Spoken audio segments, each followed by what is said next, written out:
one of the victims was a child. One was 11, the mom was 42, and I believe the other girl was their niece was 23. So that's what happened. Ndio nasema there was just either it was staged to look bad or there was a murder that was very gruesome. Unajua vitu kama hizo we have to stop as men. Unajua wanaume kwa mimi kitu yenye inaniboingi sana kwa society ni kwa sababu tunachukua like women sometimes tunachukua positions as men. Like as men, you're not supposed to be right now as we speak. Everything is supposed to stop. Everything is supposed to stop. You hear me? Yes, we can hear you. Go ahead. Yeah, what I'm saying is, sahi mimi nakuunganisha na kuuliza swali. Kama mwanaume, everything is supposed to stop.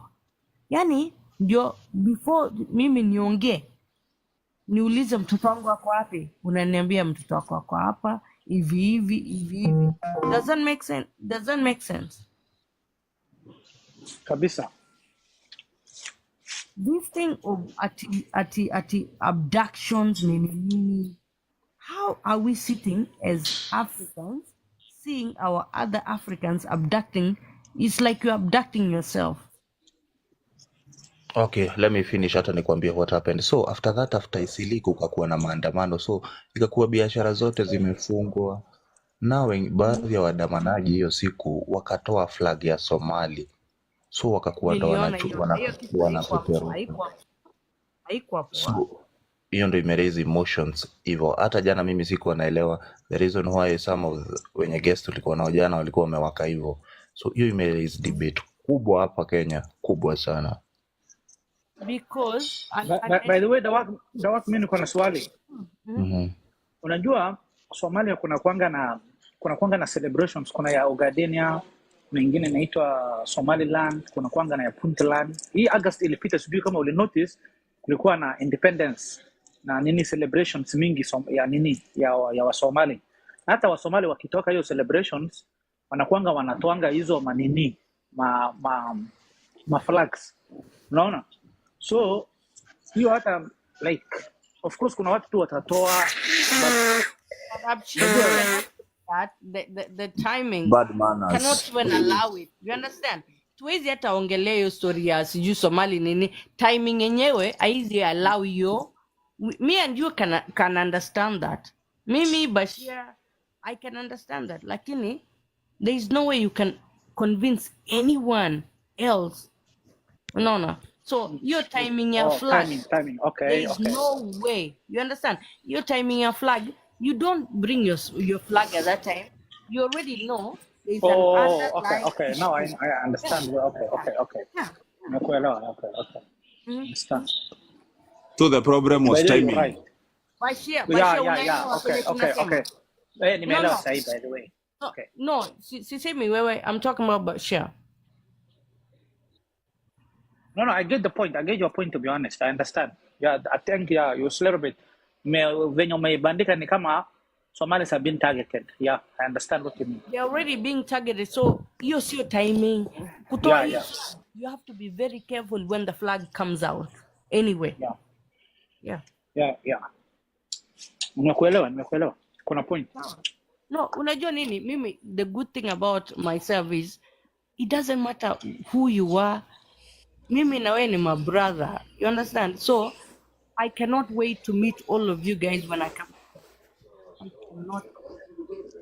Najua Bashir uko hapa Minnesota. Tutakutana before then, but come on. Inshallah. Kabisa. Tutapatana tu. Yeah. So, hizi vitu zinakuanga. Unajua mimi sikuwa najua jana emotions zinatoka wapi, ndo nilielewa baadaye. Nikaona kumbe hata mimi naelewa sasa, hata nani Celeste ndo amenielewesha, hata mimi nilikuwa nashangaa. Kwani flag imeleta nini, shida ni gani? Unajua?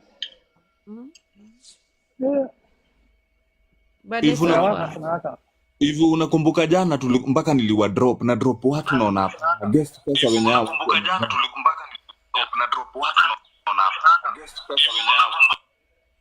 Oh guys, I think ni Bosire. Okay, Bosire. Okay, thank you.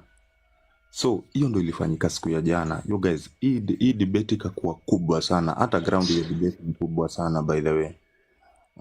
Hope that hiyo kitu ilikuwa mbaya.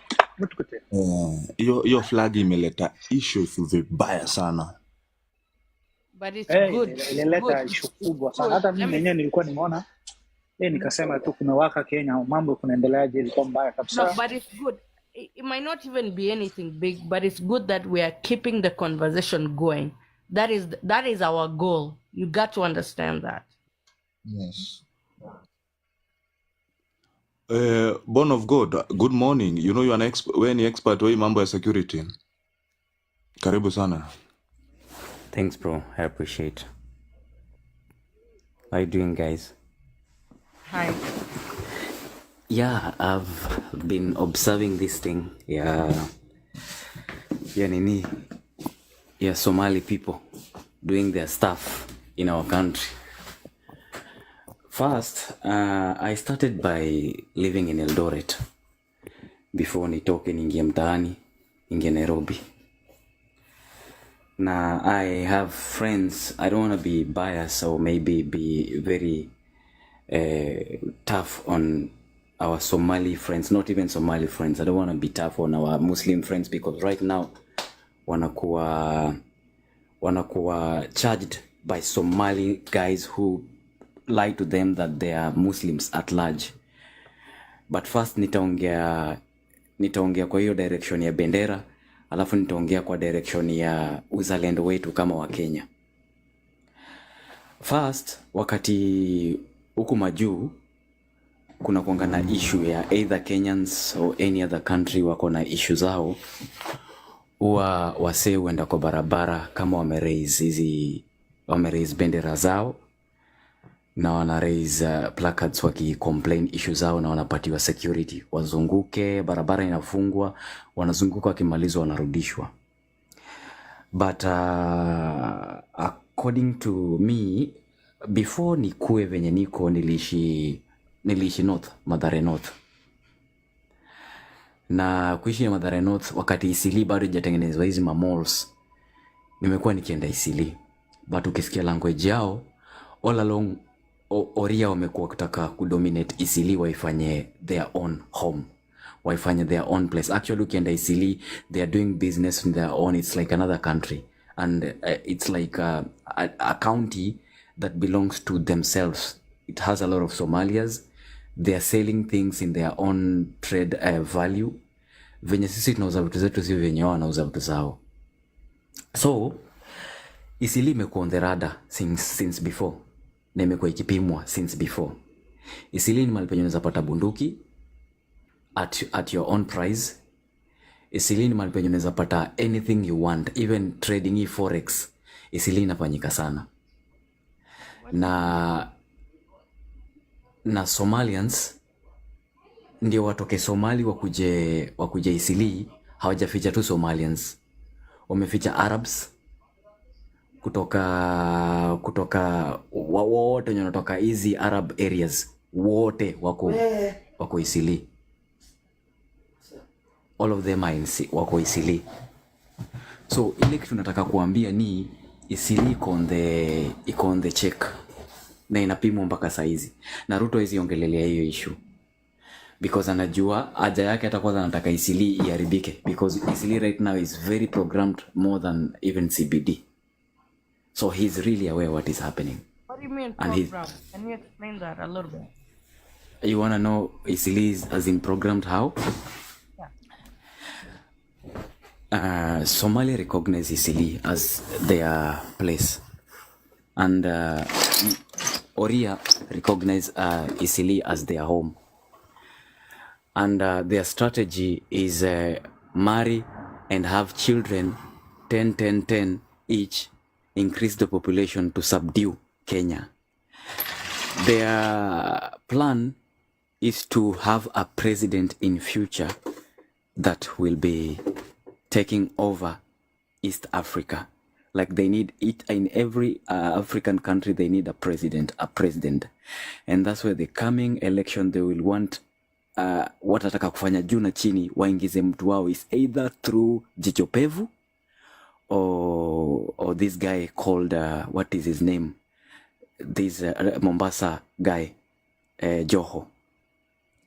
So they have been fighting so much kupata mtu wao mwenye anafanya kitu kama hiyo, because juzi wakati huu mjinga mwenye alisema Simba ameenda, sasa Simba amerudi, reason why hakupatiwa hiyo kiti ni kwa sababu ya Isili. Huyu Simba mwenye alikuwa ameenda, I don't know what that means. Sikwaisikia, but I want to hear that one, but keep going. So Simba ameenda ni Duale, for information. Duale, I hate that. So Simba ameenda, Simba amerudi ni Duale. So Duale has been on the criminal record. Criminal record yake ya kwanza ilikuwa ni Garissa. He knows the report of Garissa. He knows who killed people from Garissa massacre. He has idea of what happened in Dusit. Both Garissa and Dusit, he has idea who did that. And all these things that happens zinapangiwa Isili. I worked with some people from Isili. I was almost killed in Isili, in someone's store, in an Oria store. So Isili is a programmed area for the Arabs and Muslims at large to take over East Africa. That is where everything is done. That is where their business, their market, and their everything. That's why I called it a programmed area. No, I'm not arguing. I agree. Totally. Another thing I wanted to explain here is about hii mambo ya flag. Hatuna shida na mtu kuinua flag kwa country yetu wakicelebrate. Okay? But I have a problem mtu akiinua flag kwa country yetu wakiprotest. Unaget? Because hiyo ina alarm, inaonyesha it's like their intention is delayed. You're not happy. You're not happy here. Yeah, and also it's like their idea or their plan is delayed. So they're like, we want to show our president this is what we want. And Ruto knows. For information, Ruto knows the intention, but Ruto is not there to protect us. Ruto is there because of his own interest. Our armies, since we're in Somalia, let me tell you something yenye maybe you guys should know. Our armies since we're in Somalia wamekuwa kifanya trade. Na hiyo trade mwenye na benefit ni every president that goes in the seat. And that's why none of the president want to remove these armies from Somalia. Because there's a trade that happens, and any army that is transferred there kwenda kufanya protection hiyo mavitu ujinga wakisema linda whatever, wanaendanga huko maliza hiyo kitu yenye wao wenyewe wanasema na hakuna ni kama chama.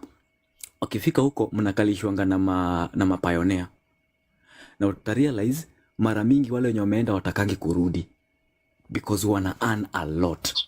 They trade a lot to easily. A lot of them wanapata ideas kupitia huyu Duale.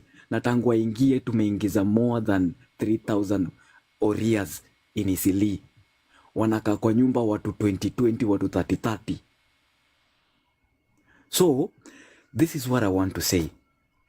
Them protesting and raising their flags, we disagree. Because it shows us that we can do nothing to them and they know more than what we know. Okay? But them celebrating and raising their flags, it shows some peace, it shows some friendliness, it shows some respect, it shows some appreciation. But what they did in Isili, inatuonyesha we are two different countries in one country. But who are you talking about? I am talking. Let's just listen. He has something he's conveying, and some of us have gone through some of these things. It's just that. No, me. I wasn't trying to disrespect anybody. I was just asking a question. Oh, he want to drive his point home. Yeah. What I'm trying to say is this.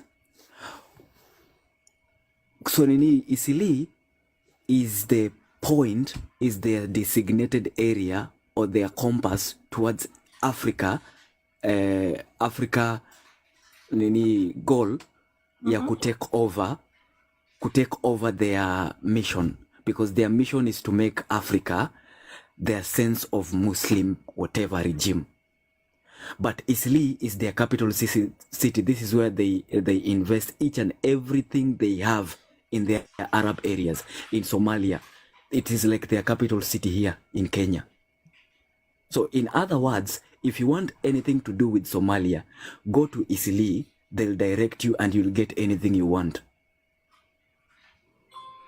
I don't want to mention some rooms, some areas, because I know there's some offices along ukiingilia baba, ukiingia hivi mtaa, there's some offices along there.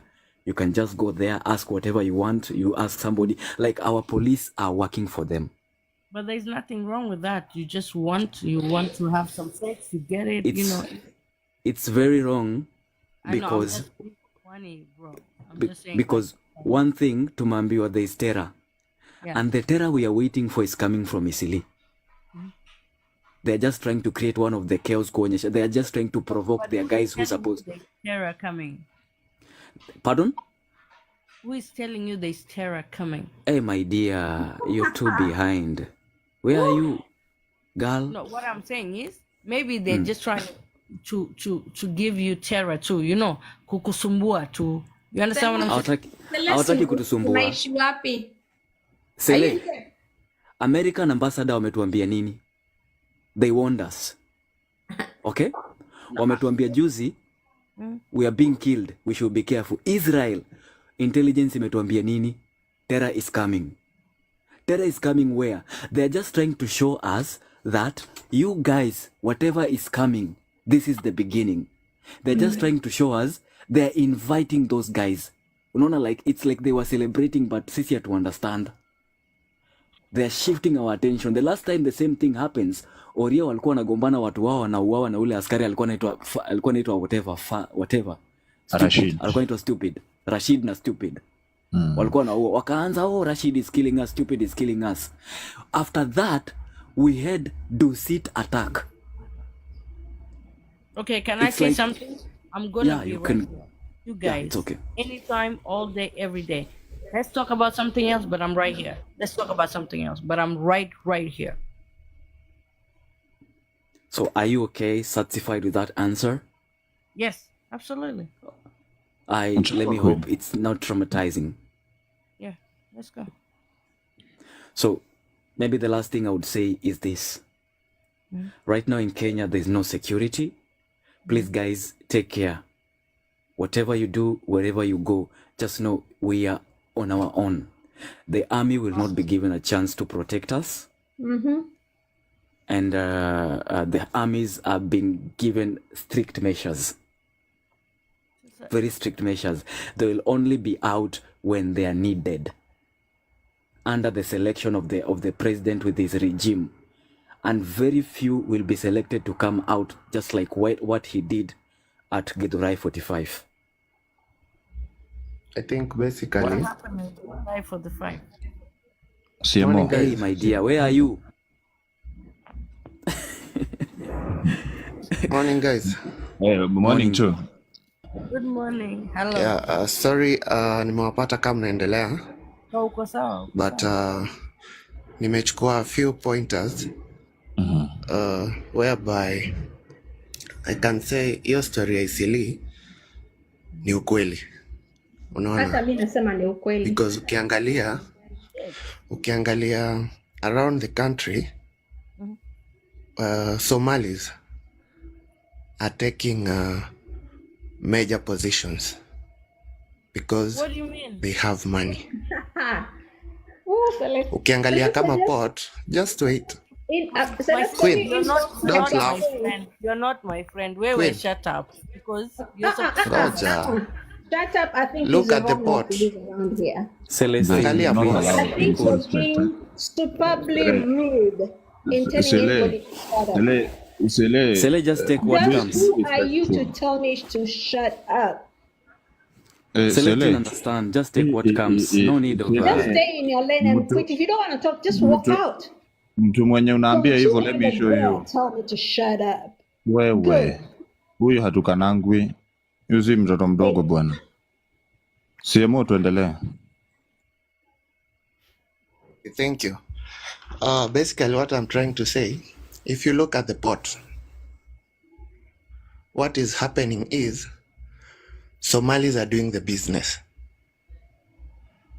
Kazi inatolewa port, inapelekwa CFS. Kama CFS, officers wa KRA ndio wako huko, they are Somalis. So I feel like the government is so into giving Somali power, which I'm feeling like in Kenya we are losing the strength of Kenyans, because ukiangalia hata kwa security detail wameweka kina nani. Huwezi kuoneka watu outsiders giving our detail outside. You're putting us at risk. Unaona?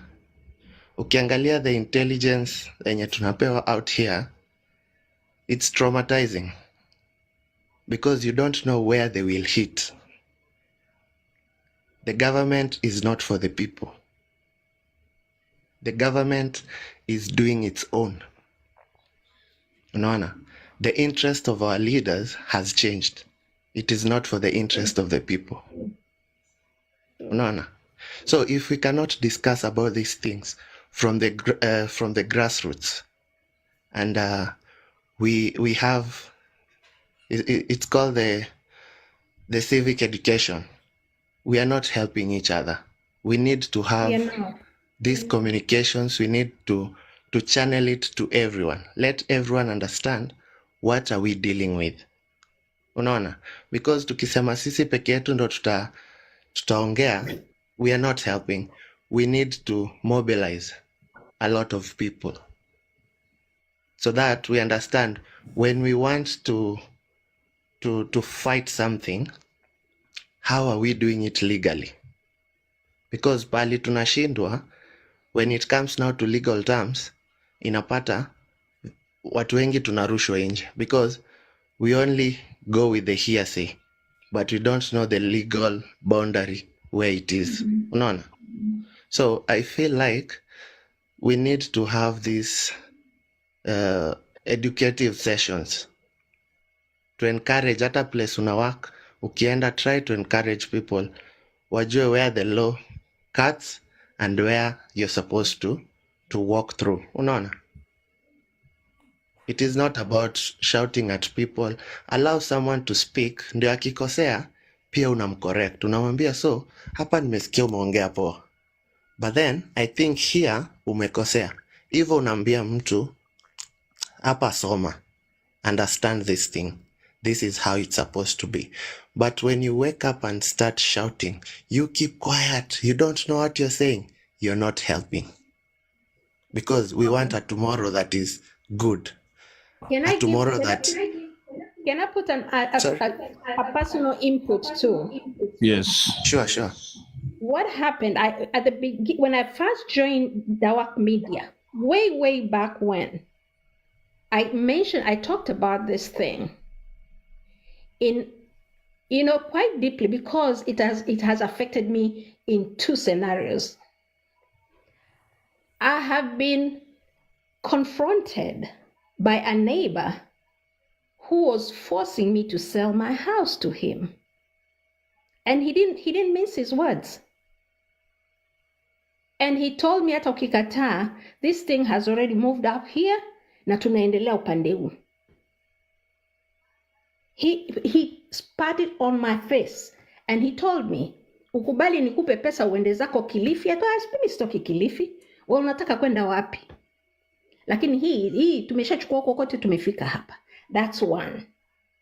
The second one, I also have a property where ni kama wamenifungia, I cannot sell na siwezi kupangisha. So what I've ended up doing is having my niece staying there free of charge for the last 3 years. So but when I talked about this initially, somebody really attacked me, just like what was going on here. But let me tell you, this is a serious thing. Now it's not, and I'm feeling like we are almost too late because it's everywhere. They have the impunity. They have been allowed. Hiyo ni moja. Secondly, I don't live in the country. So when I came back, tulienda kuchukua an ID for my son because he had already turned 18 way back past.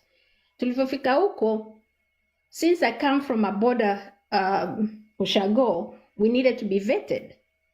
Lakini whoever was sending to us akasemaje, we will make you pass because sisi tuna order. Watu wale watu wakija, we are not supposed to vet them. Ni siku hiyo lazima wapate kitambulisho. What more do we need to know? And just look around you. Kwanza msizungumze Isili, imeshawekewa muhuri.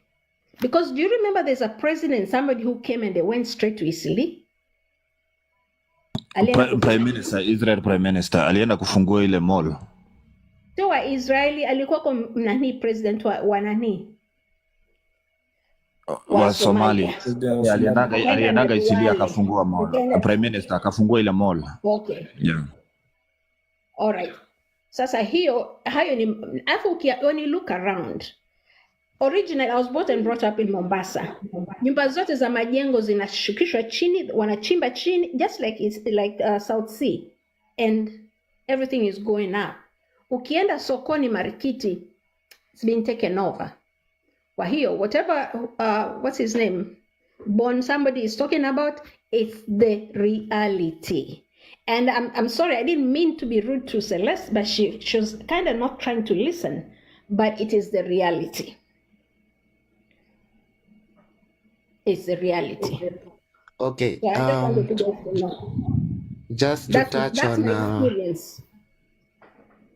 On the issue of them acquiring the buildings, what basically they do. Then you pass, just finish up, then pass microphone to Bon again. I think he has an interjection. Then tukuja kwa MC Bani na Nedrick. Okay, thank you. So what they do, they come and look at where your land is. Eco place strategic. They will come and tell you we are going to give you 30 million. You shift immediately. I've seen it in my neighborhood. They come tell you we are giving you 30 million. You're supposed to move out. When you refuse, hata utatumiwa askari. Because they have money. So you're forced to move away from a property that you've invested in it. And you are like, hii siwezi uza. Unaona? But you'll be forced out of it. Immediately you move out. Hata ikuwe a 7-story building, it will come down. Months later, unaipata iko juu. And when they start from, let's say if they start from my court here where I am, wanitoe hapa, all these neighbors watahama because those people don't want to stay with us. That is something personally nimenotice. Place hao watu wako, hata ni ngumu uchukue nyumba, a unit in their apartments. They'll have to scrutinize your information. Sorry? In fact, zile nyumba za Pangani, zile za Pangani zote ni wao walipatiwa, if you know about Pangani. Hizo zimeenda na South Sea imeenda. Na by the way unajua, guys, unajua hata tunaenda mbali, tunaangalia Pangani, tunaangalia Isili, South B. Hizo ni sections. Hata mimi since I was young, nimeona at least walikuwa. But imagine these new estates. Let's say like Utawala. So umeanza kuingia. There is a section enye it is only them. Then when you ask, hii nyumba ni ya nani? Ile ilikuwa hapa iliangushwa, hii ingine ikajengwa. So these 3 of them ni ya Wasomali. Alafu wanakuwekea ile bei yenye wewe ukiangalia it is not reasonable. So you'll not take a unit there. So whatever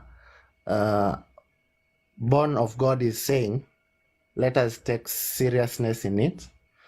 let us see it. I think it's never too late. Unaona, we deal with civic education to ensure even our family members, because at times we talk here but we don't educate our closest people in the family. I think there is where we go wrong. So and how can we change this?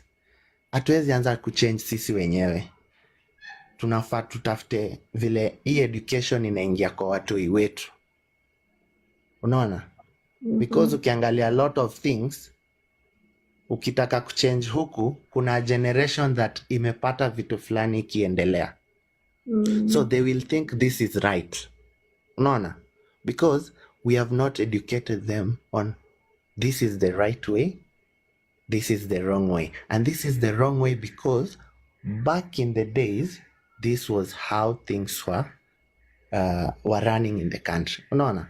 So I think as much as we're educating ourselves here, we also take a chance to educate our children, to educate our family members about these same things.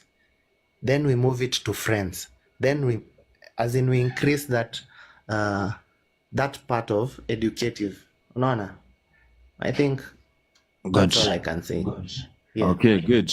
Guys, tap the screen and also share the live. Kareme, tuma request, nimekuona leo umetujoin tena. Yo guys, we're having this conversation today and tutafikisha, that was our first topic. Tutafikisha hapo. Maybe Born of God aifunge so that tuendelee sasa na mambo zingine. And you guys, mimi naambiwa wacheni niwape chai. Wacheni niangalie security yangu niko mahali pazuri, wacheni niwape chai. Sasa county government ya Nairobi is being questioned baada ya zile title deed zenye zina expire lease. Inasemekana Sakaja na magunzi zake wanachukua hizo title deed chini ya maji. Sasa Wakenya wanaambiwa wakuwe alert that title deed za Nairobi, watu wenye lease zao zina expire, kuna goons wana take over hizo shamba bila hata kupitia the legal process ya ile venye after lease ni shamba urudi kwa serikali. Sasa ikirudi kwa serikali za county, inasemekana Gavana Sakaja ni miongoni mwa watu wenye wana grab mashamba. Wana grab mashamba zenye lease imeisha.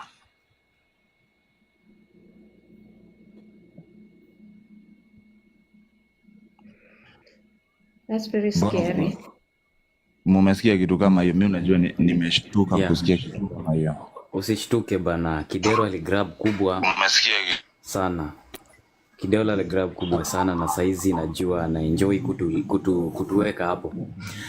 Did you know that hata utawala watakuja kugrab a section closer to the airport. Najua airport haifiki pali fence iko, inakuja mwisho mpaka place inaitwa Kinka. Yeah. But haijafensiwa. So there was something they were saying, wale watu wako along that place wako mbali na hiyo shamba airport, but they are still saying that they want to move this people. Yeah. Sasa turudi hapa kwa Sakaja hapa Nairobi. Wacha tutoke sasa huko kwenye tulikuwa tumeanza. Hii mambo ya Sakaja kuchukua mali zenye lease zime expire, ama sio tu Sakaja, governors wa Nairobi, at least ya shamba iki expire, mtu anachukua hiyo mali na anageuza inakuwa mali yake na ni mali ya umma, ama unatumia guns zako kuregister ama kuchukua hiyo lease. And hiyo kitu imekuwa ikifanyika Westlands. If you remember, wale Wahindi walikuwa na complain about wao nyumba zao kuchukuliwa. Hii inatokeanga after lease. Na sijui ni nini tutafanya tukomesha hiyo fisadi yenye inaendelea Nairobi County. Juu at the same point ndo tunasikia tena ati Jivanji imeuzwa. Hii Jivanji moja yenye inakuanga na hii bunge iliuzwa Dubai. Yeah. Iliuzwa Dubai. Yes. Yeah. Jivanji iliuzwa Dubai. Na by the way, acha niwaambie kitu. Unakumbuka Ruto akitupatia hint ya kuuza Hilton, kuuza all the private companies. Yes. Tutaanzia Mumias company. Tutoke Mumias, tuende Hilton, tuende all the government properties. Hiyo ndio kitu yenye pia ilifanya tackle hiyo nini ya mafuta high end anywhere because ishauziwa Wachinku na imeuziwa Wachinku na some Americans wako na Germans wako na shares in that thing, sio yetu anymore. So this is what nataka ni show about hii story ya kuiba title deeds. Hakuna kitu yenye saizi ni public. Hiyo nataka mkae mkijua. Hata hii title deed mnaambiwa iliibiwa saizi, iliibiwa before Sakaja. So ni trend yenye governor akiingia anaiba because nakumbuka Kidero akitoka Kidero alikuwa amegrab baka yeye mwenyewe akafeel it's enough, siwezi rudia kuingia kiti tena. That's why Kidero kuona anapigana hiyo title deed transfer inaonyeshana 2023. Yeah. 2023 Uhuru akiingia ndio wakosane na Ruto. Reason being Uhuru alikuwa anakosana na Ruto, it's because of that grabbing. Because Ruto hajawahi stop. Na Ruto amekuwa aki support hawa majama wake wote, like kama babako ni mwizi, wacha nikuulize, kama babako ni mwizi alafu siku moja amke akupate na bunduki na yeye naye anaiba na bunduki, atakufanyia? Si atakwambia uibe wisely. Na the only way to steal wisely is to steal even the title deed, so that when you come back to me you have nothing to stand against. You get that? So what I'm trying to say right now ni hivi. Unaona ile yenyewe mwenyewe unai-own saizi, ile yenyewe mwenyewe unai-own ipiganie. Hiyo nyingine unasikia inaitwa public. Wakati tutapata hii kiti, my friend, we will have a voice. Right now we have no voice. We only speak with the bullet. You speak about it, you'll be killed. Sakaja is now buying guns to kill people who are speaking against that thing. Anybody who is speaking against Jibanji, you will be killed. So ile kitu yenye mimi naambia wase right now, ile focus yenye nataka wase focus now ni to focus, tuone venye hii kichwa itaisha nguvu, as in the entire thing to go down, so that we find a way that these guys will go to jail, all of them. Because yezi kudanganya, you can't fight Sakaja, Ruto will protect him. You can't fight Murkomen, Ruto is protecting him. You can't fight so and so, Ruto is protecting him. They can't go in jail. You cannot fight anybody. Like something na nataka pia mimi niwaambie mkae mkijua, ukipelekwa kotini my friend, mwache kuwa shenzi bana. Mwache kuwa shenzi, mwache kusimama koti tu unakuwa unasomewa mashtaka, unasomewa kama mjinga. Please, sometimes you refer even to the previous things that zina happen kwa Kenya, like the acting IG aliitwa na koti mara ngapi? Alienda. Ni nini namfanya na superior over the court, our constitution? What is making him more superior? Like sometimes you need to stand with facts. I was taken to the court. I stood with fact. I asked the court. I actually told the thicker court. Niliwaambia, you guys are questioning me over things that nyinyi wenyewe hamna hata recording, hata hamna video. Kama mko na video, me will stand on this court and answer this question. But since you have nothing, I am giving the court some few days to just bring the evidence that I did this and this. And mtu asikuandikie kitu ulipatikana na bangi ama umepatikana ukipiga nduru kwa barabara na wana video yako. Please, guys, refuse. You need even to refer the IG. You guys, you're being harsh on me. You're being harsh on me na mulishindwa na acting IG. Why? Does it mean the law acts on only us common mwananchi without power or without seats or political seats? You need to question them and put them in the guilt seat, because the judges knows. Like, make sure you go through these things in Kenya, refer whatever is happening in Kenya into your current situation. And that's why if you show the police, you know, all these things on this stuff that you want an evidence to be produced in the court, they will threaten to kill you. Because nyinyi mmezoea tu unapeleka kotini, unatoka huko umelipa umetoka. My friend, usingoje mpaka imefikia hapo. Question the court. To an extent, they will release you and go. So, kitu nataka kuambia ni hivi. Title deeds zimeenda. Na naambia zimeenda. Baba yetu ni mwizi. Na watoto ni wezi. Anawaimbia ibeni. Na akipigiwa simu, anawaprotect. Ni nini ita happen? What is so important with your case? Wakati umepatikana kwa noma, na hii kesi ya Kenya ni watu wenyewe ukipeleka kwenda kuuliza koti where our title deeds are going, although you have right to go ask what is happening, you have right to go ask in court. Like unaweza petition hii kitu. wewe mwenyewe venye uko hivi, hata mimi mwenyewe naweza petition. But the problem is we depend on our lawyers. If you take like huku ngambo, I've heard my sister saying ayuko around. I sometimes run away na pia nakuja huku. What happens abroad ni hivi. Ukienda ununue Colgate, urealize Colgate iko na issue na mwili yako. Ukiitumia unasikia mgonjwa na umerealize iko na certain thing that is not good for your health. Unachukua hiyo kitu, unaenda unaishtaki. Ukienda kuishtaki, kutatokea na lawyer mwenye atakuwa interested na hiyo kesi yako, ataisimamia. Na hiyo kesi ukiwin, kuna venye gava inakulipa kwa sababu ume bring light to the government. Our constitution is the same, but we are meant to know that we only need to fight corruption, but we don't have to fight what affects our lives. Na hiyo ndio kitu yenye tumegrow tukijua. Mpaka saizi tunangojea mpaka title deed iibwe, alafu tunangojea mtu mwenye ako na cheo ndiye aende apeleke hiyo petition. Or else sisi wenyewe tunaweza peleka hii petition, tunaweza andika petition ya Ruto. Mtu anaweza jitokeza tu andike petition ya Ruto. Kuna msemo mwenye anataka tu common mwananchi ipeleke. Ya Ruto must go. We run on the road and we write a petition and take in the court. Na inaonekana iko na sense. Wanajeshi wanangojea mtu mwenye atapeleka kitu kama, for example, nikiandika niipeleke, msikie nimeuawa. I'm very sure wananchi watatoka kwa njia na ile hasira ya why did they kill this guy? Maybe I'll be the reason as to why you guys mtatoka nje mfanye nini?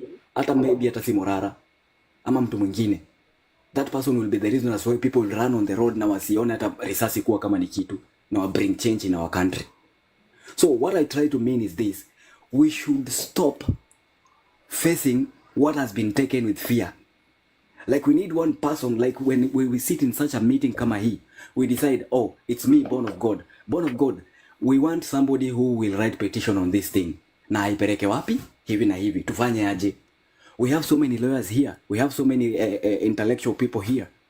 We sit down and structure something and somebody is sent. Can this thing get to the court? If we are funding, we stop funding maandamano. We fund this later ifike, because of course they will ask for some money to file this thing, petition. Like after that tunaona lawyer mwenye anaweza kusaidia, like akina Mtata akina nani, if something iko na kichwa they will push it and we will also push it on the road. So what I'm trying to say is, ukiona kimeibiwa, if you see things being stolen anyhowly na nobody cares, inamaanisha kishaungua, kinanyonywa, kinalambwa, like nobody cares. Ishaungua. Ukiona yenye imetoka nje, ishaungua. That's all I say. Thank you. Before I pass the microphone to Kareme, guys, tap the screen, share the live, wacheni tuitane tukue wengi, be having this conversation about our country and what's happening kwa ground. Umesikia tume-mention just a few zile vitu zenye zinafanyika Nairobi. By the way guys, if you're not in Kenya, let me tell you that Nairobi is not working. Si venye mlikuwa mnaambiwa Nairobi ina work. Ukikuwa Nairobi saa 3:30, hata unaweza kosa gari za kwenda kwenu ushago hivi. Mimi nakwambia hivyo, unaweza kuwa tao saa 2:30. Mimi saa 3:30. Ukose gari za kwenda kwenu. Kwa nini? Hakuna economy na rana Nairobi. Tika venye Nairobi ilikuwa 24 economy. Hakuna. Hiyo nayo hata kila mtu anaweza kuambia. Hata guys, juu tunajulikana ati platform ni opposition. The point is that kama wewe uko Nairobi, unajua Nairobi haiwaka. Karemi. Yes. Habari zenu? Kwa salama mama yetu. Karibu sana. Nzuri. Sitachukua muda mwingi hata kidogo. Yangu kwanza ni kuregister my thanksgiving kwa Mungu kwa kuwatoa watu wandogo kuleta mwangaza ambaye umekosa kwa muda mrefu zaidi. Tukawa ngizani na tumefika kwa sababu ya kuwa ngizani, kwa sababu tuliwekwa uoga ya kuongea na ya kujitetea. Huyu mtoto anaitwa Born of the God. Thank you very much. Na nyinyi wote kabisa. Ile nitasema ni namna hii. Kiongozi huwa anatolewa na Mungu. Nyinyi wote mjitolee na muombe. Tuko na viongozi wengi katika nyinyi. Wakati wa Mau ndio tupate uhuru, mambo mengi yalitendeka. Damu ilimwagika, watu wakafa, mambo ikafanyika mengi ndio tupate kitu inaitwa uhuru. Saa hii mimi nikiangalia Kenya ni kama tuko pale pale sasa. Kwa maana siko mzuri sana kwa lugha. Generation ile saa hizi iko haina kitu, na hata ile itakuja haina chochote, maana kila kitu imeenda. Unapigana, mnafanya, sasa mko Nairobi, wengi wenu wako Nairobi, lakini kuna cities ngapi katika Kenya hii? Ile kitu ningeomba, na ndio sababu last time nilipokuwa hapa mpaka mlifunga nikiuliza namba, nasema nipatieni namba, alafu ile namba nilipatiwa nikijaribu kuweka kile na nilikuwa natuma kidogo, naweka inaniuliza majina. Hata kukupea majina nitakupa. Kulingana na hapo yangu ile nilikuwa natumia. Ni kwa sababu gani mama mzee kama mimi nimeketi mpaka saa hizi kule niko ni kama saa 5 usiku? Ni kwa sababu napenda nchi yangu. Ni kwa sababu saa hizi na watoto na wajukuu ambayo mimi naombea a bright future. Lakini saa hizi hakuna bright future, kwa sababu bright future iko na uwezo. Unaona, saa hii mumetaja maneno ya zile pahali mumejua kumeibiwa. Ni kwingi kumeibiwa, hata si tunaibiwa mpaka kwa mlango. Unakuwa forced out, kwa sababu hata ukikataa itaenda. Kwa sababu tunajua hii yote, mimi ningesema namna hii, kwa sababu siwezi kuaddress ile yote mumeongea kwa saa hizi. Ningesema namna hii, nawaombea Mungu asindi kuwapea nguvu, asindi kuwapatia wisdom how to handle this and to tackle problems. Ile kitu muhimu sana ningesema, take note, record things down. Andika, huko kote kunaibiwa, huko kote Waria wamechukua, huko kote Ruto wamechukua na brother zake na watoto wake na nani. Keep a record. Trust me, this record will be a very big weapon in the future, kwa sababu kuna generation ambaye ni nyinyi itatokea iseme hii Elisa 2023 and 2022. Now we in the government, we need this plot to develop. Kwa sababu wale wako hawafikiri kesho, wamefikiria tu wao na watoto wao. Hata sidhani wanafikiria their generation. So mimi ningesema tu muendelee vile mnafanya. Andika, weka register ya hiyo vitu yote. Nyinyi wenyewe tena, kwa maana nyinyi ndio tegemeo yetu. Nyinyi hiyo mnaita Genz na millennia. You are our hope, our future. Ndio siku mtasimama namna hivi, museme 2024 lease fulani ili expire.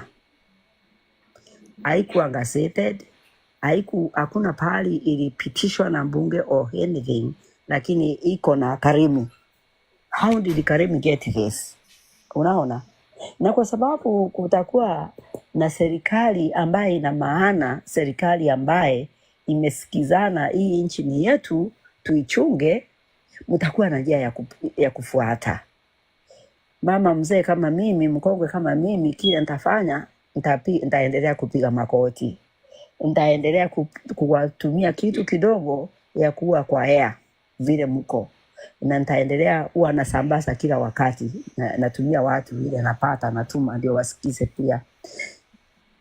Murara, huyu mtoto Murara one time alisimama akasema, kwa speech yake alisema, do something where you are. Do something. Chochote kile wewe Mungu amekuweka hapo ufanye, fanya. hata kama ni kuongea na mama yako mgonjwa, nafikiri niliongea maneno ya mama yangu tena mkongwe. Unamwambia mama, unajua ni kwa nini watu wanapiga kelele hivi? Si unaona tulinyang'anywa, si unaona sasa wanasema hii hapana. Educate your mother, educate your children, educate your grandchildren, educate. To me, I support the education, and I support everything that you are doing, and I'm with you. Most Thank of you so all, much. I'll pray. I know our God is a living God. Na hata wacha tumwage damu, maana tumemwaga ya kutosha. Hawa watu watatoka. Mungu awabariki, wasichana kwa vijana, kwa kazi nzuri mnafanya. God bless you. Karemi, utaandika jina inaitwa Dennis Wamboi. Dennis Wamboi. Hata leo nimesema hivyo, kama nimeshika kalamu, karatasi na kila kitu. Ndio nisumbue tena Dennis Wamboi. Good. Umesema Dennis Wamboi, si ndio? Yes. Travel Queen nataka kurudisha hii microphone yako. Hii iko hapa kwa screen. Hii namba ni hiyo namba ni 718. Yes. Nataka kukupa microphone uongeze nguvu chenye Mama Karimi amesema before nirudi kwa mtu mwingine. Sawa, mimi sina mengi ya kusema tu, ni kwamba nasikitika kwamba nchi yetu inateremka inavyoteremka, na nimeshukuru kwamba Karimi amesema, na mimi pia sio kijana, mimi pia na watoto wangu wakubwa marika yenu nyinyi ambao mnazungumza hapa.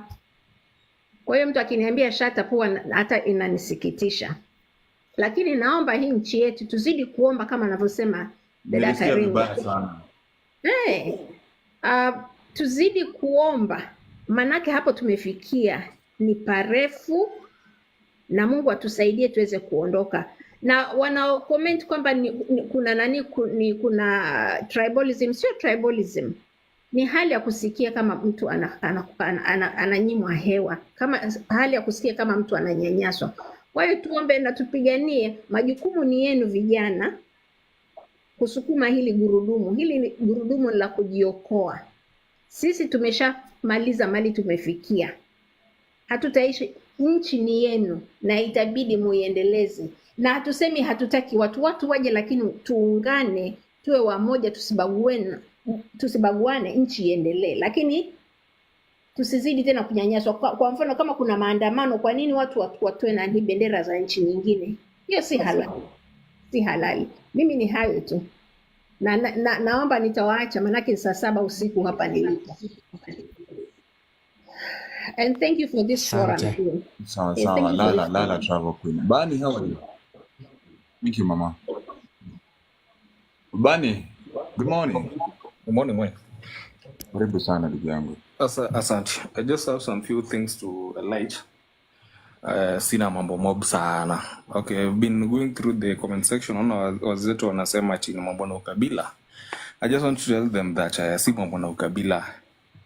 At the point whereby ukipatana these people easily, ndio mtu utaelewa enyewe si kabila. We are just fighting for our country. Yes, to touch on the part of easily before ningie kitu kingine yenye sijui kama umechaja. Easily bana huko, those people wanakuona kama sijui aje. There is a time I went to buy something. And this old man hatukuelewana kwa bei. Over nowhere akaanza kusema like we kafiri sijui nyinyi mnasumbua watu. So before ni ile kafiri nilikuwa namaanisha nini, nilikuwa nishatoka hapo. So nikafanya my 1 2 3 nikajua the meaning of kafiri, basi kitu poa. That being said, kuna hii mambo na bill. The bill iko sijui wana karibu achebul kwa parliament saizi concerning the agriculture sector. Anasema wewe ukipanda ndengu na usipokuwa na that sijui wanasema unafaa kuwa na certificate ya diploma kwanza. Yes, na license. Kuna license kwa Kenya wa apply. Yeah, na kama una those things unafainiwa 1M. Itakuwa hizo bill bado ndo kuna hiyo ya dengu bill na kuna hiyo ya rice bill. Pia kama unataka kulima mchele itakuwa hivyo lazima ukuwe na license. Yeah, true. So that beg the questions. The time jamaa alikuja Bill Gates alikuja Kenya. There is some Bill Gates Foundation. Watu wanafanyanga those things. So I think kuna kitu Ruto alifanya ndio aingize jamaa ndio akwe na that nini the interest part of it kwa hii vitu. So mimi nasemanga hii mambo na kusemanga there's a syndrome that affect Kenyans. Na ina affecting 3 regions. That's Luo Nyanza, Rift Valley and Central Province. Hii tunasemanga mtu wetu. Hiyo kitu kuja kuto affect generally until such a time kuja ku notice it's too late. Na pia this Orias there is something nimesikia huku nje. Hao watu wako na agenda ku make Kenya an Islam state. Na the moment these people wakishafanya hivyo hatutakuwa na amani. Na ukienda every part of Kenya, the interior part of Kenya, these people wako. Na unajua they have one agenda. Hawaendi huko just for fun. No. Na ukifika certain towns huko kidogo hizi kidogo zina grow, wamebuy everything. Unaelewa? So the moment washa settle, wametengeneza mosque and everything, wako na agenda yao ku make Kenya an Islam state. Na si by chance or by nini ni kitu imepangwa. Hata time yenye huu president wao walikujanga Isili, it happens I was there, nilikuwa that place hiyo time. Na these people wagena kwa enclosed room wakaongea vitu zao. I think that time kulikuwa na kitu imehappen Kenya yenye iko mzuri. I think kulikuwa na attack na Duala alikuwa all these people, all this nini hawa Waislamu waria wote wanakwaga na some position in Kenya. So I think ikifika 2027, I think just to save Kenya, tutoe ukabila, tutoe hizi mambo na syndrome sijui mtu wetu sijui nini. The problem we have to accept that the problem ambayo tuko nao we as Kenyans, kitu ya kwanza ni ukabila. Number 2, mtu wetu syndrome. Hiyo hata si Rift Valley na Central peke yake, iko everywhere. Hata ukienda Kisumu utasikia wakisema mtu wetu, ukienda Western utasikia hiyo kitu ya mtu wetu. So hii mtu wetu syndrome iko everywhere. So tunasema kwa tunaulizana aje hii mtu wetu tutaua aje? Juu hii mtu wetu ndio inaharibu nchi. Kuwa mtu wetu syndrome ni 2027. Mimi nasemanga hivi, Ruto si option, Raila si option hata kidogo. Raila na fighting for his own interest. Hakuna kitu anafightia mtu mwingine. Wale do you think tukiondoa William Ruto, Raila Odinga, yani hiyo system yote ishaikuwa. Tuvotie mtu mwingine, hata for instance mtu kama Kebaso. Atumjui ile asa, atujui interest zake. He might be a genuine person. So just for the sake of nini, tunaweza mpigia yeye ama anybody else mwenye ako interest ya country kwanza. Unaelewa? Yes. Okia. Sorry? Hata Okia Mtata. Okia Mtata zi. That person, huyo jamaa kuna siri zake nye watu wajui mingi. Huyo pia chane hata kuna ile bill ilikuwa kwa finance bill, hii mambo na conflict of interest kwa watu watenda. Ile nye ukikuwa kwa gava unaweza pay a relative ama unaweza fanya, so unajua sisi gava huwezi fanya tenda kama uko nini. But Okia Mtata pia it happens, I'll vote that nini pass. But unajua tuwezi mjudge na kitu moja ukicompare venye huyo jamaa pia amepigania nchi. Kuna vitu mingi pia ni siri zake huko. Hiyo ni story za siku zingine. So tupe hint. Unajua hapa tuna offer civic education. Sometimes it's good kuna watu maybe wamekuwa confront, maybe there is details hawajui. At least unajua Morara amekuwa open book. Yeye ameandikwa kutoka primary school mpaka penye amefika. Sasa yeye hatuna wasiwasi na kila kitu yake imeandikwa. But it happens, unajua pia these things sometimes unajua unaweza fanya kitu because maybe kuna kitu deal fulani haikuivana. Sisemi that nini Morara ako hivyo juu it happens Morara alikuwa kwa UDA, si ni in fact. Alikuwa kwa nini? Alikuwa kwa that nini campaign ya Ruto. So I think maybe kuna kitu ilienda sawa. Haiko na fiti.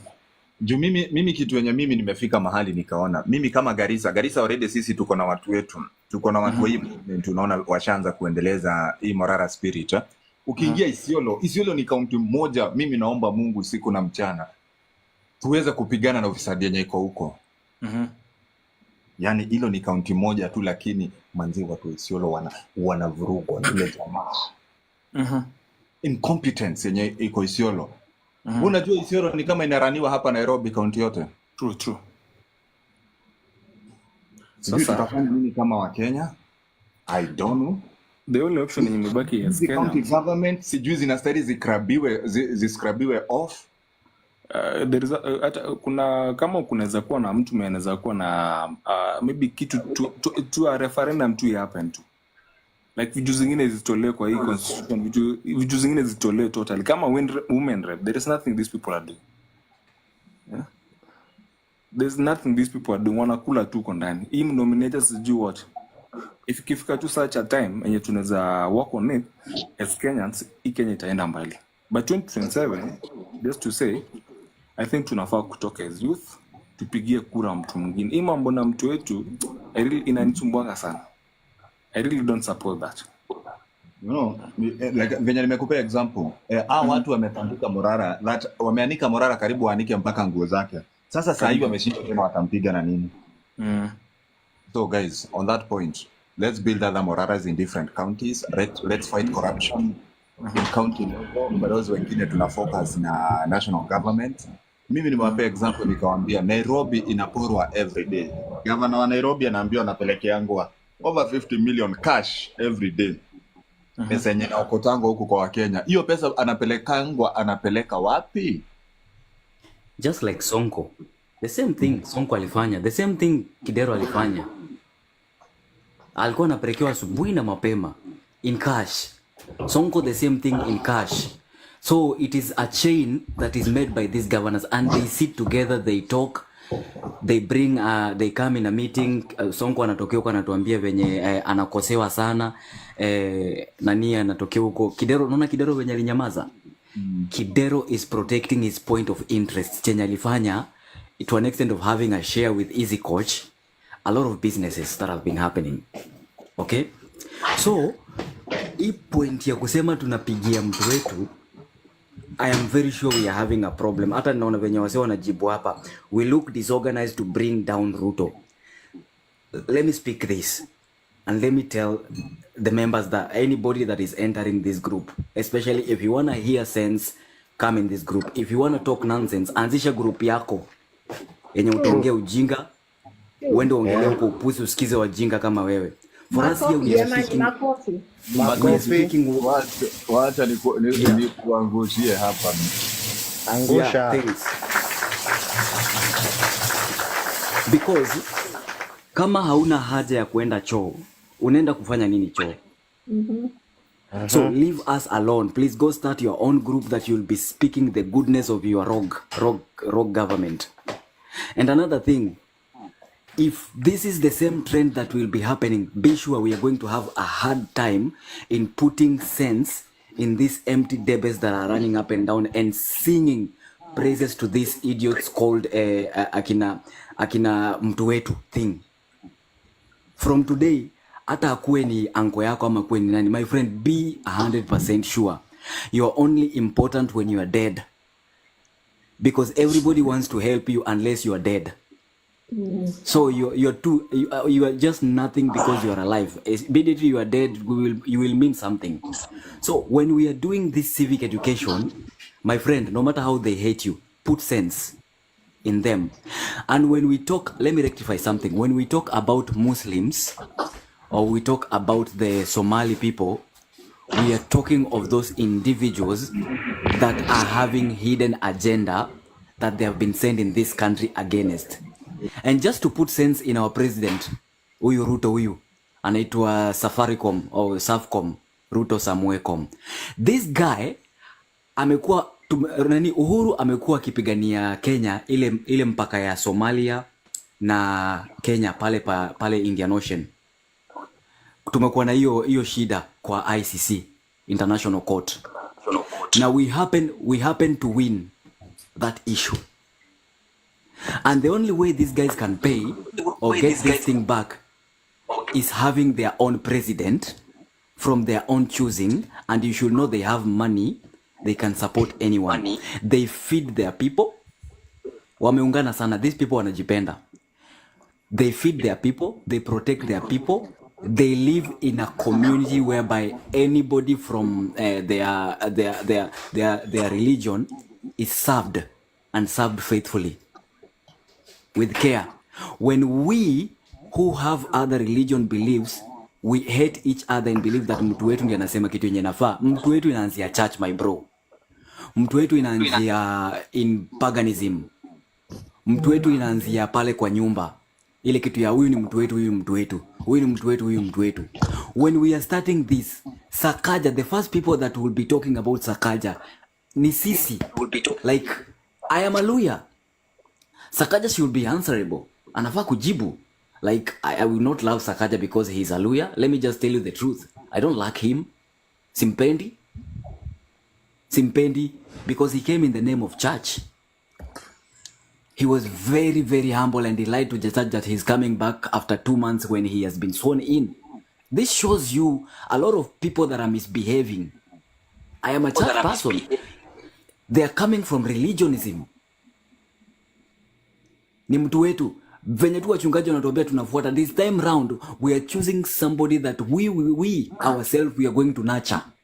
We see you, we vet you, tukutusi kabla haujaingia hiyo kiti, hata morara, we just sharpening him. It is, ni sisi wenyewe tunamnini, tunamquestion. Sisi wenyewe tunamtusi, sisi wenyewe tunamwambia chenye tunamwambia.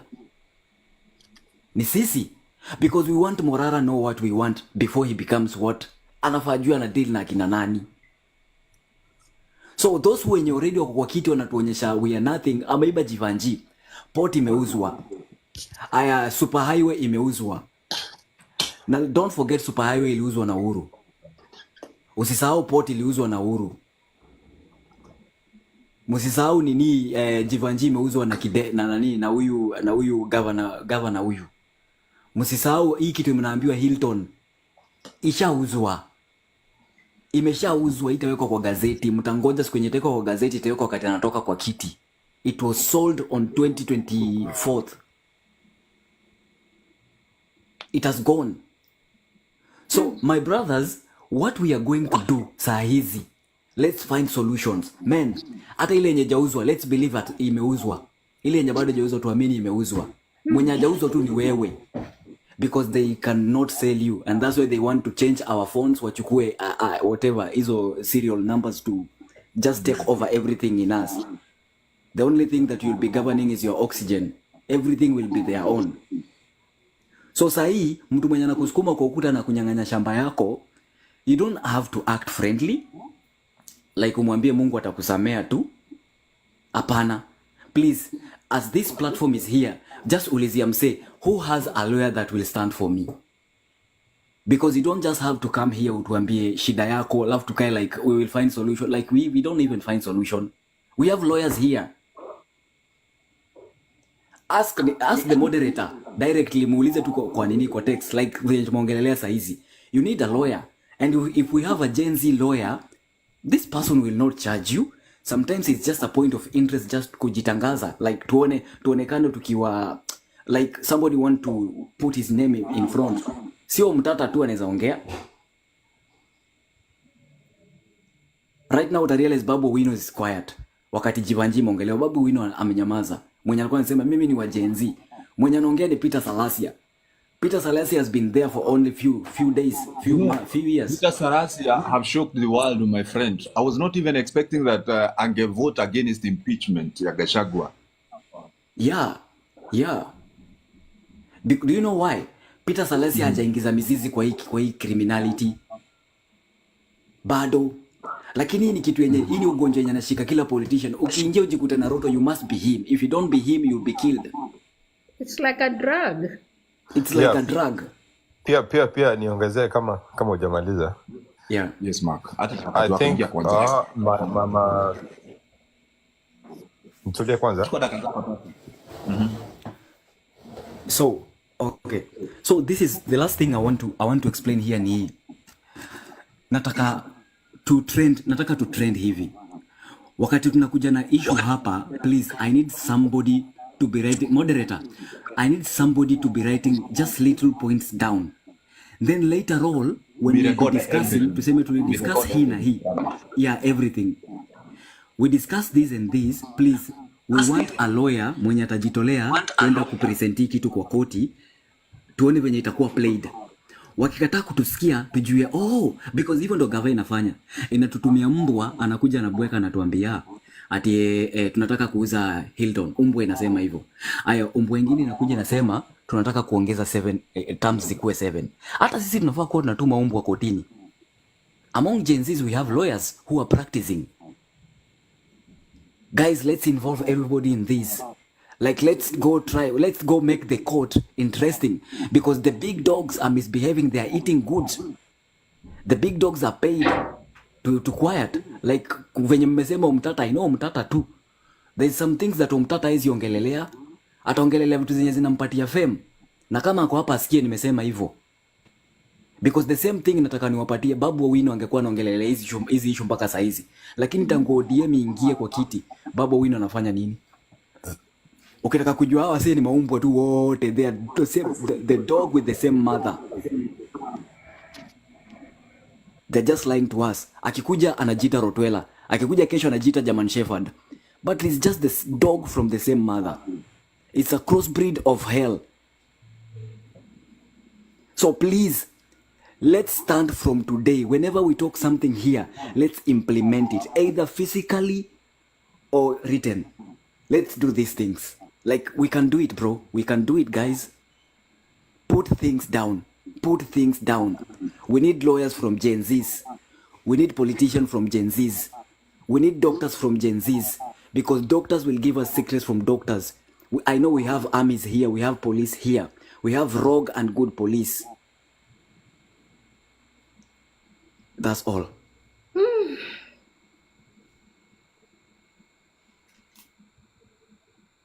Okay. Yeah, unaweza ongezea kwa hao watu wa Somali people they don't consider themselves as Africans. Hii ni kitu ya kwanza tunafaa kujua. Kitu ya kwanza, hao watu wanajiconsider kuwa watu wako superior kuliko hao watu tuko Africans.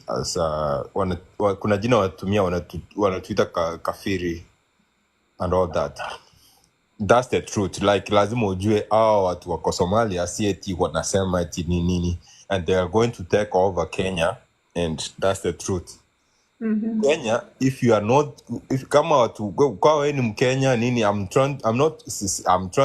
sijaribu ku divide wa Kenya ama nini. Wao kuna wenye wa Kenya original wa Kenya and all the originality, but ukweli ni ile wa Somali, they don't consider themselves as Africans. That's the reality. Uwezi pata Msomali mwenye ako anywhere in the world umuulize wewe ni Mwafrika anakuambia mimi ni Msomalia.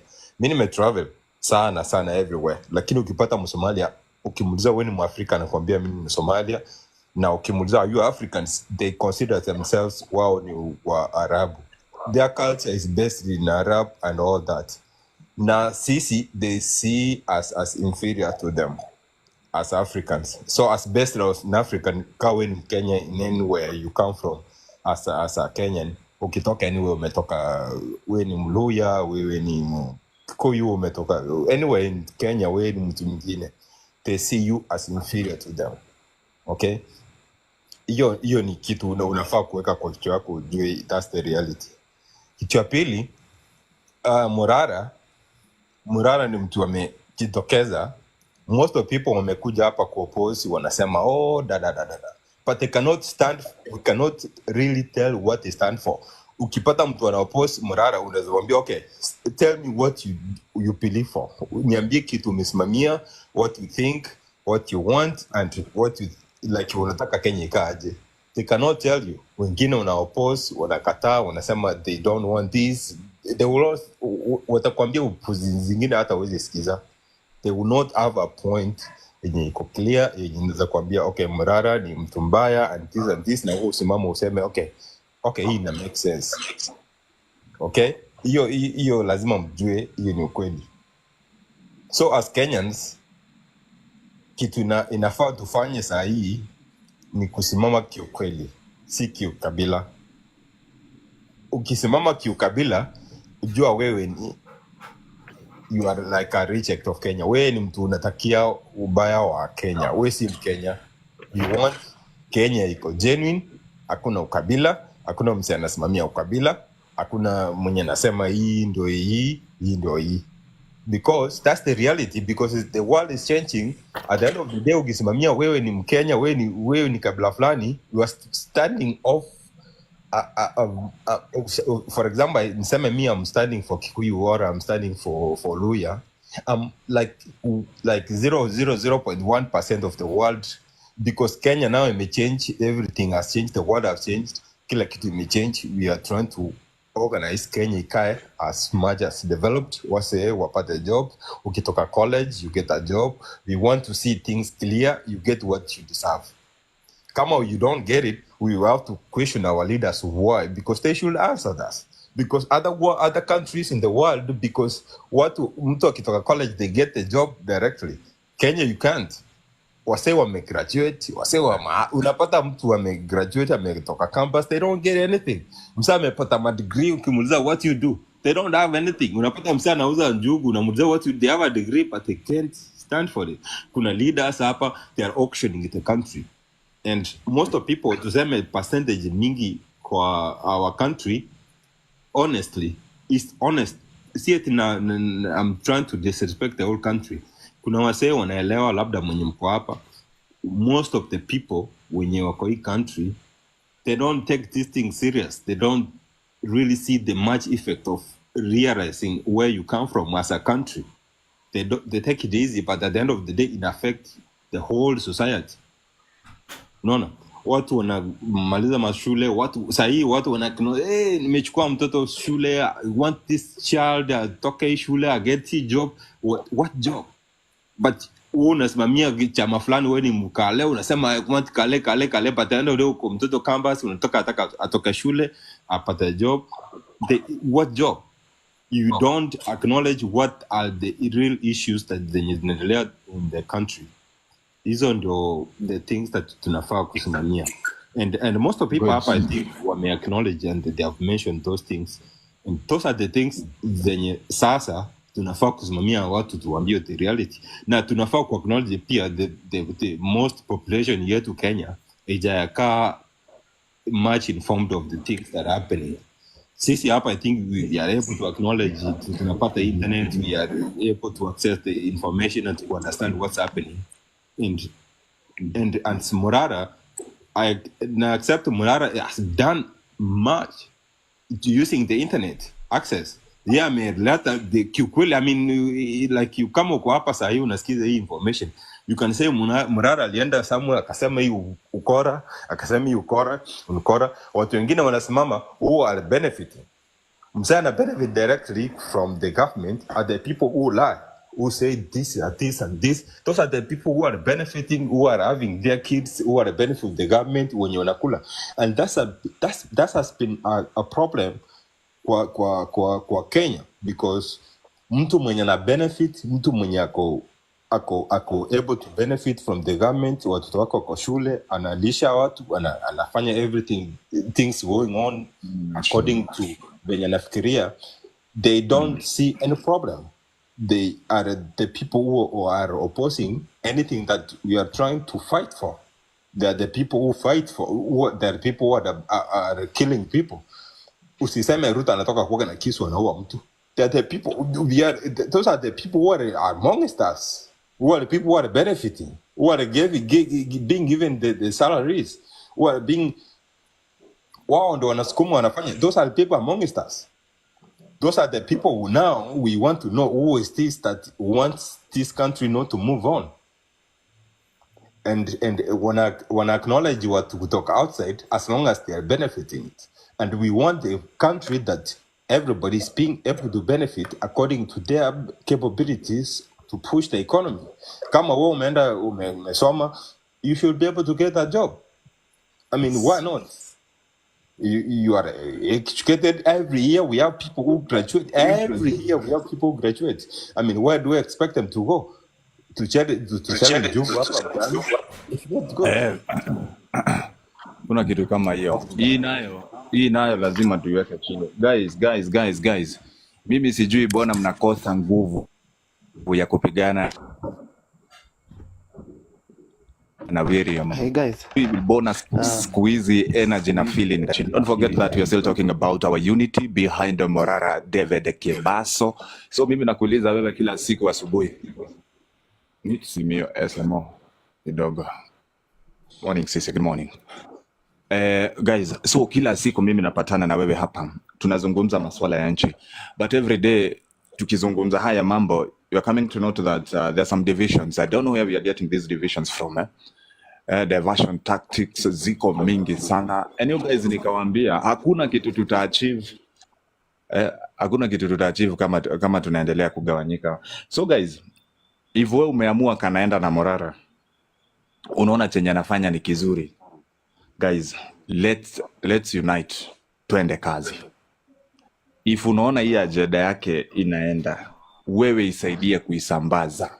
I'm telling you, isaidie kuisambaza. Hata kama ni hizo video utachukua utumie watu kwa group, hata ya WhatsApp, hata kama ni ya nyumbani, hata kama ni ya wafanyikazi. Na si yake tu, chochote kipi ya siku hizi, wewe kuwa mwanahabari. Mimi nakwambia, wewe kuwa mwanahabari. Wewe kuwa ni wewe unafikishia huyo Mkenya mwingine mambo ambayo yanaendelea hapa nchini. Hakikisha kila siku wewe kuna jambo ambalo unapatana na Mkenya, unamjulisha, unamwambia unajua Kenya kunaenda hivi. Jipe dakika zako 2 kusikia Mkenya mwingine anajua nini kuhusiana na nchi yake. Yes, I mean, Kenya, Morara has been doing so much so good. I feel like Morara is doing so tremendous job kwa Kenya. Now, for those people who don't acknowledge Morara's job, they have something to gain from the government.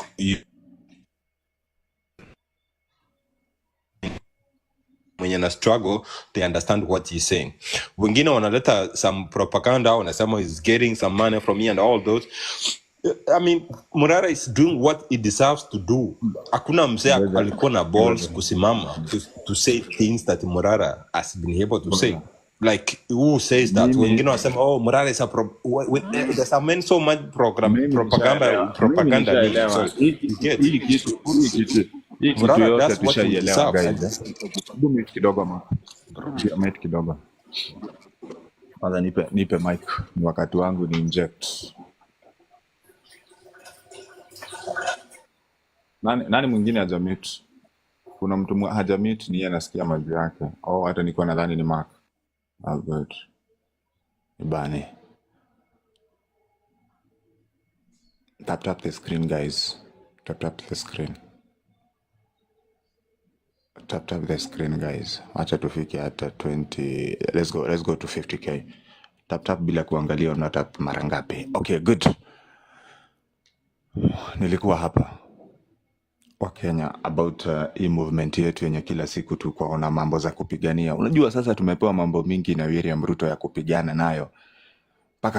Mpaka tumechanganyikiwa, tumegeukana, watu wengine wameenda hivi, wengine wameenda vile. Unity yenye ilikuwa kwisha maneno. Sasa nimeona imeanza kuletwa pia kwa spaces zingine kama huko. Hata X imekuwa toxic somehow. Jua hizi mambo. But kuna wenye wanaelewa ama kuna watu waja sawa ajenda yetu kubwa ni Ruto must go. Kuna watu maybe hapa na pale hawajaelewa ajenda yetu kubwa ni Ruto must go. Sana sana tukisema Ruto must go tunamaanisha Ruto and the regime. Hivyo ndo tunauliza. Yani ni Kenya kwanza regime ama si Kenya kwanza peke yake. Mtu yote ashaikuwa kwa uongozi wa Moi. Kukuja hivi vyote kufikia hapo kwa William Ruto,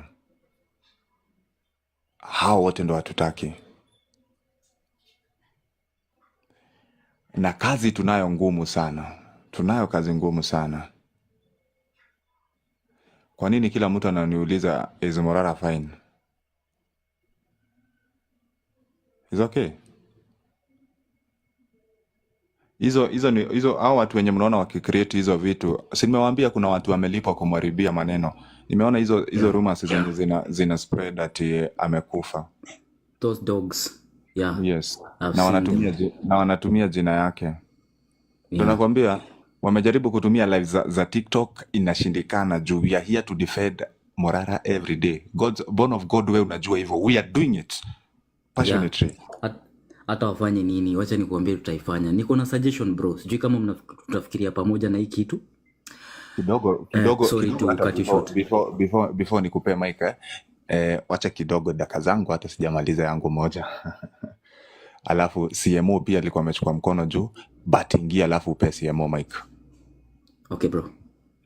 So kuna hii kitu ya Ruto. Unajua there is a way he has ametufikisha kwa kona. Na hii kona yenye tuko na the only way tunaweza toka ni ku make sure pia akitoka kwa hii kiti, hata kama ataitoka anytime moment, ujamaa anafaa kuwa kwa jela. But we have been waiting so much on moves from these politicians wenye tunafikiria wako na sisi. I'm thinking this way. And this is silly thinking. Do we have a way we can file our petition away from Kenya? Like Africa, of course, watai proper whatever, wako na access ya kila kitu. We just need to know how we can get our documents, we file these issues. Morara too need to advise us on this, because we need few lawyers who will sit down and tell us what we can do on this situation. We have a lot of evidence that he has killed people through his regime and through his police. We have videos, we have like everything. My friend, kulipa ndege kuenda ICC, kuenda kufaili petition, hizi pesa tunachanga, we can sit down and do some stuff and people go take this case mbele na iende kiumanie huko. This person is supposed to go in. Kwanza itakuwa very good move, hata kama itakuwa in the news, but at least wakiona ni mwananchi anaipeleka itasikika. Si kuambia eti Kalonzo amefanya, Kalonzo sijui na nani wanataka kupeleka Ruto ICC and they are doing for their interest, kucheza na akili yetu because they want Gen Z help them. So I was thinking, can these lawyers advise us? Where else can we report this guy? Because we don't need him.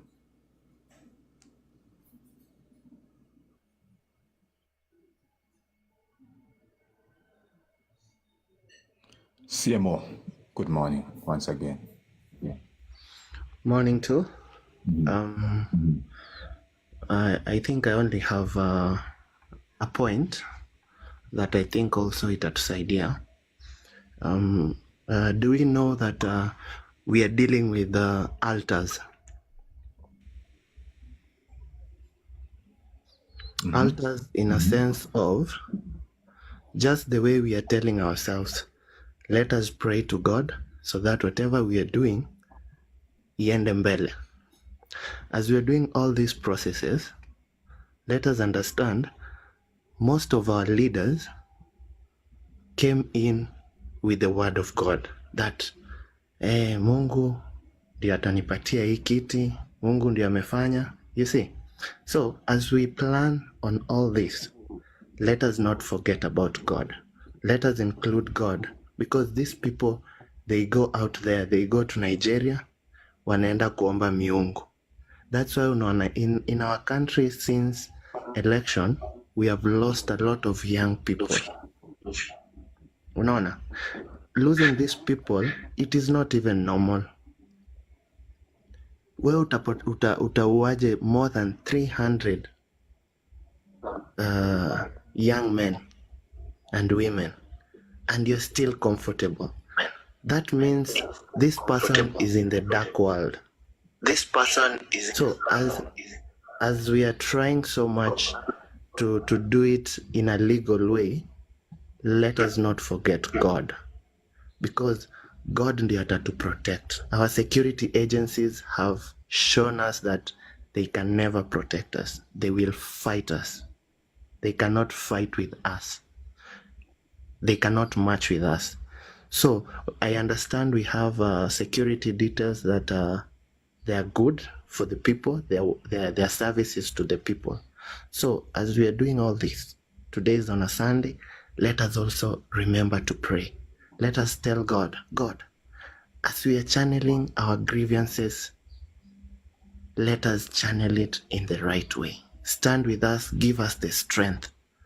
Because wanataka kuinstill fear kwetu. Unaona? So that we cannot make that move because nitaangalia CMO alipigwa risasi jana, mi nitasimama nipigwe. So hiyo fear itatoka aje? By asking God, give me the strength to soldier on with these grievances, because we are fighting for our country, not ourselves. So when we unite in also prayer, God uplifts everyone. Utapata born of God akiamka, akona so much to tell us, so much to educate us. Mpaka yeye akirudi akisikiza the recordings, he's like, so I even had this much to tell these people. Unaona? So as we are here, let us not forget God, because God ndo atatusaidia. This country was founded by God. Kiangalia the previous years, hii nchi haijakuwa story ya Islamic sana. Hii story ya Islamic imekuja recent. But let us understand, it is not also that easy for them to change this country. This country was chosen by God. And Kenyans are people of God. So hata kama tulipata bad leadership, unaona, pia Mungu alikuwa anataka, tuliambiwa hatukusikia. But now that we have seen whatever we were told, now let us tell God, give us the strength to change this regime. Give us the strength to enjoy the change that we are fighting for. Give us the life to see tomorrow as change comes. Unaona? And let us also remember that when change comes with a lot. Some of us will not be here to see the change. But do we stop fighting? No. We fight till the last oxygen in our bodies. Maseno. Because this country Good. is ours. Maseno. Thank you so much. Thank you. Kenya ni home. Yeah. Kenya ni CMO, nyumbani. please, wacha ni respond hiyo, please. CMO, wacha Maseno, good nikwambie morning. ukweli. CMO, please. I can respond quickly in a second. Ukisema, I understand religious beliefs. Government uses religious beliefs to to gain power, okay? Usifikirie eti ukisema ukaa chini uombe Mungu, these things will change, okay? Mungu kama way you believe it's okay. Kila mtu akona religious beliefs. Kenya kuna so many religious. People wanna believe kuna Islamu, kuna Christian, but kuna why Christians with different religions. Like kuna Mkristo mwenye akako Sabato, kuna mwenye Sunday, all that. Kila mtu ana believe yeye ndako sawa. So please, tukisema eti tukae chini tuombe Mungu, I don't believe that's the reality. To say we have to be into the facts. Like ukienda koti manze huwezi sema eti niko koti hapa leo eti that's the reality. Like huwezi sema koti eti leo with these religious beliefs I'm winning this case. This doesn't apply. That's the reality. Mark, we have to be into context of okay, what can we do into the law to change this, and these are the facts that we have to do. Watu wako hapa wanatudanganya. Ruto anaenda kanisa every day, but you hear him lying every day. Ukikaa chini wewe useme wewe you are a believer more than Ruto, do you think you're going to change the country? You have not understood you have to my point. Okay, I didn't get it. Maybe you can explain more. All the religions, in all the religions, we all serve one God, right? And I've said, however much we are taking legal routes, we also include God. Because let me tell you for a fact, if you will never include God in whatever you do, it will not happen. That's not a fact. That's not a fact. It will not happen. So, as long as we are channeling it, it is okay. What are you telling us? What are you telling us? As long as we are channeling it in Atumesema a nini? legal way. Atukitanguliza Mungu kitu haitafanyika. No, that's a religious belief. You say everything TMO, that you have to nini? put Make God, us understand. Me or what? Or him? CMO, do you know that Ruto is a living testimony of killing watu kwa church wengi sana, nienda living Exactly. testimony. Exactly. That's what I'm saying. Huyu jamaa anasema Okay. ati ukisema Mungu, Guys, things have to be done. No. guys, It is not an Usemi argument. watu Listen, Guys, let me with the tell you religion you something. like. Wacheni guys, niwaambie. Listen, listen. order, everyone, Relax. order, We are order not members, order arguing, members, guys.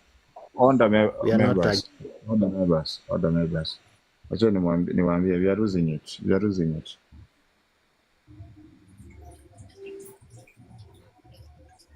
We are losing guys, let's not put religion on this line. it. Exactly.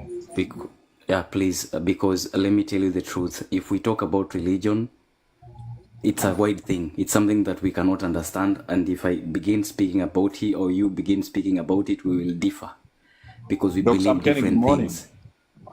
I'm And looking for you. just know this, please, guys. You see, religion, one thing you should know, you are either a Muslim, you are either a Christian, Hindu, or whoever you are. I want to tell you the truth. Your belief into what you believe in, you're not giving the whole of it. Hujajipeana wewe mwenyewe kiwote wote kwa hiyo kitu unaaminia ama kwa huyo mtu unaaminia. And if you've given the whole of you kwa ile huyo mtu unaaminia ama hiyo kitu unaaminia, please don't put people in a state of thinking like you making them feel like they are nothing in the sense of this discussion. Please. And I understood what he was trying to bring in between, but sorry, religion discussion is tough. You too, kaukijua ni tough. And another thing too, is it Cosmas? The other guy, Maseno, this is not Congo. If you want to discuss issues of Congo, they have their Genz. I think you'll be the first person to open the Genz group for Congo. So please direct your energy there. Let's hear what he's trying to tell us. Maseno, good morning. Good morning. Nasikia. I'll not differ. Nasta argue about that one. It's okay. It's okay. For me, kuna kitu nimesikia nani akisema hapa hivi Marcus Boy about is it our Somali brothers and sisters. But for me nasema hivi in my own perspective, sisi kama wa Kenya wenye si wa Somali, sisi ndio tuko na shida. Na shida yetu sisi tunakuwa na chuki na tuko na ubinafsi. Ikifika ni kupoint finger kwa wengine, tunajua sana. Hiyo tunakimbianga mbio sana. Na saa zingine huwa tuangalii ni chanzo gani imefanyika ndio hawa watu wanafanya venye wanafanya. Tunafaa tukumbuke kwa historia. North Kenya yote ilikuwa part ya Somalia. Kama venye Western ilikuwa part ya Uganda. Kuna vitu zingine ukiona watu our brothers na sisters wakifanya, tunafaa sisi wenyewe tuwaelewe. Wajasema hao si wa Kenya. Hata ukisema ati hao walitoka pande ya Somalia, tunawaelewa. They are our brothers, they are our sisters. Tunaishi nao hapa. Maseno. Ule mwenye anazawa blame ni serikali kama kuna kitu yote wenye wamefanya mbaya. Hiyo ndio kitu kwanza yenye tunafaa tuelewane. Saa hii niliona watu kwa magroup zao wamewapiga point, wanasema warudi Somalia. Wengi wao wamezaliwa Kenya. Wengi wao wamepatiwa historia na manyanya zao. Na wengine wako hapa kwa group. Na sisi wote tunawafuata, wengine wanatufuata, wengine wako hapa kwa dawako wanakuja kila siku wanasikiza. Hii kuanga activity yenye inafika pahali sisi tunaona kama hao tunawabagua kwa zile mjadala zetu tuko nazo. Sasa mimi naona si mzuri. Tuachane nao wafanye venye wanafanya. Kama kuna kitu wenye wanafanya mbaya, serikali peke yake inafai point finger. Sisi tunafaa tuangalie pale shida zetu zimetufikisha. Hao kwa hii Kenya wamegenerate pesa mingi sana. Wameinvest pesa mingi sana. Ukiangalia na watu wengine, sisi tulikuwa tuna invest, lakini unapata sasa sisi wa Kenya wengi hatu invest Kenya. Tunaenda kuinvest Dubai, tuna invest UK, but wa Somali wengi baada ya kuinvest kwa wamekuja wakainvest Kenya. Kuna sababu wengi wanapenda Kenya. Wengi wale wenye walizaliwa Kenya wameona Kenya inakuwa. Tunafaa vitu vingine kama hizo tuwashukuru. Hata kama wanakuwa wamekaa pande kao community yao, sisi tunawajua. Kwa Somali wanapenda kusaidiana sana. Si kama sisi tukitoka nje ya Kenya, tukienda UK ama tukienda Amerika, tunajibagua. Sisi wenyewe tunakuwa na vita zetu, kila wakati tunaweza kupigana. Wewe huwezi taka kuona Mkenya mwenzako akiendelea. Na hii inakuwa ni ukweli. Mkenya akitoka hapa aende Europe, hata umuombe chumvi hawezi kupatia. Hata unyoko Germany hawezi kupatia hata room, kuambia tu ulale huko hawezi. Wenye hutusaidia Wakenya, sisi wenye Wakenya tulienda Europe, watu wenye walitusaidia ni wa Nigeria na wa Ghana. Ndio walitupatia manyumba zao tukalala. Mimi hakuna Mkenya mwenye alinisaidia nikienda Europe. Ni wa Ghana walinisaidia. Sasa zingine mimi nakaanga hivi chini naona wa Somali, sisi wenyewe bado tuwaoneshe njia. Sisi kila wakati sisi tunawapiga. Maseno unadanganya hapo. Maseno, wacha nikwambie wa Somalia wao, wacha nikuulize. Our Somalia Let's not discuss outside about the Africa. community here, guys. Anyway, outside. Let's not. Okay, Pole. Let's Okay, not. okay. Let's get out of No. that. Yo. Okay, Give me the mic, guys. okay. Pole. Thank you. That's done, guys. We are talking about our unity, guys. Hii mambo hii siasa tuliletewa hapa na hawa Wakongwe, bado unasikia iko bado kwa hizi vichwa zetu. Mimi nataka Kenya mpya, na kila siku tutakuwa tunaulizana hapa, hii Kenya mpya tutaipata aje? Hello. Hizi fikra finyu tuliletewa, Mwenyezi Mungu tusaidie zituondokee. Hello. Willy. Yes, Yeah. good morning. Good morning. Habari? Nzuri sana. Aha, naitwa Willy. Naomba nichangie kitu kimoja.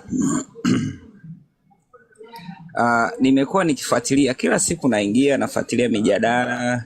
Of course ni kitu kizuri sana. Mimi binafsi nimependa. Na hasa ukizingatia kwamba kinachokuwa kinaongelewa ni cha msingi sana. Sasa mimi na mambo matatu au mawili ya kuchangia. Cha kwanza kabisa, umakini unahitajika. Yani, if I put it in English ni kwamba people need to be very smart and very careful, kwa sababu tunachojadili hapa sio kwamba ni sisi tu. Hii inaenda kwa taifa, kwa dunia nzima, watu wanasikiliza. Kwa hiyo na ukiangalia constitution ya Kenya inasema unapojadili kuhusu rais, unaposema Ruto aende, ina maana wanaweza kaiweka kama vile unataka kumtoa kwenye madaraka. Kwa hiyo ni kitu ambacho serikali nao wanaangalia, watu wanakuja wanasikiliza. Kwa hiyo we have to be very smart, we have to be very careful. Na ukizingatia kwamba watu wamejitoa, kwa hiyo ni kitu cha kuangalia kwamba hao wa serikali wanaweza kaja wanatuma watu, umeona, na wenyewe pia wanachangia umuhimu. Kwa hiyo huwezi kujua unaongea na nani. Kwa hiyo lazima umakini uwepo ili watu wasije wakatekwa kama kinachoendelea. Cha pili ni uongozi. Dawaka amefanya jambo kubwa sana. Sio rahisi kuja kwenye public kama hii ukaleta jambo kama hili la kuongelea kuhusu serikali na kufanyaje, ambalo ni jambo zuri, lakini lazima tuwe na viongozi tuwe na viongozi kwamba okay, hata kama wasipojulikana wawepo kwamba okay, tunafanya 1 2 3 na viongozi ni hawa, umeona, ili twende. Hiyo nyingine. Kitu kingine ambacho naona ni cha msingi sana nimeona tunajadili vitu vingi hapo tunaongelea kuhusu Somali, tunaongelea kuhusu nini. Mimi naona kama hatuna direction nzuri. Kwa nini tusiwe na long term na short term plans? Kama okay, mwaka huu unaona huku hatuwapangi. Kama sasa nitashika hii kipaza sauti yangu hapo, acha nivurute juu kidogo. Ruto must go. Ni sawa. Naomba na mimi nichangie. Naomba nimalize. Wacha mama kidogo ingia kuinterject, alafu bado kipaza sauti tarudi kwako. Haya. Sasa mimi nakuomba uelewe hivi Willis, hali halisi iliyoko sasa hivi nchini kwetu ni kwamba kwanza kabisa kuna vurumai na vurugu serikalini. Kwa hiyo hatamu iliyoshikiliwa sasa hivi ni kama ni haramu hata kama walichaguliwa. Kwa sasa hivi tunajua wanatusikiza. Hiyo tunaelewa wazi kwa wazi, lakini tunataka hizi habari ziwafikie. Sasa dadangu, ndio maana nakwambiaje? Mimi ni mama wako. Sasa kuja Suluhu must go. Ndio. Na naomba nimalize. Hatujaogopa, ni kwamba tuko katika harakati ya kumwambia kabisa kwamba hatukutaki, atafanya vile anavyotaka, damu zinaweza zikamagika, tunaweza tukanani, lakini wajue manake sasa nguvu iliyoko sasa hivi ni kuwa tuwe wazi. Hiyo ndio hali Ehe, halisi iliyoko sasa hivi. Na ni kwamba hatuna sawa. mwongozo, ni kwamba kila mtu yuko katika hali ya tuko na maumivu. Nchi imeshaenda, kwa hiyo people have very little to lose at this point. Ndio. Kwa hiyo Hapo mimi nimekuelewa. machungu lazima yatatoka. Ndio, mimi yani mpaka nishakuelewa. Sasa unapokuwa una deal na smart person, how deal with a smart person? You have to be very smart. You have to be the We are smartest. beyond that now. We are really beyond that. Umeelewa? There is no smartness involved anymore. When you're We are dealing just with a being smart person, strategic. be foolish. It's okay. You can call us that. We take it. We accept it. Yes, But we're born going of to God. deal it You can our say way. that And we again. are saying Ruto must go. I am saying Wewe this. wacha When you're read. dealing with a smart person, go Yes. foolishly. Yes, Naam. yes, that's the point. Hata ndo maana juzi tumesema watu wakituvuruga sana tunatoka na kitu inajiita Mafi Rebellion.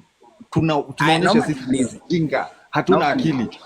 Ngoja kidogo naomba Wiliwili nimalizie. sikuambie. Ngoja, si ati Naam. ngoja subiri. Tunataka kukutuma wewe kwanza ukaanze Malizia kuvuruga Tanzania. Ngoja kidogo. Tumeshanyanyaswa sana.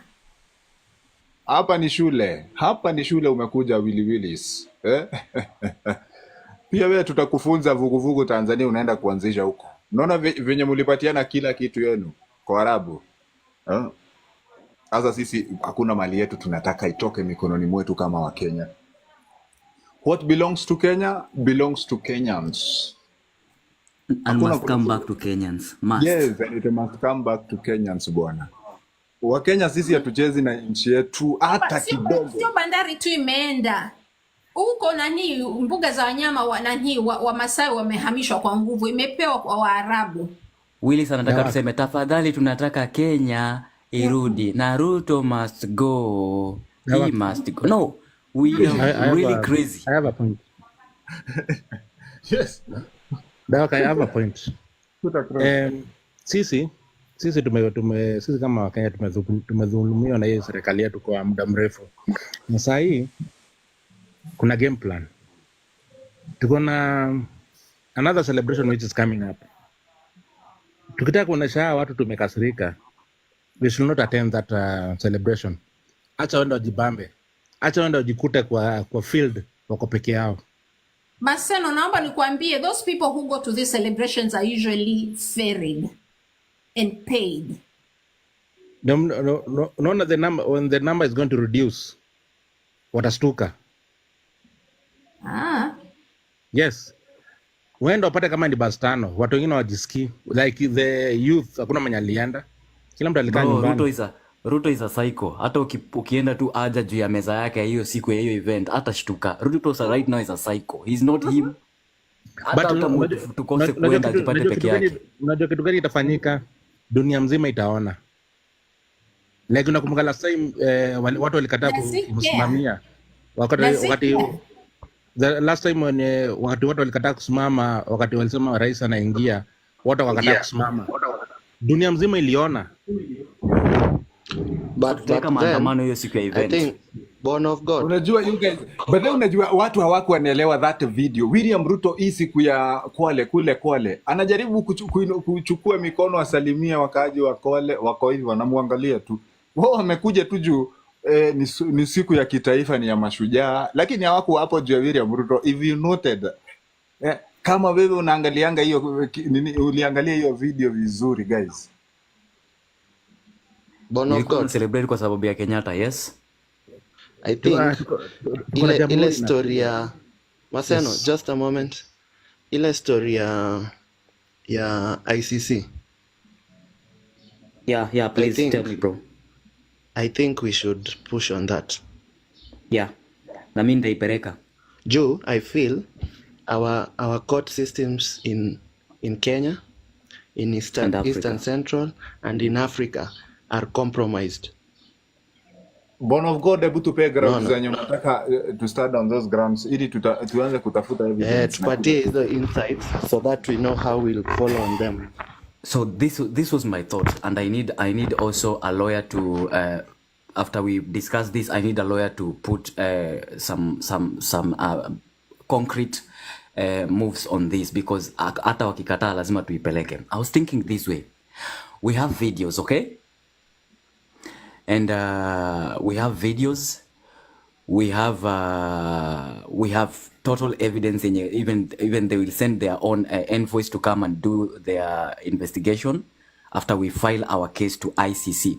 We will be the first we call ourselves citizens to file our president into ICC. So meaning hii kitu itachukuliwa very serious na itachukuliwa haraka. I'm very sure hakuna mtu amefikiria hii kitu.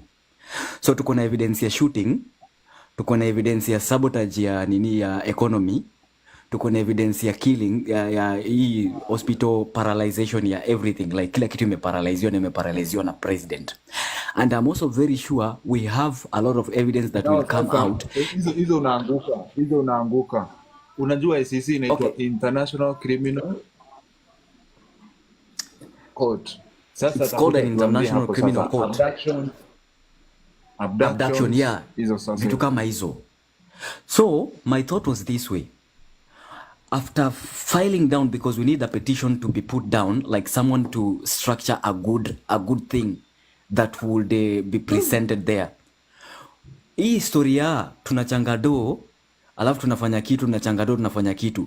We just need at least signatures to show that we are backing what the petition we are taking, kuonyesha at least 1 million signatures, kuonyesha we are backing the petition that we are taking to International Criminal Court. Like it's not me, it's not you, it's the entire thing, it's the entire people, the entire citizens who have signed that this thing is what is happening in our country. Then si wale watu wenye huko wataipeleka iko in a way. We just sent somebody. I know sasa kwa sababu tumetoa hii kitu, they will have to be searching our shit on the airport, but it's okay, they cannot search the internet. Okay, so please, we file this thing, somebody take the documents here straight to the international and file this case. Whatever money is needed for filing the case, we need to sit down again and know how we can do this money and get to this point. We have those people who are passport, kuna wasenye wako na visa, they can move anytime. People who are ready to do these stuffs. So that was my thought. Man of God, I need to interject. Kindly come up. Udafaa rudi juu kuangalia 2007. How did Ruto win the ICC case? Hii hata ukipeleka haitawaka. It was because he is going to walk free 100%. Every witness is going. Wewe uliza witness wa 2007 wako wapi? Baadaye onekana. Yeah. Hata hii ukipeleka haitawaka, cause kitu ya kwanza Ruto ako very close na NATO. All the NATO countries na support. So itakuwa ni very hard kumconvict. Maseno. When ali walk 2007, even this one ata walk free. Maseno, ukisema na hata lazima explain kidogo watu waelewe, because I understand Western countries. In 2007 alikuwa mpelekwa ICC. Na ukiangalia mwenyewe kesi alikuwa protected na most of the European countries. Hii power yenye ako nao sasa hii not come easily. Huyu kuna kila wakati anaenda Europe kuna kitu. But that doesn't mean we cannot try. Let us mobilize one another. We find credible collective information ideas about ICC and how we will manage to present hamwezi yote petition. tutengeneze tu maandamano tu kimoja kenye kitafanya Ruto hata kama atakuwa China venye ako China hata rudi Kenya. No, watu wanasema hiyo ICC, wacha niwaambie ukweli. Most people believe it ICC is one of the most like most trusted courts that you can ever go and you have to be charged with. This is Western court system, and as long as it aligns to their narrative, what they want from Africa, lazima ifanyike. So ukiwa as an African ally to them, it doesn't matter what hata you do. sisi kama Kenyan citizen tunaweza taka kuingia kwa headline, tuingie kwa headline ya kimataifa hata kama hatuta succeed. Yeah, by the way, yeah, to Yeah, make I was tutengeneze responding to sifa Maseno. straight. I was responding to Maseno. I'm not saying that we cannot do that, but I was responding to Maseno like ICC. Ukienda ukiwa wewe ni ally wa Western countries, as long as wewe ume align to their agenda, there's nothing as Africans we can do. Wewe mtu unaweza uwa Kenya and all of them, as long as wewe ume align to the Western agenda, what they want from Kenya, you are free. There's nothing. That's why Ruto escaped it. And that's the reality. You know, Guys, on tunaweza that point, let me tell you. the petition. Just a minute. Then I pass microphone to you CMO. Guys, unajua hii vita William Ruto venye hata yeye anatumianga mpaka propaganda, lazima tutumie. Sasa hata kama hii kesi hatutashinda, hata kama hatutashinda, yes, hata kama hatutashinda, wacha tuifikishe hapo tu. Unaona? Dawako, you need to remember Mobutu Sese Sese. Mobutu Sese Sese alikuwa very close na European countries na alimaliza watu wengi sana. What did the government do to him? Hakuna. Kuna kitu At the end of the day, kwa nini wewe ukisema Mobutu Sese Sese, at the end of the day, nani tu isemekane Wakenya wamefikisha petition. Host. Yes. Yes, Mo. I think hiyo hii issue ya ICC vile Born of God alileta, na feel watu wakianza kuweka some additives ndani, we will not fall through with it. For us as Kenyans, we don't have peace. Sindio? Kuna vitu mingi zinatusumbua. So, how are we going to sit back and let someone enjoy the money that we are paying him? No, we will frustrate him till he gets out. So, issue ya kutuambia sijui Mobutu Sese Seko, we are in Kenya, my friends. Tutamfrustrate baka internationally. Yes, let's be factual. Wacheni tupange headlines za kimataifa, guys. Majamaa tukua factual sometime. Hii mambo na ICC si a walk in the park venye mnafikiria. It takes a process. And to add on, lazima mko na inaitwanga the witness. Nani ako ready kwa witness? Mimi. Na uko ready kwa witness. Na ujue pia niko ready. Na ujue pia ICC lazima upeleke those evidence, wakuje ground, wafanye those investigations kwanza. It takes time. That's what nilikuwa nimesema. So the best solution ni tutoka 2027 tupeleke jamaa home. After kumpeleka home. Huyu Kenya wa ICC anaitwa aje? Huyu mama mwenye kwa Kenya wa ICC alikuwa juzi huko, anaitwa aje? Sijui anaitwa nani. So the best option 2027 tumpeleke home jamaa. Alafu kuja kuchukua power na mshughulikie hivyo tu. That's the best. Bro, acha nikwambie kitu. Kuna msee mwenye anafikiria kama mimi na anataka kufanya hii kitu, ni venye hakuna mwenye anaweza anzisha. Unaona venye Morala alianzisha hii story na saizi imeshika mzizi. Kuna msee mwenye tu venye tu tutaianzisha tu, anangoja tu. Utasikia Uhuru ameingia. Utasikia sijui Raila amekubali. Dr. Mukeni akiwa hapa alikuwa na hiyo issue ya ICC. Baadhi kuna watu wengi nimejaribu kumuita akaniambia hawezi kuingia sahihi. Hata yeye ana support hiyo, amenitext ananiambia is for that. Unajua mimi nakwanga hapa daily. So I think what we should do in every suggestion hapa nini jamaa wanatoa tunafaa kuijaribu. Hata kuna mwingine hapa amesema East Africa pale tuende tumwaibishe kila mahali.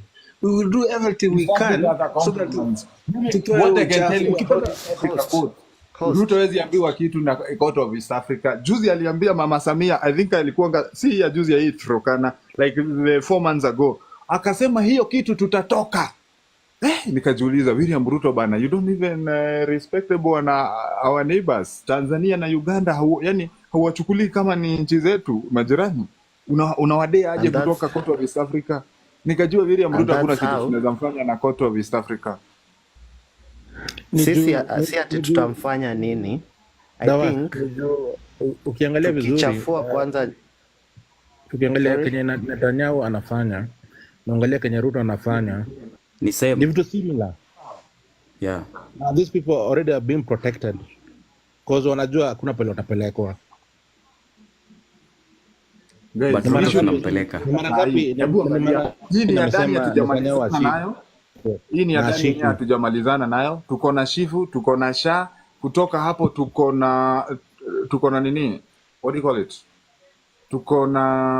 Tumesema tuko na Adani, tuko na Shifu, tuko na Sha, tuko na Rice Bill, tuko na Water Bill, tuko na Dengu Bill, tuko na abductions, tuko na terms limit za huku ni extend. Kuna Jivanji. tunakuuzua Na kwa bado Jivanji, na bado mna export kuna nini? corruption, Dawa yes, bado slavery ndio hii. kuna Ndio new corruption, era ya slavery ndio inaendelea. kuna new era slavery ambayo tunapeleka CS mzima wa government. Shame on them. Serikali mzima inaenda kufanya kazi ya agency ati ya kupeleka watoto wetu manzi. Serikali inastahili ikomeshwe, Wakenya wenzetu. Hii serikali inastahili ikomeshwe. Serikali ndio inafanya kazi ya agency, ni maagent wa kupeleka watu Qatar.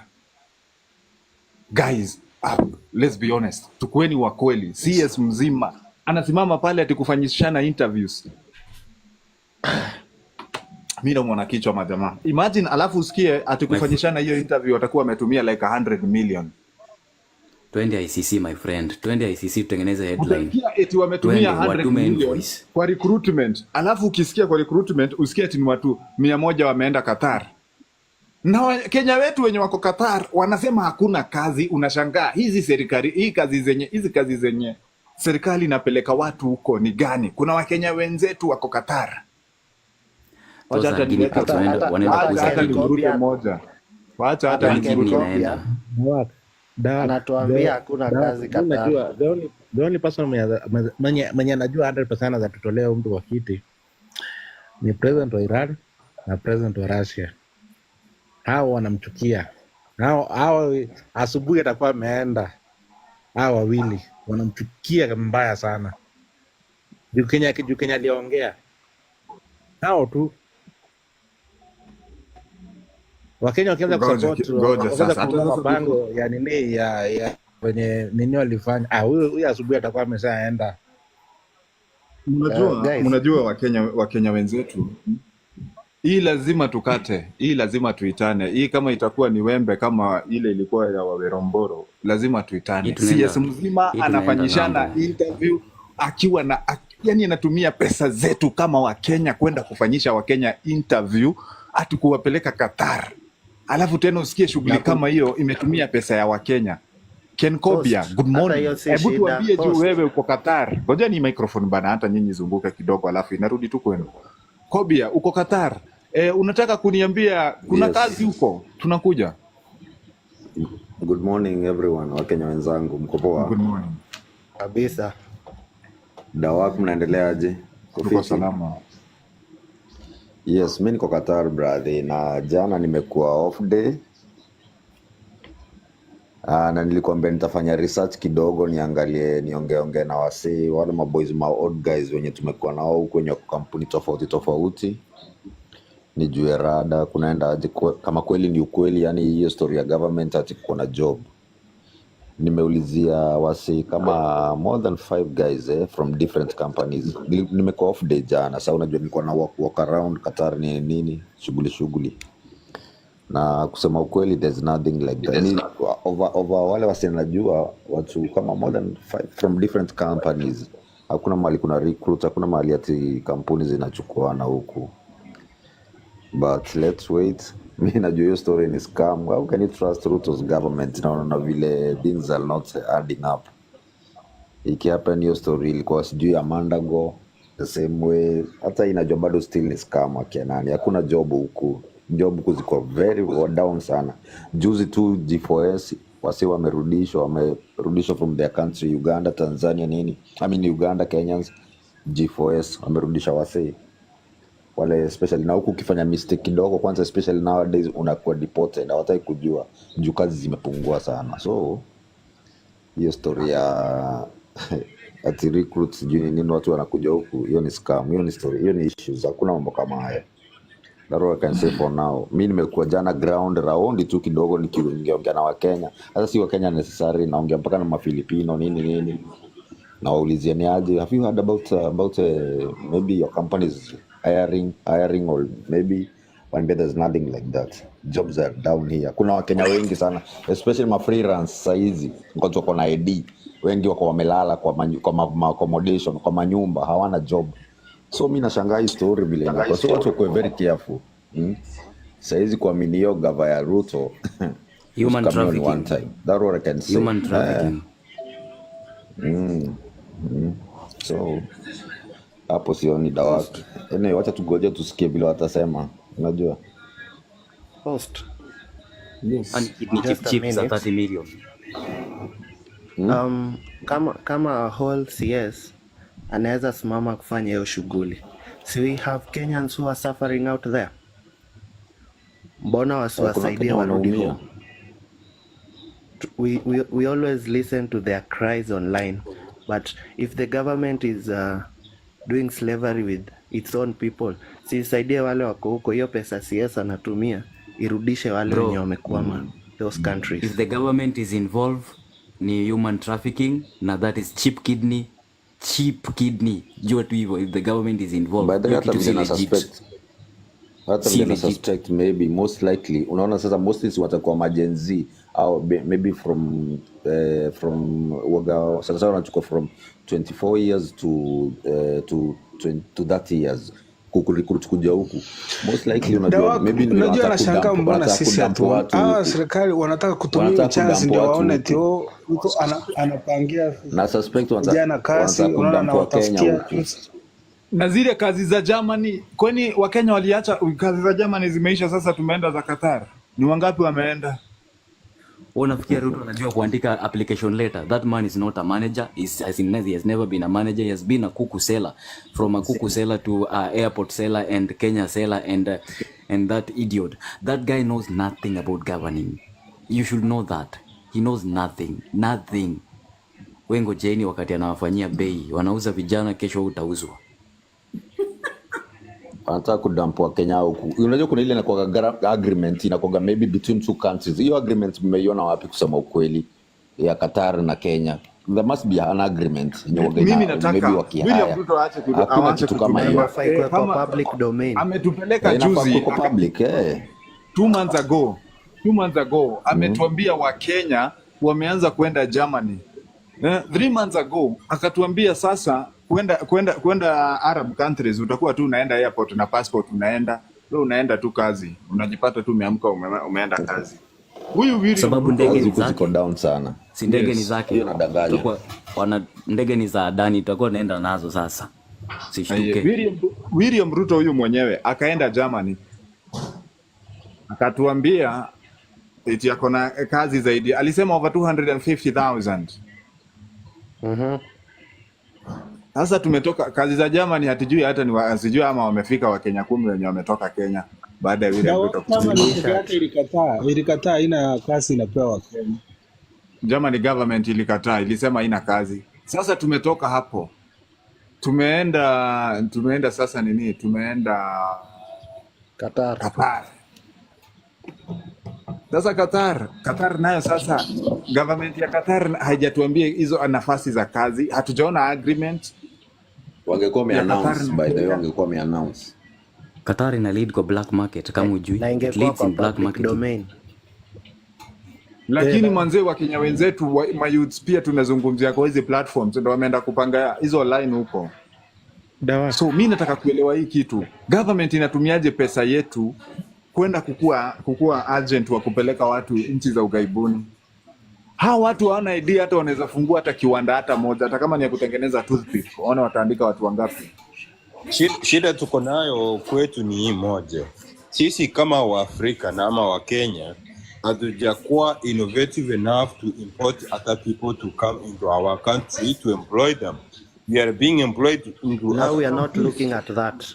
Ni ukweli. I mean, ukisema hivi like that's the truth, bro. Ukisema it we are not looking into that. What are you looking at? Like we want ourselves to be employed into if the fact that sasa sisi Kenya ika economy that we want other people to come labor for us. That's the reality. I mean, ukisema it we can only get to that if Ruto must go. Tutoke Kenya tuende huko. What are we doing? That's the reality. Lazima hii government we push to the fact that sisi country yetu we push to the fact that watu wenye wako hapa to accommodate all of them. Ukae na country yetu wenye iko genuine, and that's the reality. Ukisema eti watu sasa lazima tutafute job Qatar, why are we looking other people in other countries actually they're not looking for the jobs to other Mnajua outside. Kenya They're looking iko na for jobs professionals inside their wangapi? country. Mnajua Kenya iko na professionals wangapi wanatambulika kimataifa? Yaani Mkenya unaenda mahali unasikia Mkenya ni yeye anaongoza certain institution, unaenda wapi unasikia hospitali fulani sijui ya certain neurosurgeon, dunia mzima number 1 ni Mkenya. But imagine hao watu wote hawatusaidiangi sisi kama nchi. That knowledge they have inaexportiwa sasa. Okay. We bro, niwasaidie hapo. But then, hold on Usifikire kidogo, kama guys. Mambila Jabe Leo ni sasa tunaenda mnawaka. kutafuta kazi Qatar. We want our people to employ us until we Leo can't get. mnawaka. Tulieni. Come on, that's the truth. Tulia. Like lazima tukae employed our country. Watu wamesoma hapa, so many people watu wamesoma hapa hii country mpaka wanafanyia kazi watu wako Europe, wanafanyia kazi watu wenye wako everywhere in the world, wanafanyia watu kazi to be paid peanuts of cents. So we want our government to accommodate us. We want our government to be able to build industries, to kufanya vitu zenye zina employ our watu. What every year wanna graduate, every year thousands of people. Where do we expect them to go? And that's the problem. This government cannot do that. They Okay, have if you to say go that, out to what's that. the problem now? That's the issue. That's a good question. This government cannot do that. What can we do about that? That's what we should discuss And about. that's why we are having this platform. Okay, say what you want about that. We are now opposing ourselves, guys. We are now opposing ourselves because we are discussing something. We are opposing ourselves, bro. We were talking about this thing of government issues, how to retrieve ourselves, and the only way to retrieve ourselves ilikuwa ni Ruto must go. Now coming with this issue ya economy, my friend, economy kama mtu anashikwa na milioni kadhaa akitoroka nazo kwa airport akipeleka country nyingine, hiyo ndio unataka kutuambia venye tutaanza kuemploy watu in our own country. Another thing, ukiongelelea historia kuvuruta ati sasa now we want to think the way our country will be employing and giving opportunities outside. No, I did not say that. Sikusema hivyo. Our own country, bro. Our own country. If an opportunity comes from abroad, they don't think of collective people. They only think of their own people. Hata mimi saizi niko kupatia opportunity kutoka hapa, you will be blocked from the airport. What I said is tusikana mindset kuwa tukienda outside, tusikana mindset, we don't want to implant our mindset that tukienda outside that's where we get opportunities. There's opportunity in Qatar, there's opportunity in Dubai, there's opportunity in Europe. We want to talk about issues that to involve hapa Kenya, and how can we get this government to be involved into that? You can talk about that. Are you talking about? No, we can't talk about that. We are talking about Ruto must go. Sasa hiyo itusaidie. Akishatoka tutaongelea hiyo kitu baadaye. Naweza sema kitu. Majao ukisema hiyo sasa guys, the reason why tunasema Ruto must go, order kidogo, hii microphone inataka irotate pia kwa watu wengine. The reason why tunasema Ruto must go, guys, ni juu ameshindwa. Ama mnadhani juu nini? Ni juu ameshindwa alafu ni kuharibu anaharibu yenye alipata. Na hiyo ndio kitu yenye Wakenya wanastahili waelewe. Guys, let's stop to 50k. And with that, having that conversation, nimeweka kanam as a platform to Maseno, nataka nikupee mic mkiwa na bani kidogo. Tulia, alafu ama wacha kwanza nianze na nani? entamame.co.ke alafu nikuja kwako. Ngoja. Okay, mimi nasema kuna point to God alisema kwanza. First of all, is point senye tunaongea hapa. Yes? Mnanisikiza? Tunakusikia. Yeah, zile point zenye point to ina alisema, point to God amesema hapa ya kwamba zile point tunaongea muhimu zinafaa kuwa noted down so that by next tukikutana jioni tusirudie hizo point and at least tujaribu kusi-implement. Alafu dawa kuna kitu nilikuwa naongea kuhusu civil education. Civil education according to intelligence liko nayo, Ruto ameshaambia ma county commissioner, ma chiefs na kila kitu wasione hizo vitu kwa area sawa, na magavana pia wanajaribu kusafisha chini ndio wamfurahishe. So tunafaa kusifanya sana kwa mtandao. I think 70% of Genz wana access nini kwa social media. At least hii itatusaidia. That's what I can say. Na pia vitu ni mingi zenye tunafaa kuangalia, tusikae kwa kitu moja sana. At least tujaribu kuimplement zile zenye tunaongea, at least ndio tusonge mbele. Thank you.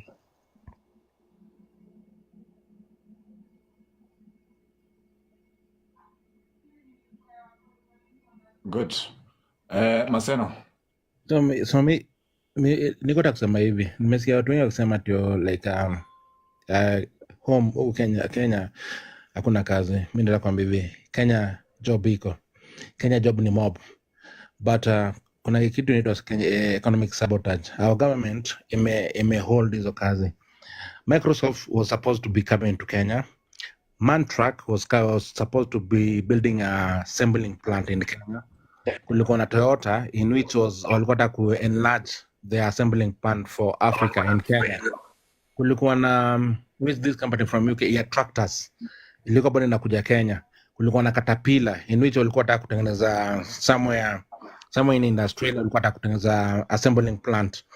Hizi kampuni zote zilikuwa mingi. Microsoft ilikuwa inaenda Eldoret, walikuwa already plan yote ilikuwa imeshapangwa, ilikuwa tu imebakia kuanza kutengenezwa the warehouse, alafu kuja waanze kuemploy watu na waanze kufanya assembling plant. Hatungekuwa sasa tuna import hizo mambo ya laptop.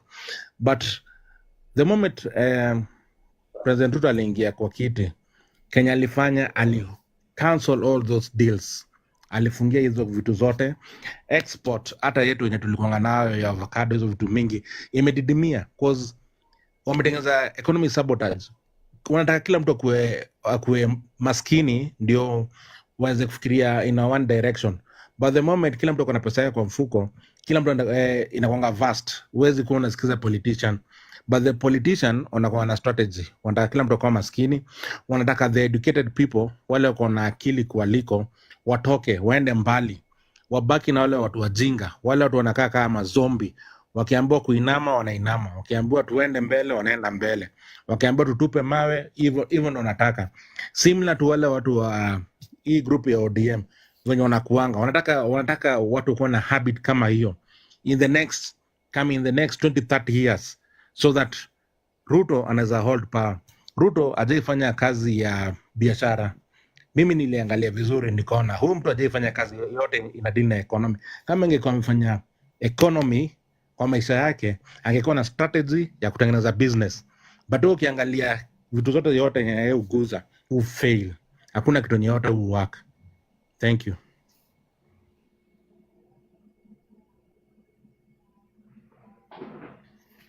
Bani.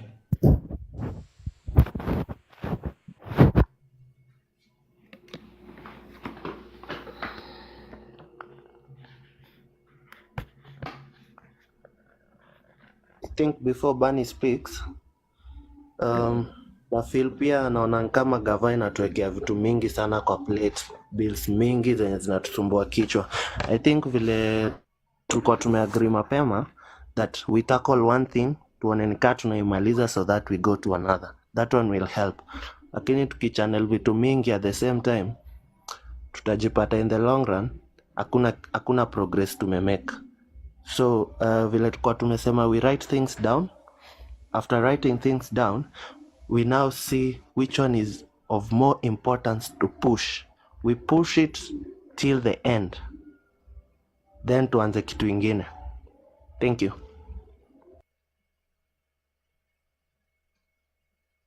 Good. Born of God naye akasema anataka yeye anzishe kupeleka William Ruto ICC. So Born of God, anytime unakuja hapa, I'll be giving you this platform. Jaribu kuangalia watu wenye mnaweza shikana so that mpush hiyo ajenda yenu ama yetu kama wa Kenya, juu ni yetu si yenu. Ethiopia, Gaza, how are you?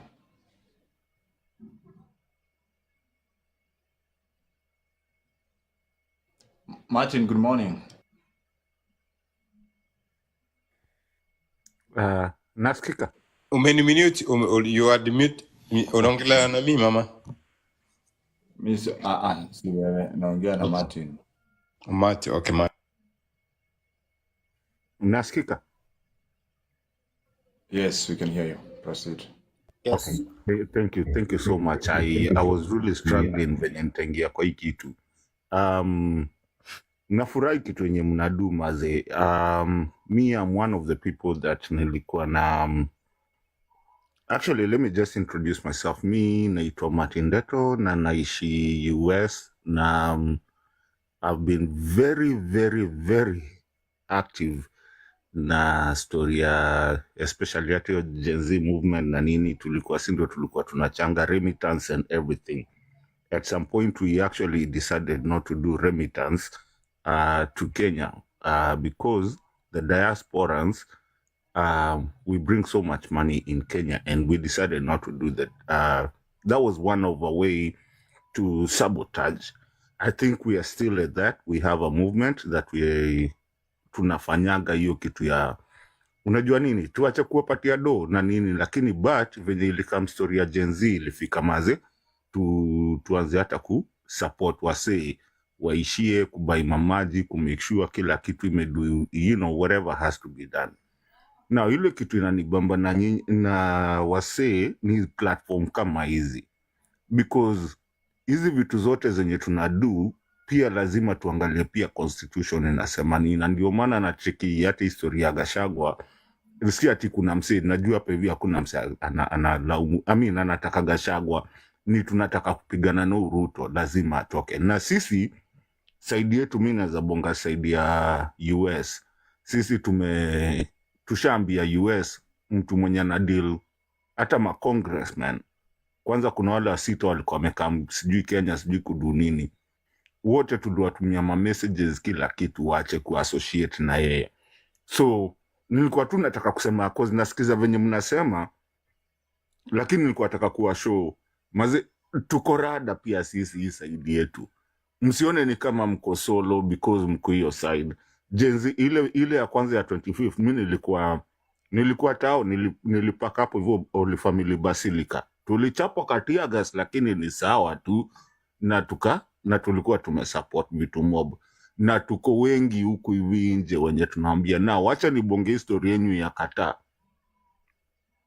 Boss, mimi naishi nje.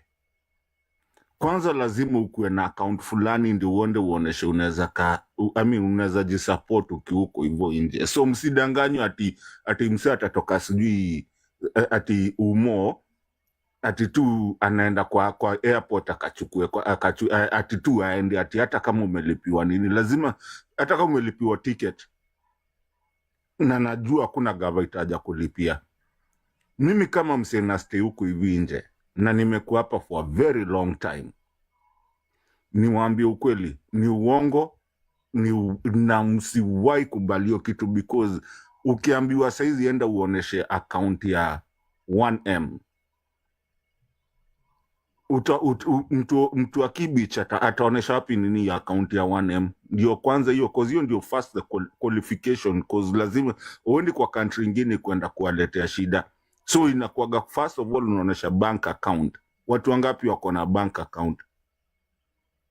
So saa zingine mwanzo mkianza kupigwa stories za jaba, watu wafikirie, because hiyo ni ufala na ni ujinga, na sijui kwa nini Ruto anaona kila mtu ni fala, because yeye anaweza tembea na bank account ya Central Bank. Inakuwaga kwanza first of all uoneshe bank account, uko na passport, na utajisupport kwenye unaenda hata kama unaenda job. So tafadhali mazee, mkianza kubonga na wasee, cause hizi platform na mazee nazipenda, cause hii ni civic education, watu waelewe. Mtu atokagi tu Kenya hivi ati tu naenda airport sijui niende wapi. Kuna bank account, na ukifika kwenye unaenda, kaa sisi wengine mazee tulisafa, wengine tulikuja kama studi, na uwezi jua watu wangapi wamerudishwa nyumbani, wamedipotiwa. So just because of a nonsensical thing unarudishwa home.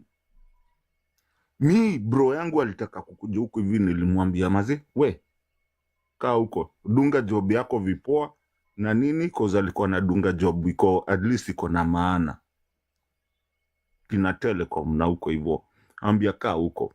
Siku hizi anadupoa hata mi saa zingine nataka kurudi home, nimekaa huku hivi more than 15 years, nataka kurudi home, na saa zingine unashangaa kwa sababu namjue tumezika watu wangapi huku hivi. Almost every year kuna kamtu tumezika tu huku hivi, hautajarudi kwenyu, because kurudi unarudia nani na unarudiaje, unaenda kuanzia wapi unless umejipanga. So hii kitu ya ku-export people from their country, I'm gonna tell you guys, is not a good idea.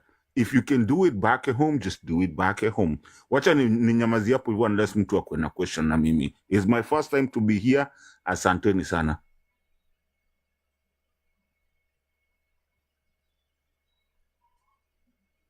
Thank you Mato for showing up. Hata watu wengi hawako wanajua ni wewe. Thank you very much. Domi, good morning.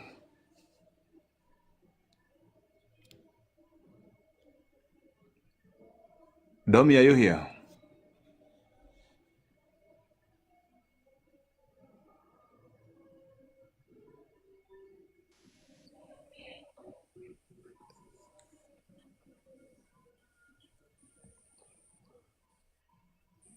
Domi. Oh, sorry. Can you hear me? Yes. No, I'm so sorry about that. I just wanted to make a quick contribution because nimesikia there was a gentleman who was contributing towards the idea of letting go, alafu saa tumekuwa na watu like, you know, the idea of joblessness and such stuff. I think we just need to stick to the plan. Nimeona watu wengi sana like the Genz and what they are trying to do. Just stick to the plans. I think we are doing a good thing.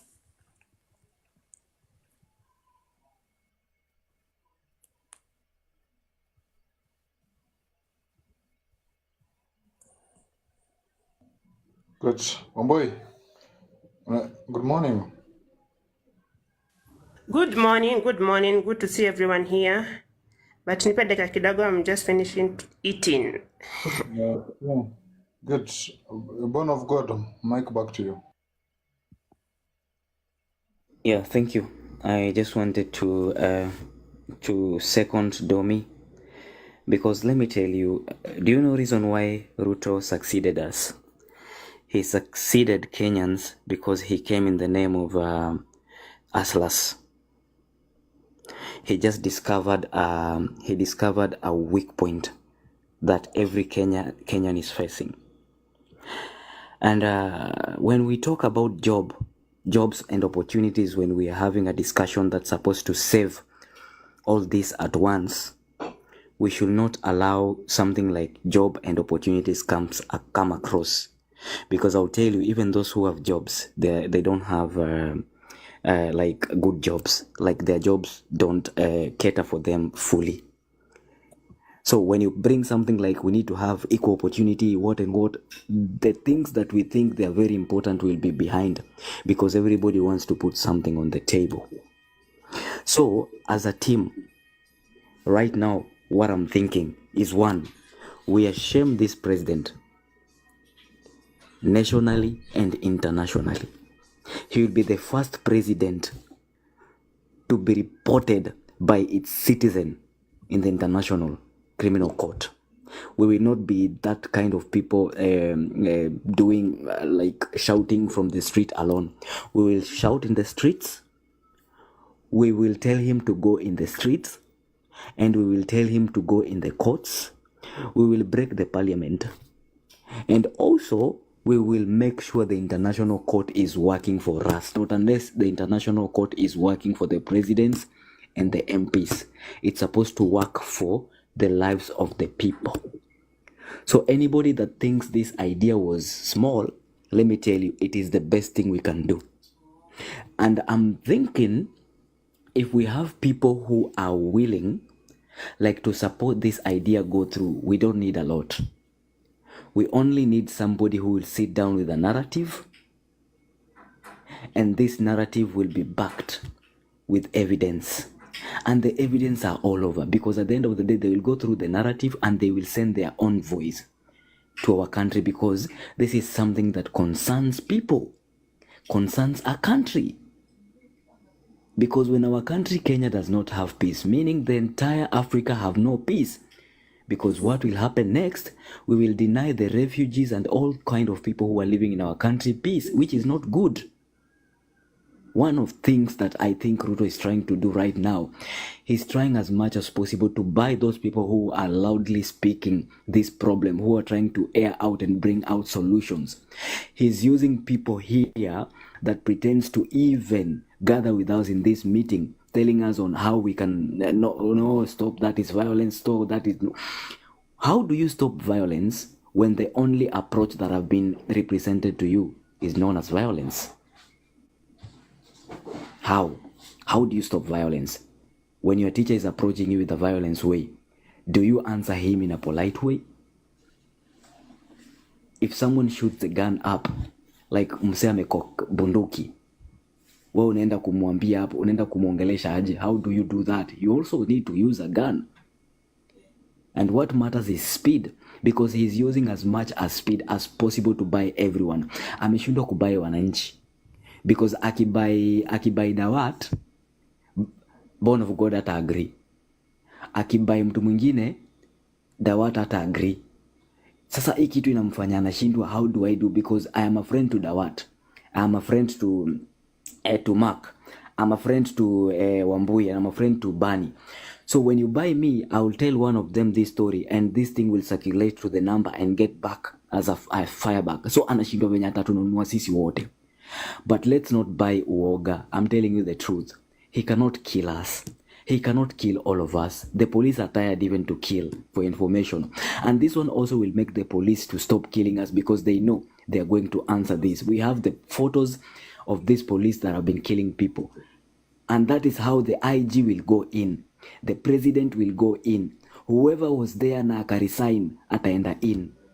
And pia by the way, nikuambia Gachagua atafurahia sana, because saizi si anarudishwa kwa miguu. Gachagua will die, and he knows he's going to die. Gachagua knows. When he sees this happening, he will be happy. I am sure he will be happy. Not even Gachagua. I'm using Gachagua as an example, but everybody will be happy. All politicians will be happy. Every politician that has been put, mwenye ameshikwa manini, and atumia hiyo manini, ameshikwa balls na Ruto, watakuwa free. We want to free our country. How do we free our economy yenye wase wanaongelelea ya jobs na nini? We release Ruto's hand from their balls. How? Tunawa report. Let's push this thing. Na iende kaende ikue chafu. Ni maandamano kila siku, na huku kesi tumeweka. Tukiweka kesi huku tufanya maandamano, hatutauawa, ataepa, atajiuzulu. Because now tunamshtaki na tunamprovoke. Ndio evidence itoke vizuri. Mtoto wa nani? Mtoto wa muuaji. Sijui kama mama yake anafurahia kila siku akiona watu wanakufa. Yeah, and I agree with you like 100%. And you're saying like, okay, for me, I'm not, right now we are not in Kenya, but I like the momentum ile niliona wa Kenya walianza. So sometimes patience inaweza patia your enemy an advantage if you are not patient enough, or if you start something then you cool down. And that's what I was saying, like we need to keep that momentum, because really the concerned Kenyans and the Gen Zs and the younger generation, they've done a very good job. But if they kutaka hivi wazubaye kidogo, then we lose the momentum, then we'll go back to the drawing board. Things will go back to normal. And that's why you have to keep that momentum fast. Make it a revolution like what we had in Egypt or Libya. We make it something urgent. I'm sorry because we have some of us brothers who are not in the country right now, but let's just keep that momentum going, or like on the ground and stuff like that. But I really do agree with what you're saying. Yeah, it's urgent, bro. It's really urgent. For the first time, let me tell you, Domi was a fighter, was William Ruto defender here on this platform. Mpaka nikamfukuza, sikuwa nataka kumuona. I'm shocked. Hata alikuwa ameshikwa manini. What happened? Domi, what happened? All that time, hata nimekuwa nikikuvuruga vibaya. You know, we have not even been friends for a long time. No, it's okay. Men can be enemies. Men can be friends. It's circles of life. Don't worry about that. At least now we understand the situation. I think that's when you are new on TikTok platforms. I mean, politics platforms. That is. So, guys, this thing will go with brain. Let's calculate very well. Wacha maandamano kashike kaende, and then let's those guys who are willing to do this stuff, by then siwadanganye. I am very sensitive when it comes to such sensitive matters. If you inbox me on this idea, I'll get back to the group on the WhatsApp. We talk about this also, and I'll also talk to him on other ideas. I would really need this idea get back to also Morara, get back to another guy that I'm gonna talk to him directly with a call. I need this thing go like we start doing a draft of this thing. And anybody who is a lawyer and a good one, please mind not to ingia, and we start this thing as early as possible. We try way out. Utakuja kujua we are in the dark room wakati make steps za kushtaki. Utapata hii kitu inakuwa worked on very quickly. Let me tell you, you might think that Ruto owns the whatever yenye imesemekana huku West Country. My friend, the West don't love anyone. They don't love African presidents. They will be very happy to scrutinize him in the court and even make sure he's in for information. Watafurahia sana. And please, those who have evidence, if you keep take them. William Ruto to ICC, IBC itampitisha? Haiwezi. Na akikuja kuvaa 2027 IBC itampitisha? Can I say something? Yeah, say. Surprised, wanaweza. I'm surprised, nimeangalia comment huko hivyo kuna watu wameni recognize. Unajua sina kuaga place ingine pia. We have another platform. Okay. But I have some information about your kitu ya ICC and the Ruto thing. And I also have we were kama kuna mtu akona information anaweza angalia, ataangalia. Sindo tulianza ku recall the MPs. We wanted the whole thing recalled. Okay. And I was part of it. We have bado tuko na kesi bado. And we were in front of Judge Mwita. Lakini ile kitu nawaambia, kitu yenye mnabonga saizi is right. And I want to remind you guys that Ruto never actually got off ICC. He's still in ICC. Hiyo kesi iliekwa pending. Okay? Uhuru alitoka. Iliekwa pending. Bado ya Ruto iko, lakini imekwa ni kama ametoka, lakini ijaiisha. So this ICC thing that you guys are thinking of going for, it's very valid. And I'm going to tell you that from a point of information. Na it's good that I'm seeing Kenyans watukaa nyinyi maze mko vigilant, because this guy lazima tumgonge in all ways. Tupiganie Ugashagwa, atupiganie Gashagwa. Ni Ruto tunataka, si Gashagwa. Na maandamano, I mean, the Gen Z movement, what people are trying to do. If anyone has any idea to hit Ruto from right, left, and center, that is what we need. Sorry, pole kuingilia. Wacha niseme hiyo kitu please. Wacha niwaambie wenye nasikiza hapa. Please, as a Kenyan mwenye nasikiza what I'm saying. When wako hapa naona 55 people. Please, don't ever think the West is the best friend for African people. As you are listening, kama we ni Mwafrika, kama we ni Mkenya, kama we ni anybody, don't think that the Western code is the best interest of you. So hata Ruto aende the West, hata achukuliwe Europe, hata achukuliwe America will look for the best interest of the president, what he matters for them. But So usiseme akienda Europe kenye atapata ni kenye chake. as long as we will frustrate him, kaende. Nataka atoke. I'm not saying ataka uko. Please don't get it wrong. Don't get me wrong. I want Ruto must go. I have to say that before I make a statement, please. Ruto must go, and I want him to go. But tusikana mindset aje the West is the best for us. Eti akienda koti ya Europe, akienda koti ya America, hiyo ndio itakuwa the best for us. We have to understand that those are the best enemies for us. As long as Ruto makes the decisions which are benefiting the West, they want him. That's the reality. Usifikirie eti akienda America watafikiria wagalie chini sema hey, he's done bad for these people so we want him out. No. Kama yeye is making the best interest for them, kama yeye amesign good companies for the West when they make a lot of money, they're benefiting and everything is going for them, that's the agenda. Usiseme eti akienda anywhere, it's just going to benefit us. Kuna Mkenya mmoja unajua mimi Dawaka hata tunanga msemo. Kuna Mkenya mmoja alipita hapa akatuambia eti Jubilee Ruto anapenda kufly. Kwa nini tusitake apitange Netherlands akienda kwingine? Mkenya tu hapa akapita akasema hivyo. No, watu wote wamebadilika by the West. Wacha nikwambie ukweli. Mimi nimetravel but the sisi ninasema nini? Mimi nakwambia titi. Kidogo. Martin unasema nini? Kidogo niwaambie kitu from just a point of view.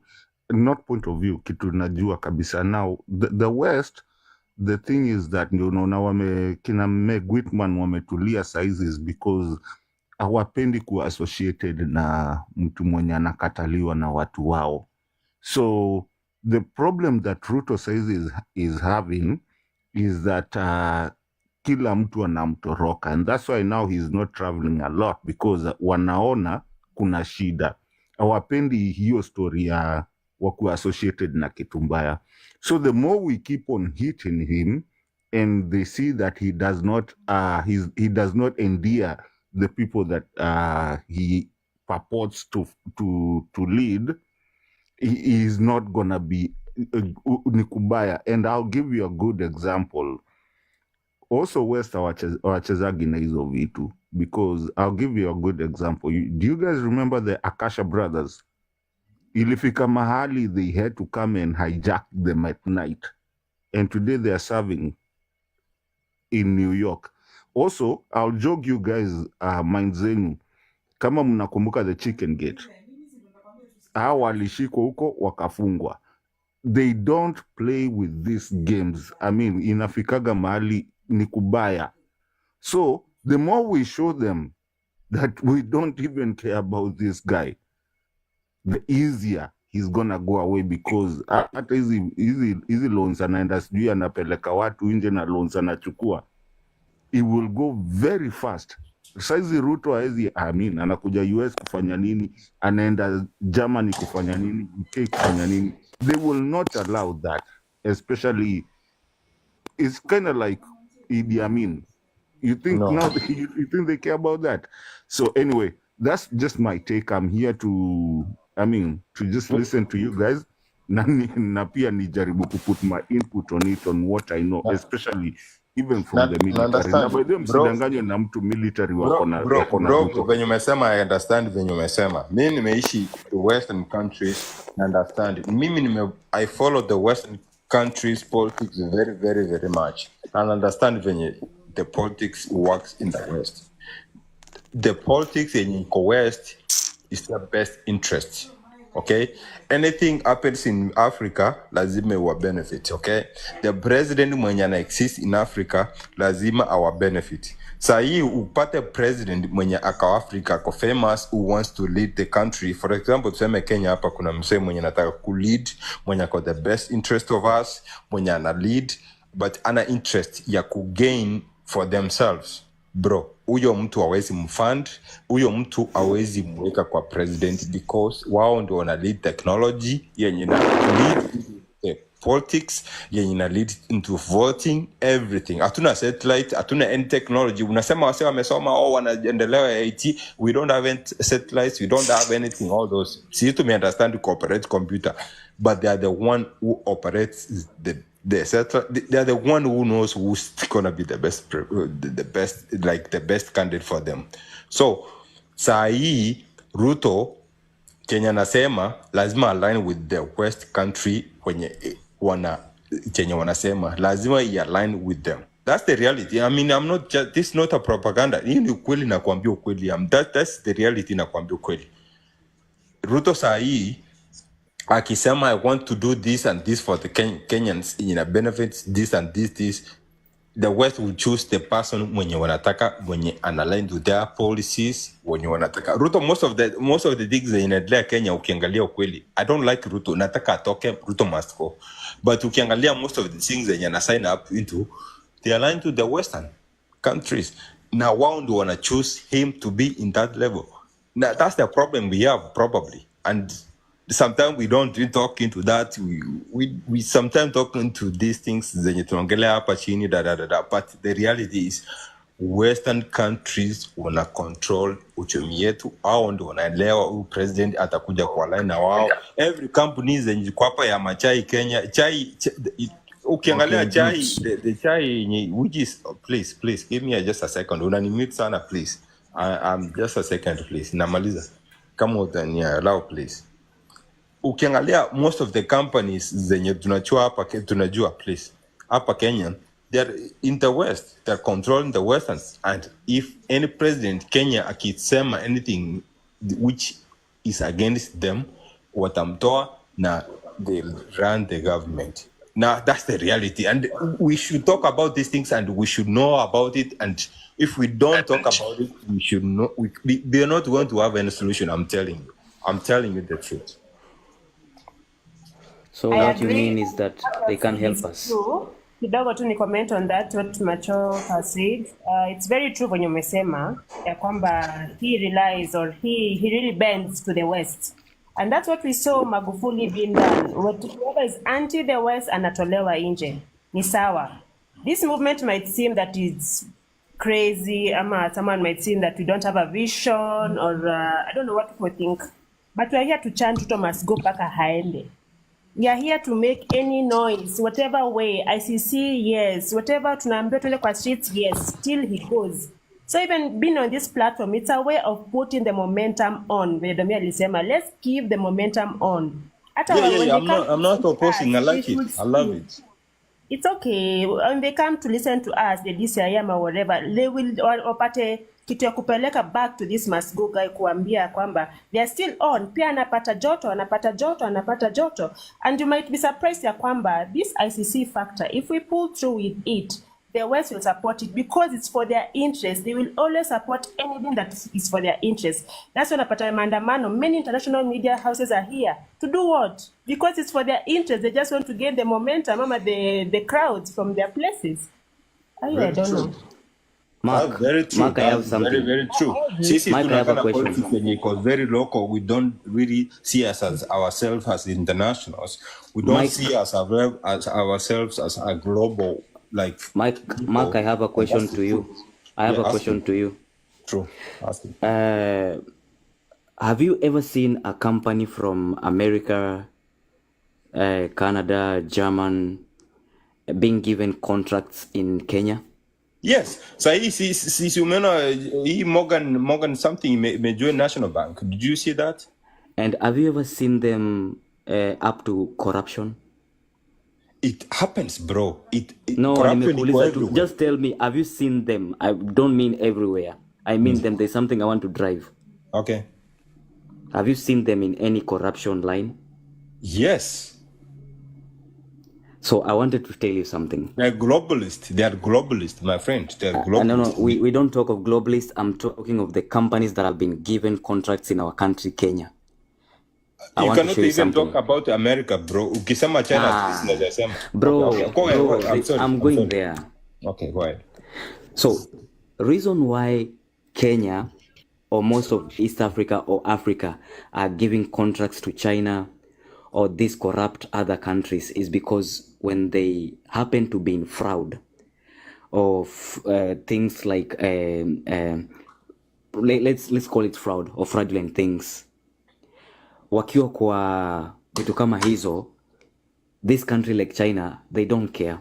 It goes to the company itself na inafunikiwa chini na utarealize haitaenda anywhere. But a company that comes from America, from Germany, from Canada, hata ikuwe ni private company, ikikuja country in Africa ipewe contract, misbehave, it is now termed as America has misbehaved. Those people are going to be punished. They will be recalled and they will be punished because they are destroying the name of their country. We agree? No. So Actually, let me let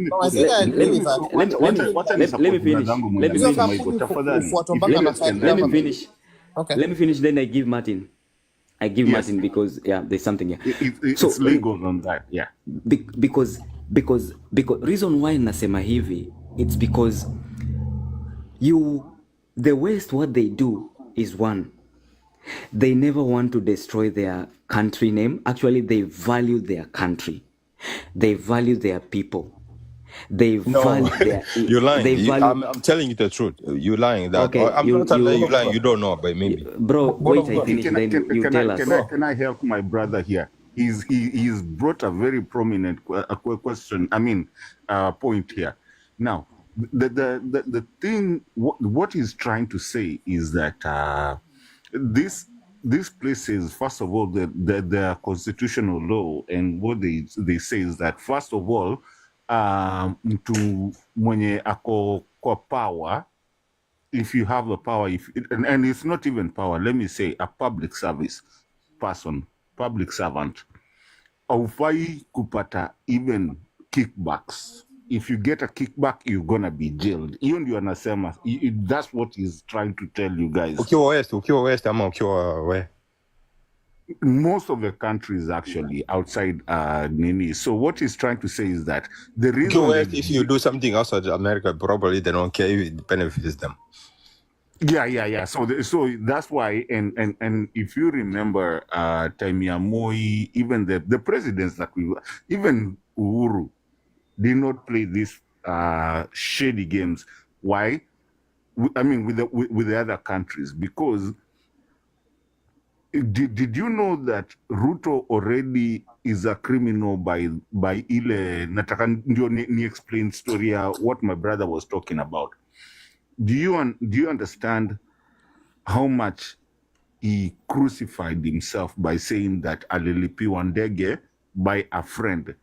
As a public servant, you're not supposed to. That was the time that even the Gen Z movement would have taken up with, because ufai kupatiwa kickbacks na mtu. So how do you get kickbacks from someone from maybe inaitwaje, alisema alilipiwa na mtu kutoka Emirates, and that's the point to hit, and that's what he's trying to say, that we should look at these things and expose, because watu kwao now, kama mimi venye nimesema, mimi I live in the US, the person that alilipa hiyo ndege anafaa kuwa amecrucifiwa. That is what he's trying to say, because haifai kukua.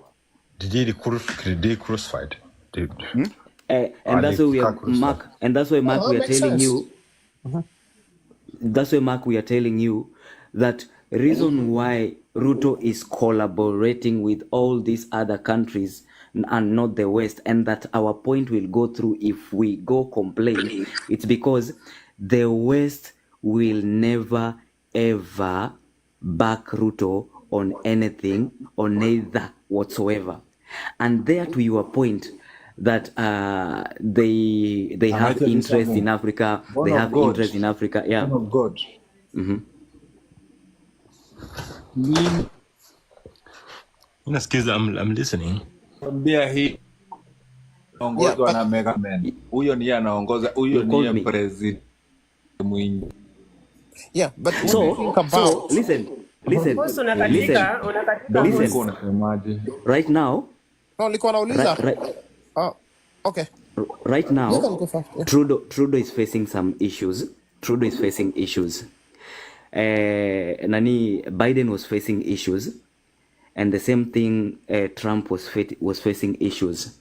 For those who understand the out politics, the way it's happening, I don't want to talk much about it. So, Biden is facing issues.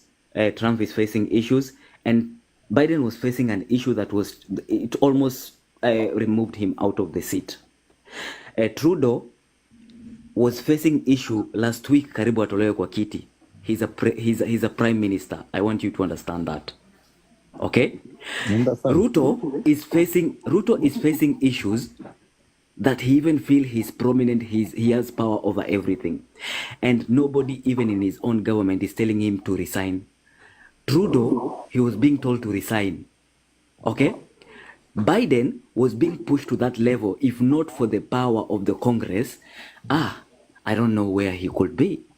So this is what I'm trying to say. West, or whatsoever they do, they don't support anybody who has a crime document. They don't support anybody who does not care about other people. They don't support, especially, let's talk about corruption. Hawasupport mtu wako na corruption, hata kama hao wenyewe wako corrupt, wanaenjoy hiyo game sana. Game ya anybody is corrupt. Let me tell you the truth. The West does not care about anywhere in the world, okay? Ukiangalia hata simu unatumia, America uses iPhones. They're not made in America. They're made in other countries. Like naweza kuambia ukweli. The West cares about themselves, about the economy. The politicians in the West cares about themselves, okay? Anything outside is an hidden agenda, okay? Kenya inaendelea outside the other people, it doesn't matter to America ama mtu wako somewhere. Ukisimamisha America umuulize anything about it, they will tell you about what's happening about the economy. They are worried about what's happening in their environment. As long They will as not tell you anything about anywhere in the world. Mwenye ako politician, mwenye ako West, anasema chenye kinaendelea country yao, and the politicians in their countries, they have the best interest into themselves. They have to provide the services, and that's why the West has the best, like wanakanga na best services and everything.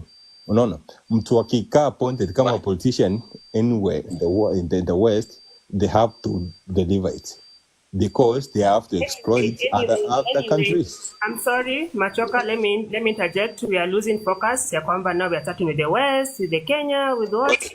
Our point is, we are here to chant Ruto must go. Can we please discuss what we need to We do? must go, but we have to fight. Take the route. I Agree with Hata Wambui. sistangu venye anasema, I Thank you, Wambui. really don't agree with that because I don't know where we care about the West. What does the West have to do with Kenya? Si Kenya ni yetu. The West has much. Ukiangalia hata Wambui, you're right. Yeah. Wambui, because I don't agree. I mean, I agree with you, lakini sielewi kwa nini tunashindanga sana tukipigana story ya West, West wanafikiria nini. Why can't we just vouch for ourselves, tufanye vitu zetu? Kama Ruto atupeleke vizuri, why do we have to do that? Even though I live in the West, lakini I'm thinking that it has come to a point in Kenya tuamue vitu zetu. Right, Martin. It's okay. That's cool. and that's why I'm saying, like, what people have started in Kenya already. right now on the ground. Let them not stop. Kama ni maandamano, whatever it is, what they are pushing, what wasi delay hata kidogo. Let them keep doing it, because whatever happens, kama ni west or east, they'll succumb to the people on the ground, because hao ndio wanasuffer the culture of impunity. They're the ones who have kids going without food. If they keep pushing, even kama ni west ama ni wapi, no one will come and top you. Yeah, so your consistency, that's what I was like. That was my opinion, by the way. I Keep mean, it going. the Keep it. problem Let's is push. if we Like, don't dig down what's happening, we are not going to find a solution. I'm not saying that Ruto must go. That's lazima mwenelewe. Ruto must go, and we want him to go. Guys, Okay, and I want him Mnono, to to be go, honest, and to that's be the honest, reality. to But be lazima honest, to guys, understand venye hii politics ina work venye tuko hapa Kenya. Who makes it's Ruto good. to be the Yeah, president? What's it's good also happening? to understand the Dawat, take politics of mic. the day. But guys, lazima tuelewane hii kitu. Hakuna siku West ama East itakuja kutoa Ruto, ni sisi. yes, that's what, That's a exactly. fact. Tutamtoa lakini baadaye hatuwezi. By the way, Hii kitu tutamtoa hii lakini kitu tunaichukua aje? technically lakini Guys, akiwa kitu yenye power tunastahili kufikiria ni guys, Mark, what are kitu you yenye trying to say? tunastahili oda kidogo. Mimi ndo nimeingia sasa. Tap the screen guys. Tap. Na tushare hii live. Mimi nasema hii William Ruto tushinde hapa tukicomplain about east west. Tunastahili kufocus. Hii kitu tunaweka huyu jamaa tunamweka chini aje.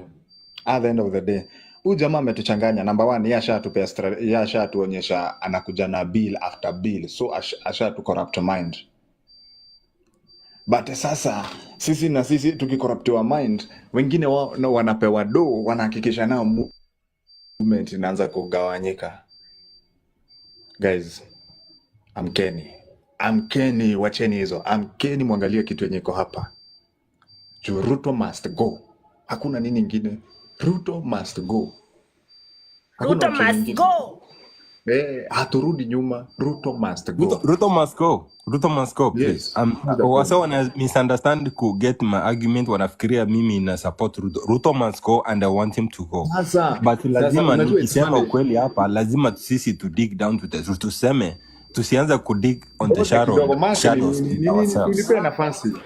Sasa Mark, unajua wachia Dawat, Mark, relax. Tulia baba. Acha tuseme hivi, here we come to discuss our issues, and sometimes your issue might not agree well with someone else's issues. So be kind, be gentle. That's sure.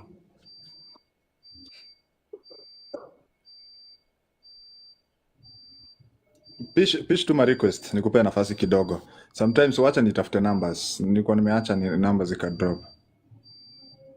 Ni namba nataka niongezea. Speak for a minute. Yes. Get the mic. It's Moko. Oh, Guys, tap the screen. thank you so much. I love the initiative. Actually, I think the best way we can do is to help the members of our community to colonize their minds, because you'll get to understand that most of our problem is tunaendanga na the narrative ya mtu wetu, akuwe mwizi, akuwe mkora, as long as ni wetu, we want to defend them. But if we can help to sensitize the community, the old people because majority of them are the ones who vote, we will be able to get this man out of power, because he's doing greater harm to this nation and to the future generations to come. All in all, Ruto must go. And having said that, do you think we also have a problem with the voters?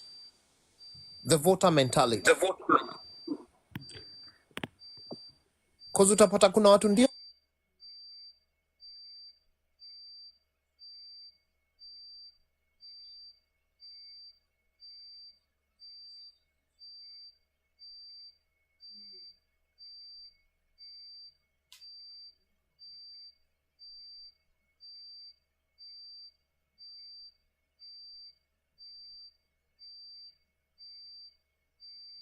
the only thing for me in my thinking, it's just gonna take a revolution. We just keep going, and keep trying to effect the change from the streets.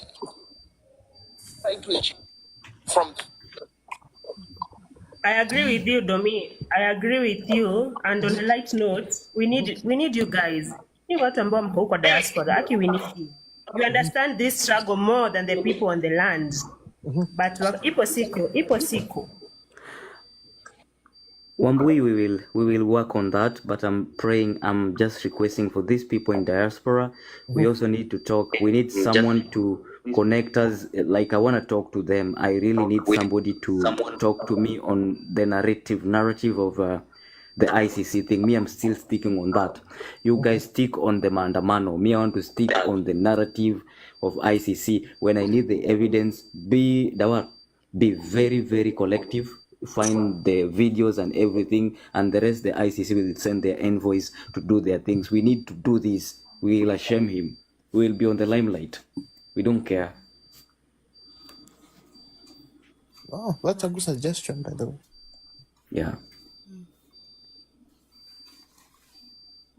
Because if you start doing it from there, I'm very sure your offices will be broken from A to Z. They will send goons. They will hit you to head. I know that guy, how he killed people. 207, I was there. I know what he did. Oh. And I've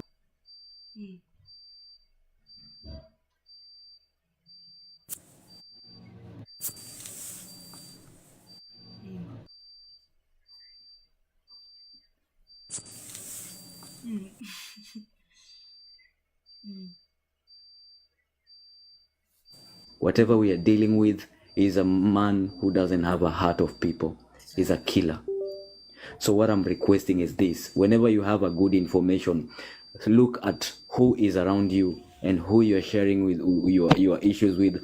Ruto is taking the country to Moi's era, whereby anybody you talk to, even in your own house, is doing his work. And he's paying them a good sum of money. Even your husband or your brother, your sister, your wife can kill you for that issue. Like, he's buying everybody. He can even buy Satan. So be aware. Like, do things that you know. You're protecting your moves carefully. Yeah, that sounds scary. Yeah. Yet it's the truth. It's scary, yet it's the truth. I agree. Our home is somewhere huko kwake. Anyway, Koveti, karibu. How are you today? Salimia, tupe maoni. Ama we go to David Ruth, then give the mic to... Okay. Whichever. Oh, do I speak or we go to someone else first? Okay, go ahead. Thank you for the platform. Yani Kenya is a crime scene more than I thought. By the way, Martin, karibu sana hapa. I'm Nancy, najua unanikumbuka from Sound Candid. Nowadays that platform is compromised. You can't speak your mind. Okay. Welcome here, you can speak your mind. Yani Kenya is a crime scene than I thought. Kwanza nilikuwa hapa mambo ya watu wanaongea about Somalis or things. Hey. Yani everybody ako kwa interest yao. We don't even know who will trust. Kwa sababu takata tuache mambo ya ukabila. Nancy, kumbe ni wewe ndio unadigonga huko chini, lakini Ni mimi. Ladies and gentlemen, I know Nancy from why are you telling people kule tunachezaga? Sisi unajua sisi tunachezaga place ingine, but Nancy, it's good to hear you. Unaona nyinyi watu hii kitu ya Ruto imeleta watu pamoja. Nimeingia hapa naangalia huyu ni nani ananiongelesha huko, and this is my first day. Thank you Mr. Chair na nyinyi wote. Yes, we also run another kind of parallel show, and Nancy si lazima huambie, but so it's funny. Anyway, Nancy, I don't know. Sorry, I just had to say hi to you. Yeah, it's okay. And Yeah, it's that's good, been Martin. compromised Kidogo now. Koveti. It's Yeah? good that hata umefanya tujue jina yake. Umefanya tujue jina yake ito Nancy. Nancy, continue. Yeah. Yeah, so yani Kenya is more of a crime scene kushinda hata vile nilikuwa nadhani kabisa. Wasomali wako huku yani na sisi ni wajinga tunawapatia positions. Watu wenye mko hizi countries tunajua hao watu kukupea position is very hard. Labda kawe ni nurse job zenye wazitaki. So but yesterday I had another dream, yani that dream was like it's almost scary, but my dreams come to pass. It's almost scary but it's good. We were somewhere in a building, Ruto akaingia na watu wake wanamsupport nini. Kidogo hiyo building ika collapse yote, kuangalia hivi Ruto alikuwa amekufa. So just no God. Yes. Guy. Shangilieni hiyo. Yes, amen. Hiyo dream kuja mimi peke yangu nilitoka nje kurudi hivi nikapata kila mtu amelala, lakini after sometimes nikaanza kuomboleza, lakini watu wakaanza kuamka kuangalia hivi nikaona yeye na watu wake hapo they are no more. So let's just pray God will do something, but Kenya is more of a crime scene than I thought. Alafu watu wa Exxon wanapiga morara, really it's not fair. Just because yeye anaitisha msaada because ana support from NGOs nini or people with political interests. I don't know how we can handle that. X imenunuliwa, usijali. Ruto alijaribu kuja X mkamuonyesha madharau. Sisi ndo madharau kwa X.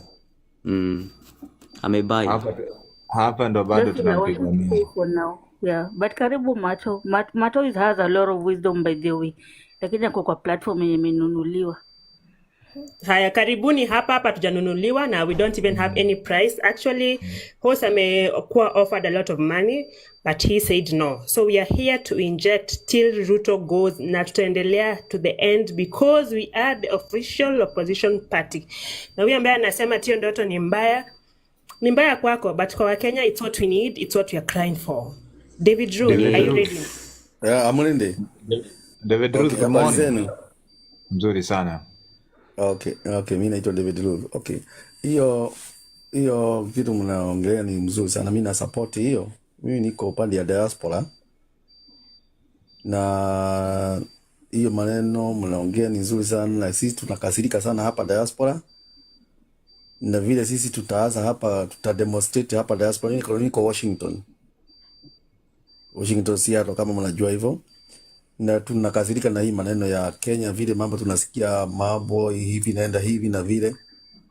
Ile kitu iliyoko Genz, watu muendelee hivyo na msiwaguke. Watu waendelee hivyo mpaka huyu Ruto tutoe. Sababu lakini sisi unajua tulikuwa tumeanza kuona kama watu wa diaspora ni kama waliachilia movement. Hapana, ukiangalia tulidemonstrate hapa. Walikuwa key kwa kuunite. Sijui Martin, you can respond to that.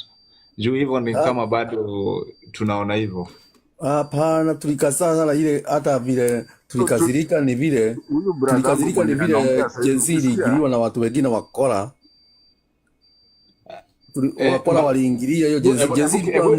Hebu nisikie response ya Martin, alafu nikuja kwa kurudishia microphone David. Okay. Martin, unasikia swali yangu? Nimesikia kabisa na nataka kusema ile kitu yenye huyu kakangu anaongea hapa hivi.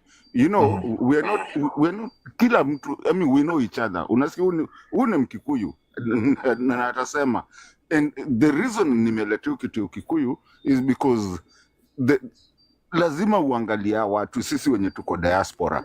We were remitting, tulikuwa tumesukuma Genz kabisa, tulikuwa tunaenda. Now the problem ile ilitokea ni historia Baba Fidel akaharibu kitu kidogo, akaingia na huko lakini sisi tukasema bado tutaendelea, lakini bado tunataka kunyima Ruto pesa. So and I know huyu jamaa anaongea saizi ataongea ukweli, na atakwambia ukweli kabisa. Ukimrudishia mic atakwambia sisi watu wa diaspora we don't care about Ruto can go anywhere. Na ndio maana tumeendea Gachagua kwanza, alafu tukujie Ruto, kwa sababu nyinyi mlilegeza. Na unajua tukiwa mbali sisi, the only thing we can do is support you guys. Na ukweli ni kama kazi yangu iko, huyu amesema anaishi New York or whatever, mimi naishi Kansas. Sasa nitafanya nini? The only way I can do is support you guys by either remittance, niwatumie niwapatie pesa, niseme endeni mchukue watu kadhaa, chukueni basi fulani, mnahitaji how much kwenda maandamano. Na hiyo watu wengi wanatuchapa sisi wenye tuko nje, wanasema nyinyi wenye mko nje mnaongeanga mkiwa mbali, but hii kuongea ndio bado imeleta hii kitu yote, and this is what hiyo ndio imeamsha hii mambo yote. Exactly. Hii Hapo ndio mnaelewa inageuza kila kitu. zaidi. Oh, pole, mnaelewa zaidi about this war than the people in the country. Anyway, endelea. David, Unaelewa kwa sababu tunaishi Ni sawa. mahali, kwa sababu Na wao tunaishi sisi mahali. tunakwanga hapa kila siku nikiwa ukiingia live, mimi niko sikosangi. Mimi na Abshir, sisi tumepiga hii live sijui kuanzia last year. Mimi hii live nilianzanga last year siasa hapa hii ya movement last year September. Hata sasa ndio watu sijui wameanza kwenda wapi, sijui ni kama kuna controversy mingi TikTok. We have been here man. Bro, si tulishikilia hii kitu bro. Uone hii kitu tumeshikilia hii, sisi wa diaspora ndio tuna support hii Zile movement. mabasi zenye ilikuwa nazo. Kia nani? Bro, unajua hiyo movement ya ile ya Genz, ile pesa mingi ni sisi ndio tulituma, unajua hivyo? Yes. Unajua sisi mtu anatuma 10,000, 20,000, 15. Mimi nilitumania Hanifa mara 3, hata niko na receipt mpaka sasa hii. I don't need to prove to anyone, but we support. Hata Morara tuna support by the way. We Bashir, tunataka kuandika ICC. So sijui unajipanga aje. Tunataka mambo ya ICC ifanye kazi haraka haraka. Hebu kwanza nirudishie David microphone, alafu nirudi kwenu. Ngojeni kidogo. Mambo ya ICC. Okay. Ngojeni kidogo. David, wacha kwanza hao wakiingia wataanza kuhakisha. And you guys, bado by the way, hata kama mnasema nini, nimeweka ka namba yangu hapa. Mnaweza pia support kaka platform ketu. David, ingia Ruth. Okay, ni sawa sawa. Lakini ni mzuri sana hivyo watu kupatiana nafasi, kila mtu atoe maoni yake ama achangie. Manake tunasemanga hapa home is always the best. Na sisi wote hata kama tuko diaspora tutarudi Kenya. Kenya tutajenga, na tukifanya hata zile pesa tunafanyia hapa, hakuna pesa tuna invest hapa ngambo. Tuna invest pesa yetu Kenya. Kwa hivyo tunataka nchi yetu iwe sawa sawa. Na kama nchi yetu iko na vita, hata sisi tutakuwa na vita tu hapa. Vile sasa utaenda wapi? Tuweze kuinvest nchi za wenyewe. Kwa hivyo tunataka nchi yetu iwe sawa. Na tutaki ati mambo hii ya political hii ni hivi ni kabila fulani ama ni kabila. Haja yetu ni nchi yetu iwe sawa sawa. Tukiinvest pesa yetu, tunajua pesa zetu ziko safe. Na vile Genz walianza mzuri sana. Wako wanafuja mahali popote, asipokuwa wakora walikuja wakaingilia. Na mimi sisemi kitu, watu waliingilia sababu ya political, wakaanza kufunja, ndio Genz isemekana ndio inafuja. So kwa hivyo hata wa political hao nini wanapatiwa pesa, na solid kusema hivi, watu wengine waliingilia sababu ya political, waende waharibu Genz. Tukiona kampeni, wakati kampeni ilikuwa imefanywa mzuri sana, vile Gachagua na Ruto walianza mzuri sana wakaendelea. Lakini political inaanza kuingia. So vile kitu tukisema hao watu kama wataenda nyumbani, mimi nilikuwa nasema wangeenda hao wawili tuchaguane tena. Wafuje serikali. Lakini si kupatia wengine pesa. Hii nimesikiliza hii koti jana, hata sikulala. Nilisikiliza kulingana vile hii mambo ya kotini iliendelea. Kama mnasikia. Hao watu wote, mimi kama ningesema watu wote waende nyumbani, tuchague serikali nyingine. Kama wameshindwa na kazi. Tunataka nchi yetu iwe salama. Tutaki vita. Tuko na kesi na mwita ya kila ifujwe yote. You can go online and look, utaona Mhatindeto huko hivyo. Tuko na kesi huko. Tunaenda kuvunja hii kitu yote. Na naweza penda watu, kila mtu, hata wewe venye umesema, hakuna mtu ako na hii kitu yote ya hii serikali.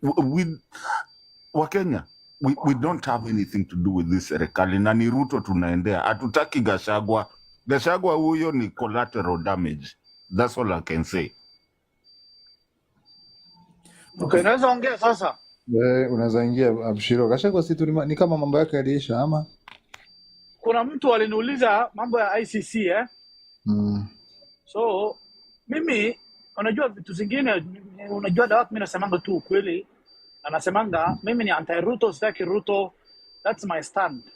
Lakini kuna vitu tunafaa kuelewa na tuambiane ukweli na tuachane vitu zingine ambayo hazitatuletea maana, tusi waste time. Ruto is a sitting president. Ruto na Uhuru wakiwa cabinet walijaribu juu chini wakatoa hiyo kitu. Sasa hii Ruto unakumbuka jamaa alikuwa Kenya Human Rights Commission. Sasa ni UDA Secretary General. Anaitwa sasa siku hizi yuko amepelekwa hii ya nini? East Africa. Hassan Omar. Hassan Omar ndo Ruto alikuwa amempiga ile time ya nini? Mpaka wakaletea kesi mingi. Ikakuwa Ruto akawaua wale ma witness, wengine wakatoroka, wengine wakasik asylum outside the country, wengine wamejificha. So tusikuwe na fikira zingine ambaye haziko. Ruto sasa is a sitting president, ako na security, ako na kila kitu. So itakuwa ngumu sasa watu kujitokelezea. ICC utaenda sawa. Okay, ICC ni mahakama. Ukienda uko na evidence gani? Vitu zilifanyika almost 18 years ago. Kesi imekufa. So tuwezi sema tutaenda ICC for sake of it, you know. We need to have concrete evidence. So na huyo jamani president, utatoa wapi evidence? Ruto sahi mtu akitokelezea ama nini anamfinish tu haraka. Kama walimaliza hii kitu wakati hakuwa president, utadhani sahi kama kwa president ako na NIS, ako na military, ako na security apparatus yote, itakuwa ngumu. So mimi Kenya tu nasemanga ni hivi. Ruto tukitaka kutoa ni vitu viwili, hakuna tatu. Tutoke wa Kenya wengi around 1 million ama 500,000 tuingie town, tuende state house tumtoe venye watu wa Bangladesh walifanya. Kama sio hivyo to mobilize tuongoje 2027. Hakuna mambo mengine utatoa Ruto. Hii ingine nini ni kujenga tu civic education na hivyo tu. Hiyo ndo naweza sema. Na hiyo ni kweli, nakubaliana. Enda the Egypt way, revolution. Because hata utaenda kwa kura na utaibiwa kura. Do a revolution. Enda kwa street, haribu until we effect a change. That's my idea too, and I agree with you. Good, that's true. Bro, okay, let me reply him. Hii mambo ya kuiba kura, unajua kura inaibwa. Mimi venye naonanga siasa ya Kenya nimefuatilia almost 4-5 elections Kura inaibwa wakati watu like wewe uko na wafuasi wengi na watu wamekupigia, unahitaji kitu kidogo ambaye itakucross. And let us not forget, Ruto alishinda na Raila with less than 200,000 votes. I think Ruto alikuwa na 7.2 na Raila alikuwa na 7 million. Unaona? Wewe brother, slow down. Tusidanganye wa Kenya. First of all, Ruto hakushinda kura. Mimi nilikuwa hapa na nilikuwa nimekaa, tuliangalia kila kitu, tulikuwa na watu. Unasema ile hesabu. Sasa siendo president. Ruto alipata 3 million. Okay, apate 3 million, apate nini? Mimi nakwambia the official figures. You can dispute whatever you want. Hizo zilipelekwa koti ya Supreme nini. Of course ameiba, najua hiyo iko, lakini tunasema ile iko sahihi. He's the president, he's the 5th president, whether we like him or not. Now mimi nasema venye tutamtoa. Unajua sasa ni president bro. Ukisema Ruto is not the president, hakuna kitu itasaidia. Ruto ndo ako kwa state house na amekalia kiti, tupende ama tusipende. Mimi tuache my emotions, tukue tu na ukweli. Ruto ndio president na hakuna mwingine. Yes, the difference ilikuwa hakuna mwingine. Ruto ndio president. Ndio mimi nimesema the difference, alishinda na Raila. Yes, aliiba ni sawa, lakini what was the difference? 200,000. So mimi tunaweza mfanyia, tukipata kura mingi Genz wakitokelezea, sisi tukuje tupige kura millennials wa Kenya wakishikana, huyu ataenda nyumbani. Okay, kama tuko na tuseme registered voters ni 20 million, sisi watu wakitokelezea tupige kura, ikuwe nini, utaiba nini? Kuna wakati itakuwa ngumu kuiba kura bro. Kura inaweza ibwa wakati Ruto ako na wafuasi wengi, hiyo ndo ataiba ya kucross.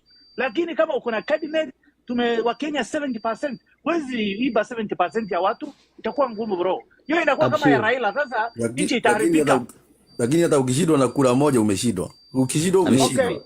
unajua kuna ile bro, wacha nikwambie, kuna ile unajua Raila kwa nini watu walipigana? Because Raila alishinda Kibaki, kila mtu alikuwa anajua. Ndio Kibaki ile Raila alishinda. Lakini ndio hii nakwambia ingine sasa, Morara akishinda, tuseme Morara sasa ndio president wetu.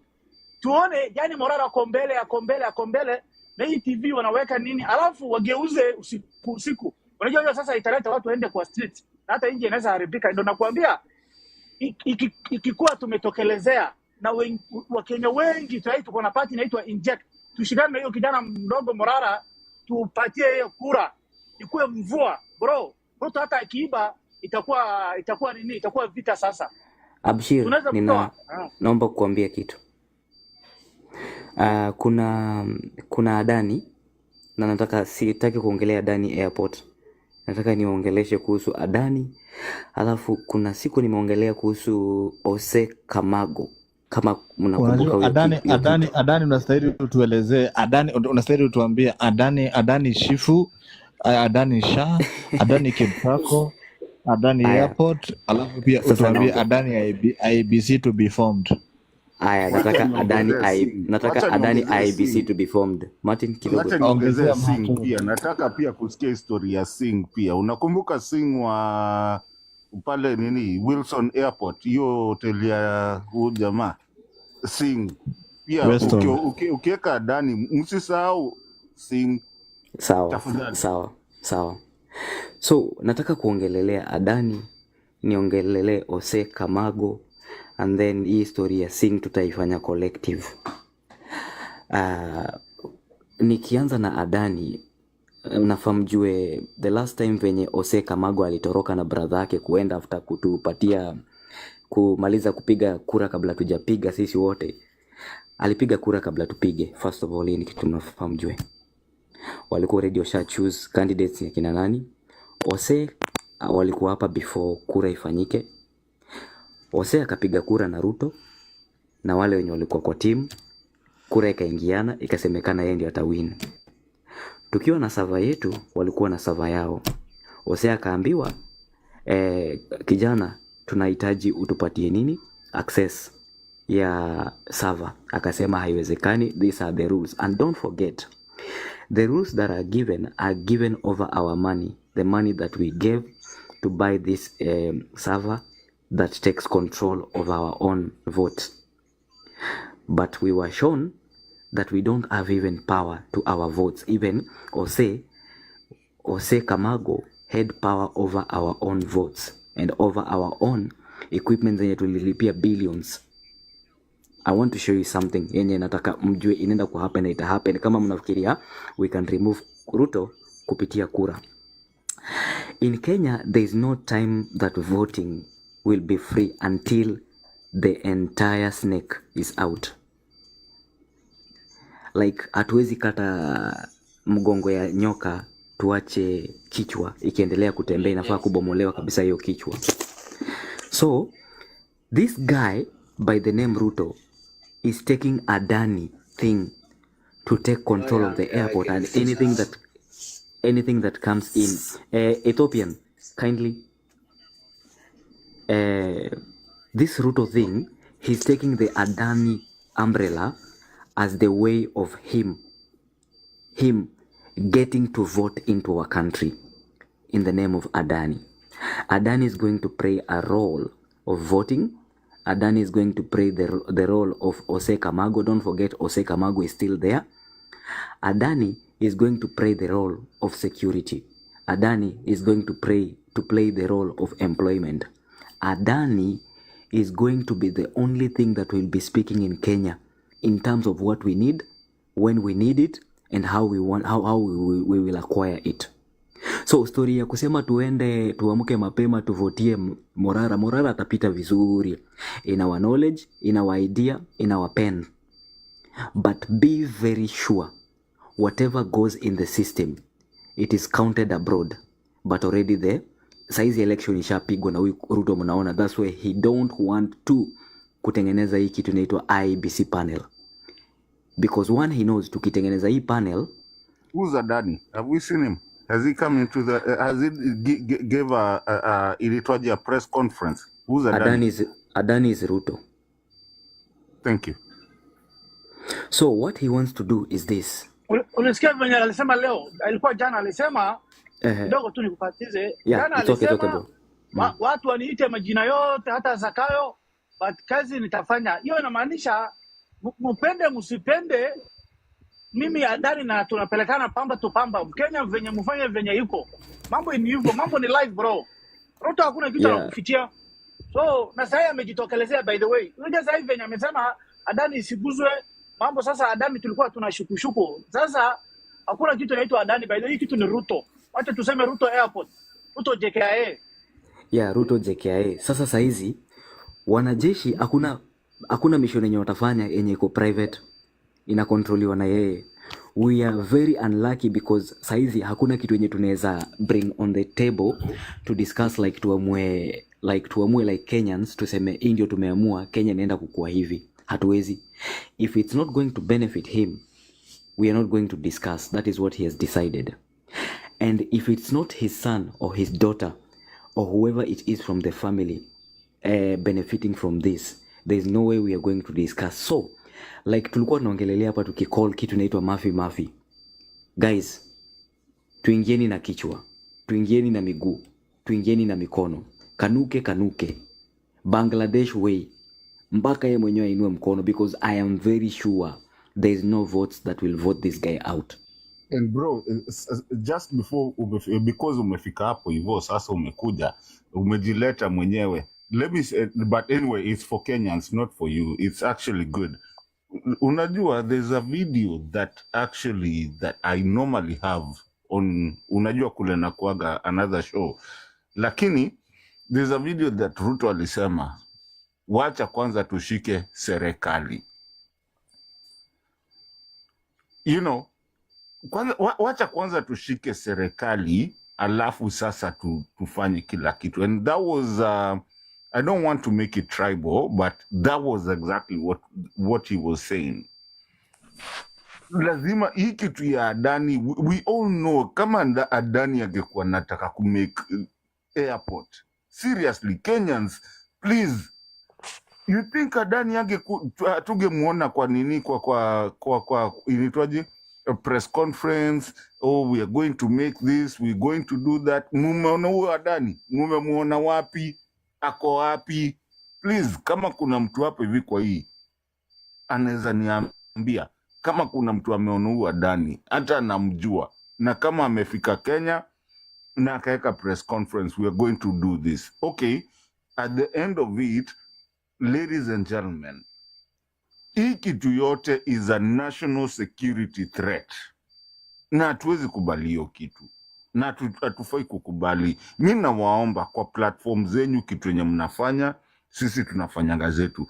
Hii kitu is just wrong from where it comes from. Na lazima tuchunge country yetu. Venye Kenyatta aliambiwa na Idi Amin, tutachukua mpaka Naivasha. Guess what?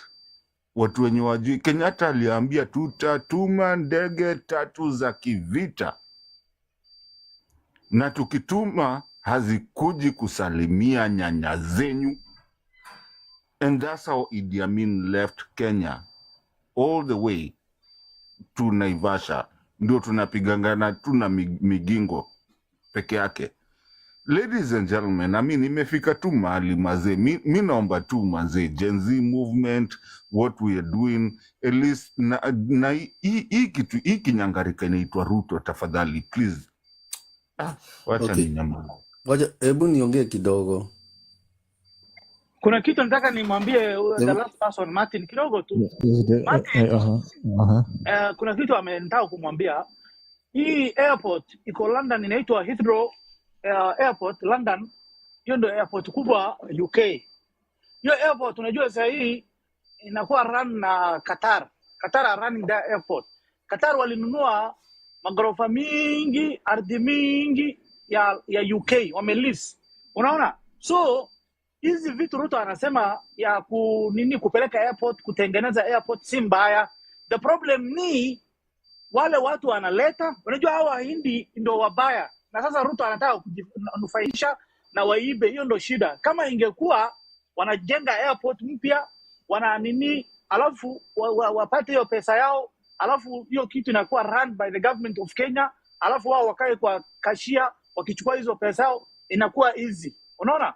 Lakini sasa shida ni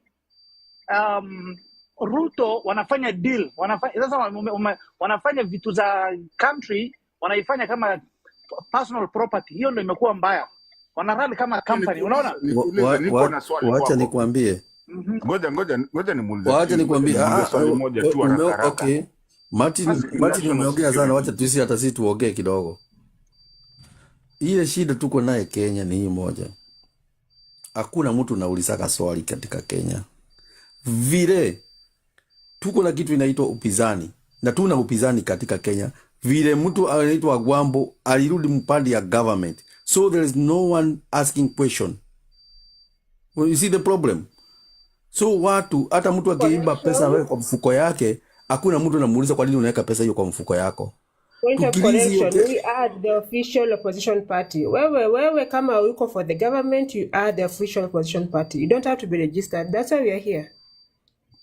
Tunasema we don't have a opposition. The opposition now mtengeneza opposition, lakini we don't have a opposition in Kenya right now. And that's why everything is going on. Wamboi, ngoja kidogo. Wamboi, nikuulize swali. Umesema wewe ni opposition leader. Kama wewe ni opposition leader, mobilize tukatai hii mambo ya Kentrako na nini ya Adani. Opposition ni kukua kwa TikTok na X. No, inakuwa, we don't have the opposition. Opposition is official opposition. Yes, hiyo naelewa, but nasema hata Ruto anatutambua kweli. Unajua, wacha nikwambie, opposition ile tulichagua kama opposition, tulichagua Ogwambo ndio wako nini opposition, lakini alirudi upande ya serikali akapatiwa pesa, anajisaidisha peke yake, hakuna watu wengine. Ndio unaona hata Genz inaamuka, ikiamuka ndio ijisaidia, sababu watoto wetu wanasoma, wanaenda university, wanapata degree na hakuna kazi. Na tuliambiwa hapa from beginning there is a bottom up. Okay, I have a question. Kama Raila wameingia kwa serikali, mbona walipwe ile pesa ya nini hizi, wanalipwa mamilioni ODM? Because wanakuwa wanalipwa I think almost 400 million. Juu wao ndo wanakuanga the second wapigana, lakini hakuna kitu kama hiyo. Mtu anaweka pesa kwa mfuko yake, hakuna kuangalia maslahi ya mwingine. That's the problem. Ile ndio tuko na problem katika Kenya, na tutaendelea hivi, tutakufa tukiiba hiyo wimbo. Hiyo ndo shida. That's the problem. Tutakufa tukiiba hiyo wimbo, sababu mtu anataka ajifaidishe yeye mwenyewe na kule kufaidisha mule mtoto atakuja kesho. Bro, alafu hiyo wimbo, ngoja kidogo nimalizie. Unaona siku tulisema tutoke hii mashujaa. Huyo msichana anaitwa Wamboi, kusema tu kweli, alikuwa pale. Niliona mpaka na life yake, kuna jamaa mwingine I think alikuwa Mwarabu Muhindi akimuuliza. Mimi nikaangalia, Dawak pia alienda pale. Dawak nikamuuliza kumeendaje? Mimi siko Kenya. Nikamuuliza mambo kulikuwa aje? Akaniambia bro, askari wengi watu walitokelezea, lakini askari wengi wakatokelezea. Mimi nikasema kama tungetoka watu 100,000, kwani hao askari tungeingia Uhuru Park? Tuseme tu ukweli. Yes, watu walitokelezea, but watu ngapi walitokelezea? Walikuwa wanafika 100 ngapi? Walikuwa wanafika 1,000. Sijui kama, ngoja kidogo bro, na kusupport. Uliona mzungu fulani aliuliza Karao. Mzungu akauliza Karao, what's your name? Akaweka simu hivi na akapita. Imagine sasa hiyo wa Kenya, nyinyi hiyo ni nchi yenu. Nyinyi wengine mumekatazwa, mumepigwa tia gasuko. Na yeye akapita na akaingia huko ndani. Ladies and gentlemen, do you think colonialism is over in Kenya? No. And wewe mwananchi, wewe you're called others kwa pie chart. You're others. Even to add on to that, ukiingia hata SGR, you know, at the checkpoint, just at the gate, wewe kama Mkenya, Mwafrika utaangaliwa. But your car will be checked, maybe when wanaangalianga, sijui wanaangalianga nini hata kwa hizo gari ukiingia SGR. But the white man will not be checked. Anyway, point is, during tusende huko tuongee hii mambo yetu, wachana hiyo colonial. tuongee hii mambo Lazima ya Kenya. tuinject. Abshir, lazima tuinject kila mahali. I didn't Sawa. even see that video of the white man, but I want to tell you, everywhere, hata kwa nchi yako unateseka bado. Colonialism has never ended. We have never gained uhuru. And during Mashujaa walifika mapema sana, they had blocked with these barricades. Walikuwa wamesha block all the gates. Yes, Kenyans were outside, but the numbers were not big enough because all over town the police were there. So ndo tunasema hivi, during this time ambao tunataka ku build up the momentum to the next maandamano, we cannot go there without the numbers. We really Okay. need a lot of sensitization. We really need a lot of civic education. We really need to make people angry because people are not angry enough. I am sorry right now, maandamano, it's nice and no, because people are not angry enough. The momentum is still building up. So if we go there, we'll just be tuna tu kuliwa, to be honest. But if we go there as numbers, triple or even 10 times of what was there during the finance bill, we'll win this. Waboi, wacha niulize, do we have a, I'll ask you a question. Do we have our opposition in Kenya? If you're asking the official way that you have to be registered, you have to be approved by the government, no. But initially, tulisema hivi actually, let me start here. Tulisema, gone are the days that you depend upon someone else to liberate you. It's upon you. So wewe kama uko hapa, you are anti-government, you are the official opposition party, period. That's my opinion. And I agree with that. And now, if you consider yourself an opposition to the government, even if you're not a party or whatever it is, then sasa tunahitaji tuweke fire on the ground. Like mimi nasimama na Wambui, mimi ni opposition. We are the opposition. Yes. Yeah, and we can be an opposition, and we can empower people who are on the ground, because kuna some of us wale hawako kwa like in the country right now, but we can empower the people on the ground who are willing. And I think for me that will be the only way we can overturn things. Hii mambo ya kusema ati election ndio itatusave, sijui ni Wapi, hakuna kitu kama hiyo. history will keep repeating itself. Hiyo katika Kenya mtakaa miaka milele na milele na miaka. Oh yeah. Alafu unajua ni names gani utakuwa unaona Mr. David Ruth? Yeah. Utakuwa unaona rafiki ya Uhuru, cousin ya Uhuru, rafiki ya Raila Odinga. Exactly. Brother-in-law wa Ruto.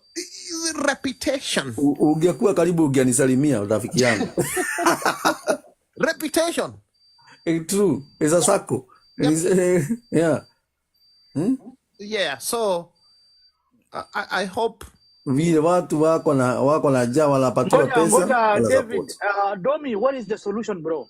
Exactly, that's what I wanted to ask. Actually, nilikuwa nataka kuuliza sasa, kama mtakuwa mshakubali that okay, sisi tutakuwa tunafanya hivi na vile na vile na hivyo ndo itakuaga. So, what is the solution? Can we come up to a solution? The people are the solution. The common mwananchi will bring a solution if they are willing to go down to the street and force a revolution. Kwa nini finance bill ilistopiwa? I think they changed it or they stopped. Wakakuja the following day wakaanza kuimprove vitu. Why? Because people went and people were angry and they were active. What we call Gen Zs, but I believe there are other people who are not even Gen Zs, but they joined the movement. Exactly. And that's the only way even the leadership can change. And we've seen it happen in other countries like Egypt and Libya. We've seen it happen where people went and they overturned a whole system.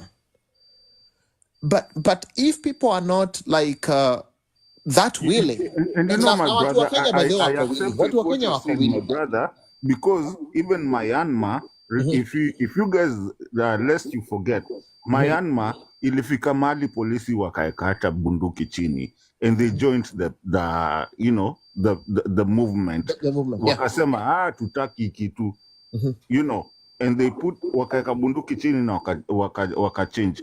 Now the problem is that the problem that we are having with Kenya is that even though we are far, but we are looking at it from a different perspective, is that the Kenyan police still get orders and accept the orders. Now the military has decided then awako kwa hiyo story.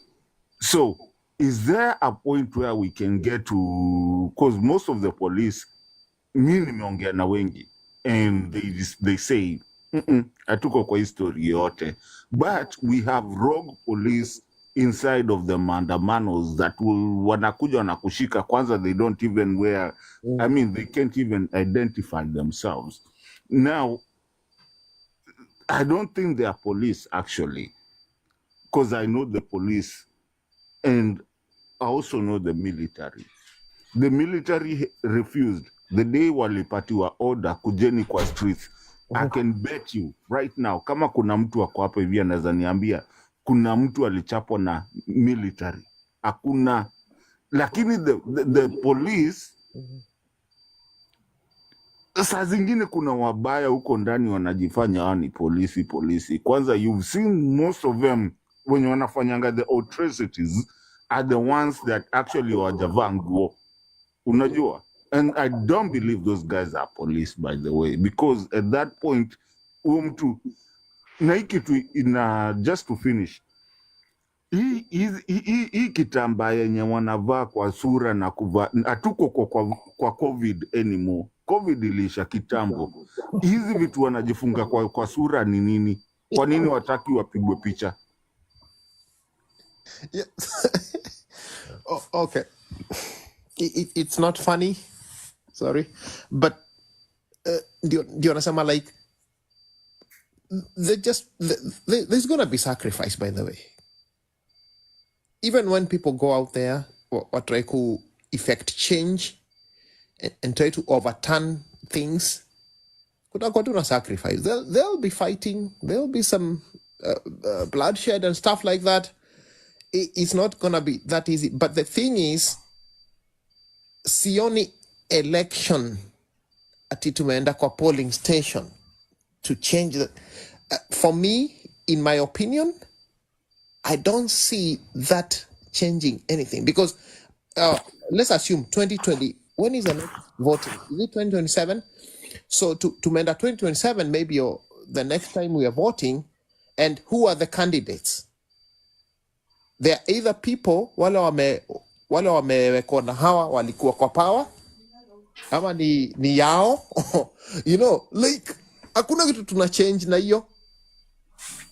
We're going through, and it's 2027. Then before you know it, it's 2030 something. Before you know it, it's 2077. Or some of us are not even here anymore. Patterns. Yeah, that's why it's only a revolution that can turn things around, and the people can decide a course to change the course of how they want to live their lives.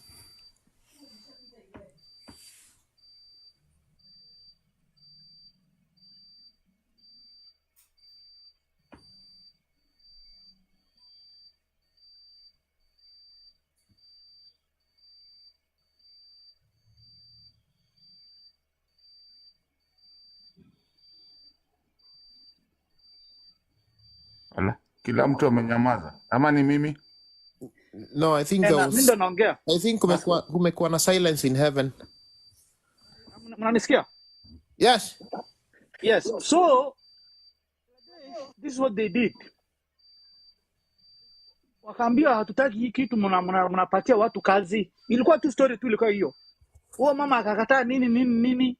Alafu kuna kitu kingine mtu alisema hapo ya abduction. By the way, Bangladesh, they have the same thing we have. Hii abduction, disappearance. Mwende tu muangalie hiyo history. The same thing Ruto anafanya, hata Bangladesh walikuwa wanafanya. And by the way, huyo mama ndo alikuwa amekalia hiyo kiti for 15 years. Buda yake alikuwa president. Hapo tu. Military, army, general, alikuwa brother-in-law wake. Kama wameshikana mzuri. So, vijana university wakakataa, wamesema hii hapana. Walianza nini? Wakauawa 200, 300, I think over 600 ndo waliuawa for 2 months. More than 20 people were injured. Lakini wamesema hatutoki. Walikuwa wanapeana chakula, walikuwa wanapewa makuku, sijui mabiriani nini, maji. Walikuwa kwa street. What was the difference between us and them? The energy, purpose, the zeal, na kukuwa wamesema wacha tuwewe but mama atoke. Consistency. Yeah. Yeah. Kitu ingine nchi ilikuwa inaitwa Egypt wakati Hosni Mubarak alikuwa ametolewa ile Arab Spring 2011. Ilianza na nchi inaitwa Tunisia. Hosni Mubarak watu walikuja mahali ilikuwa inaitwa Tahrir Square. Wale watu walikuwa nakumbuka. Watu wamekaa hapo, wanalala hapo, wanakaa hapo. So wa Kenya hii mnataka kutoa ni president, a sitting president. Hizi mambo mnasema hii mambo ya kufanya mna dance, mnaweka TikTok live tuache. Concentrate, mnaingia mahali watu tuseme kama kesho ni Sunday, unatoka unaingia, watu wa chakula watu wataleta, wamama wale wa mandazi wanaleta, kama mtu anakuambia analeta chapati analeta, mwingine analeta biriani, inakuwa mobilized. Wanakuwa watu inakuwa the whole country. Genz walikuwa na supported, mahoteli walikuwa wametufungulia medics walikuwa nini. That is how you remove a government. Si vijana wawili watatu kutupatupa mawe. Alafu unaweka hema, unakaa hapo Uhuru Park unalala nini. By the way, kitu kingine nataka kuambia wa Kenya iko na corruption mingi. Hao watu wanakulanga kila kitu. Police uniform inakulwa, tear gas inakulwa, bunduki inakulwa. Haki ya Mungu, wiki moja hizi mabunduki zitakuwa zimeisha, hata wataenda kutafuta zile wildlife. Hizi hakuna hata mimi Kenya tu ni amani tu ndio tumekaa. Hii nchi tukiingia hakuna kitu bro. Juu mimi najua ile corruption Kenya inakuanga nayo. Hata kuna kitu kingine hata nime observe, sijui kama mliangalia. Askari walikuwa hiyo tear gas ilikuwa finished. Mpaka wakaanza kutoa zile za 2021, hata zingine vijana walikuwa na wakejeli, walikuwa nasema mnatutupia nini tear gas ambayo imekuwa expired. Unaona? So that tells you hata hawana tear gas. Haki ya Mungu tukitoka 1 week 500,000 people in Nairobi. Kiambu upatana na watu kutoka nini another 200,000 Machakos, hapo Kajiado, hii Nairobi, watu washikane. Uhuru anaenda nyumbani. And for your information, Uhuru alitoroka ile time ya nini watu walikuwa wanataka kuingia 25th January. June. Alikuwa ameenda hata akaenda Naivasha akatoroka. Hii nchi tutaingia na tunachukua. Lakini ni watu ni kuogopa wa Kenya. Nyinyi mnataka kutoa Ruto, msema Ruto must go. Hapana, haiwezi. Lazima watu tupange mimi ndio kama hamuna strategy na hamuna numbers, msitoe watoto watu wawe. Na kitu kingine pia nataka kusimamisha, Bangladesh hawakuwa nayo, ilikuwa ni hii. Bangladesh hawakuwa na wale hizi nini. Unajua Kenya kuna kwanga na opportunities.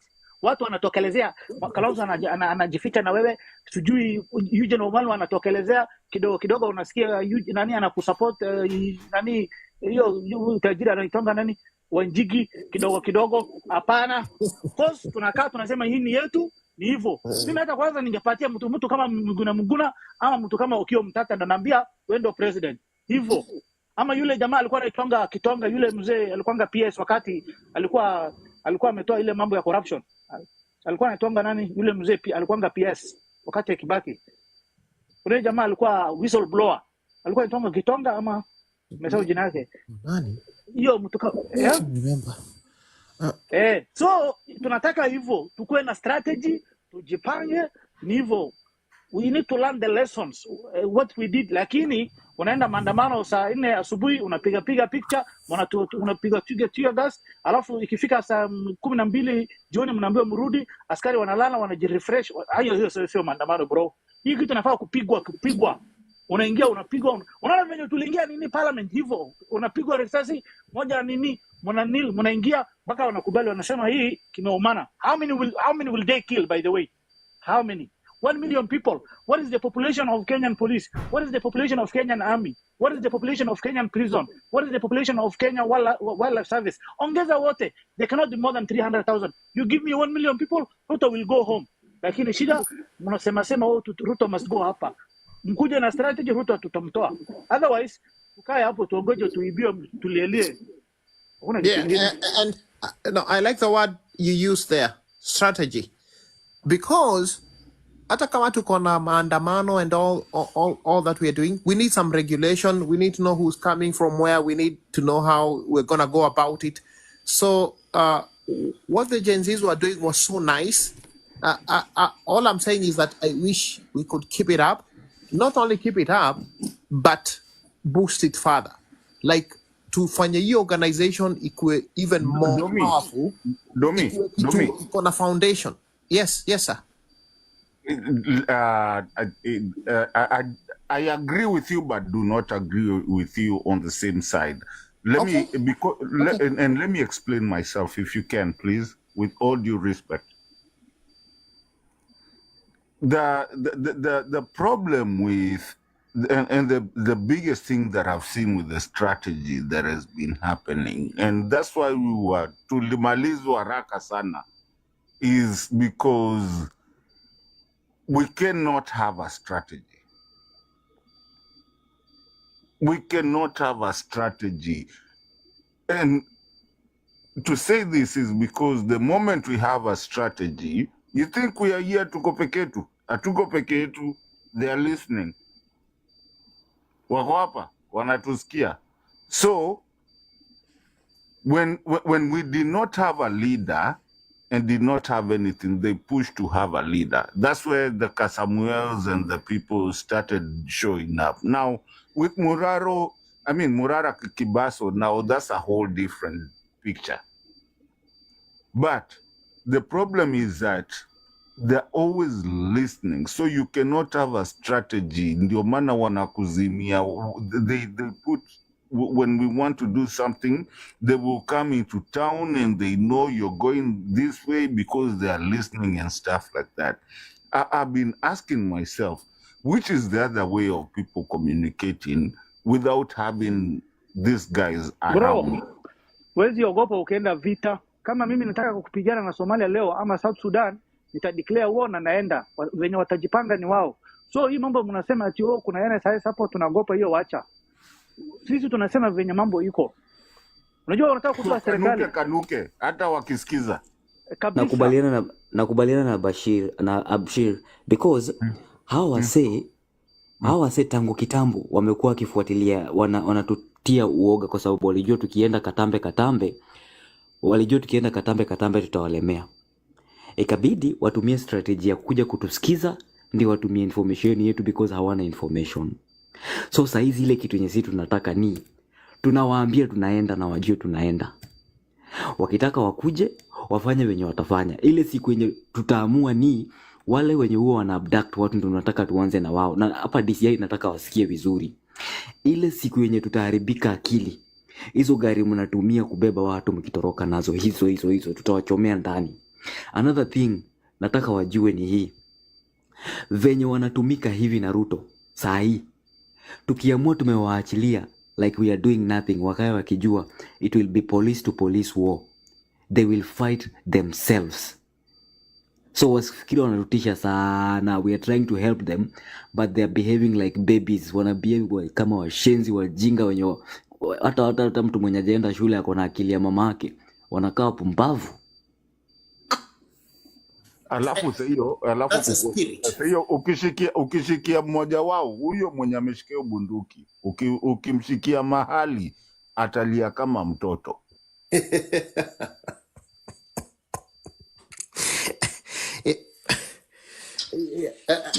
And see, that's the spirit, because likuwa nimeona like kuna na hii ya Iran and Israel.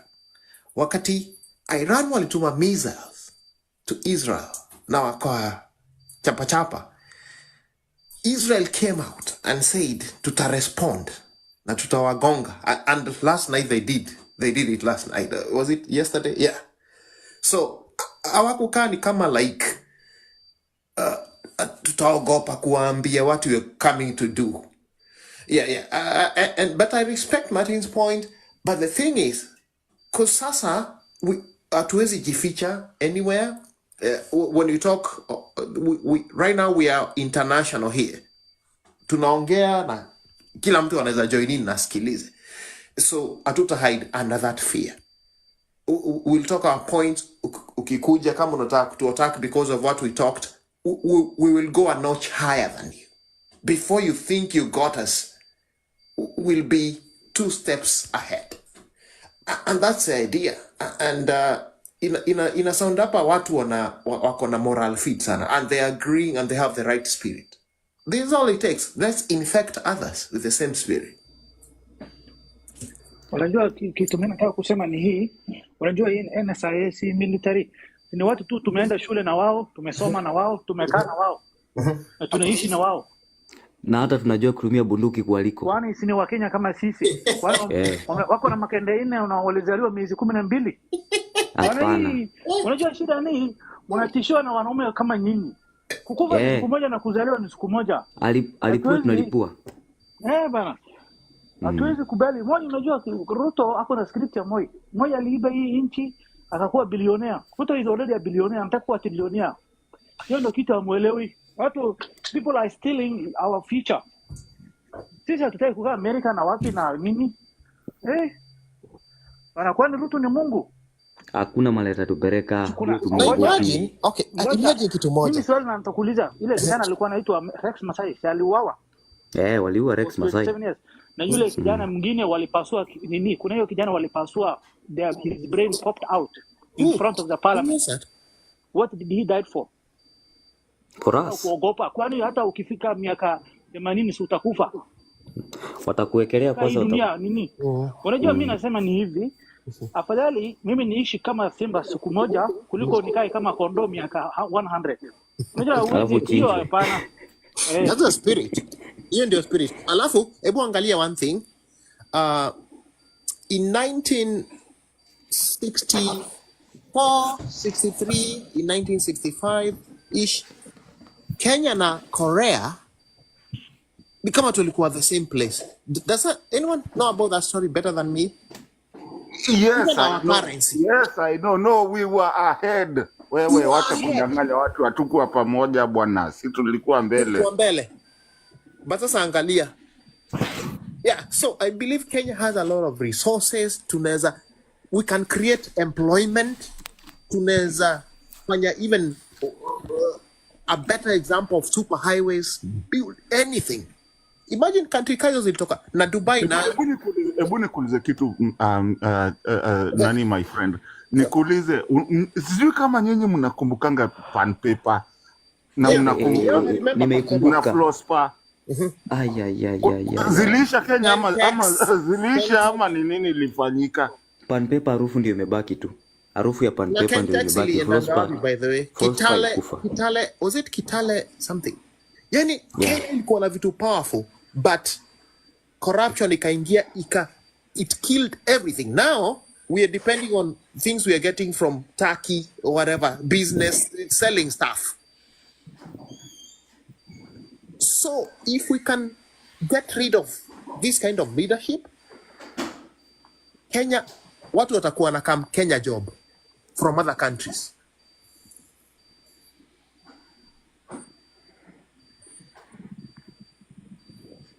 That's cool. Yeah, but anyway, that's it. Tunasema kitu yenye tunasema. Listen, Kenya has so many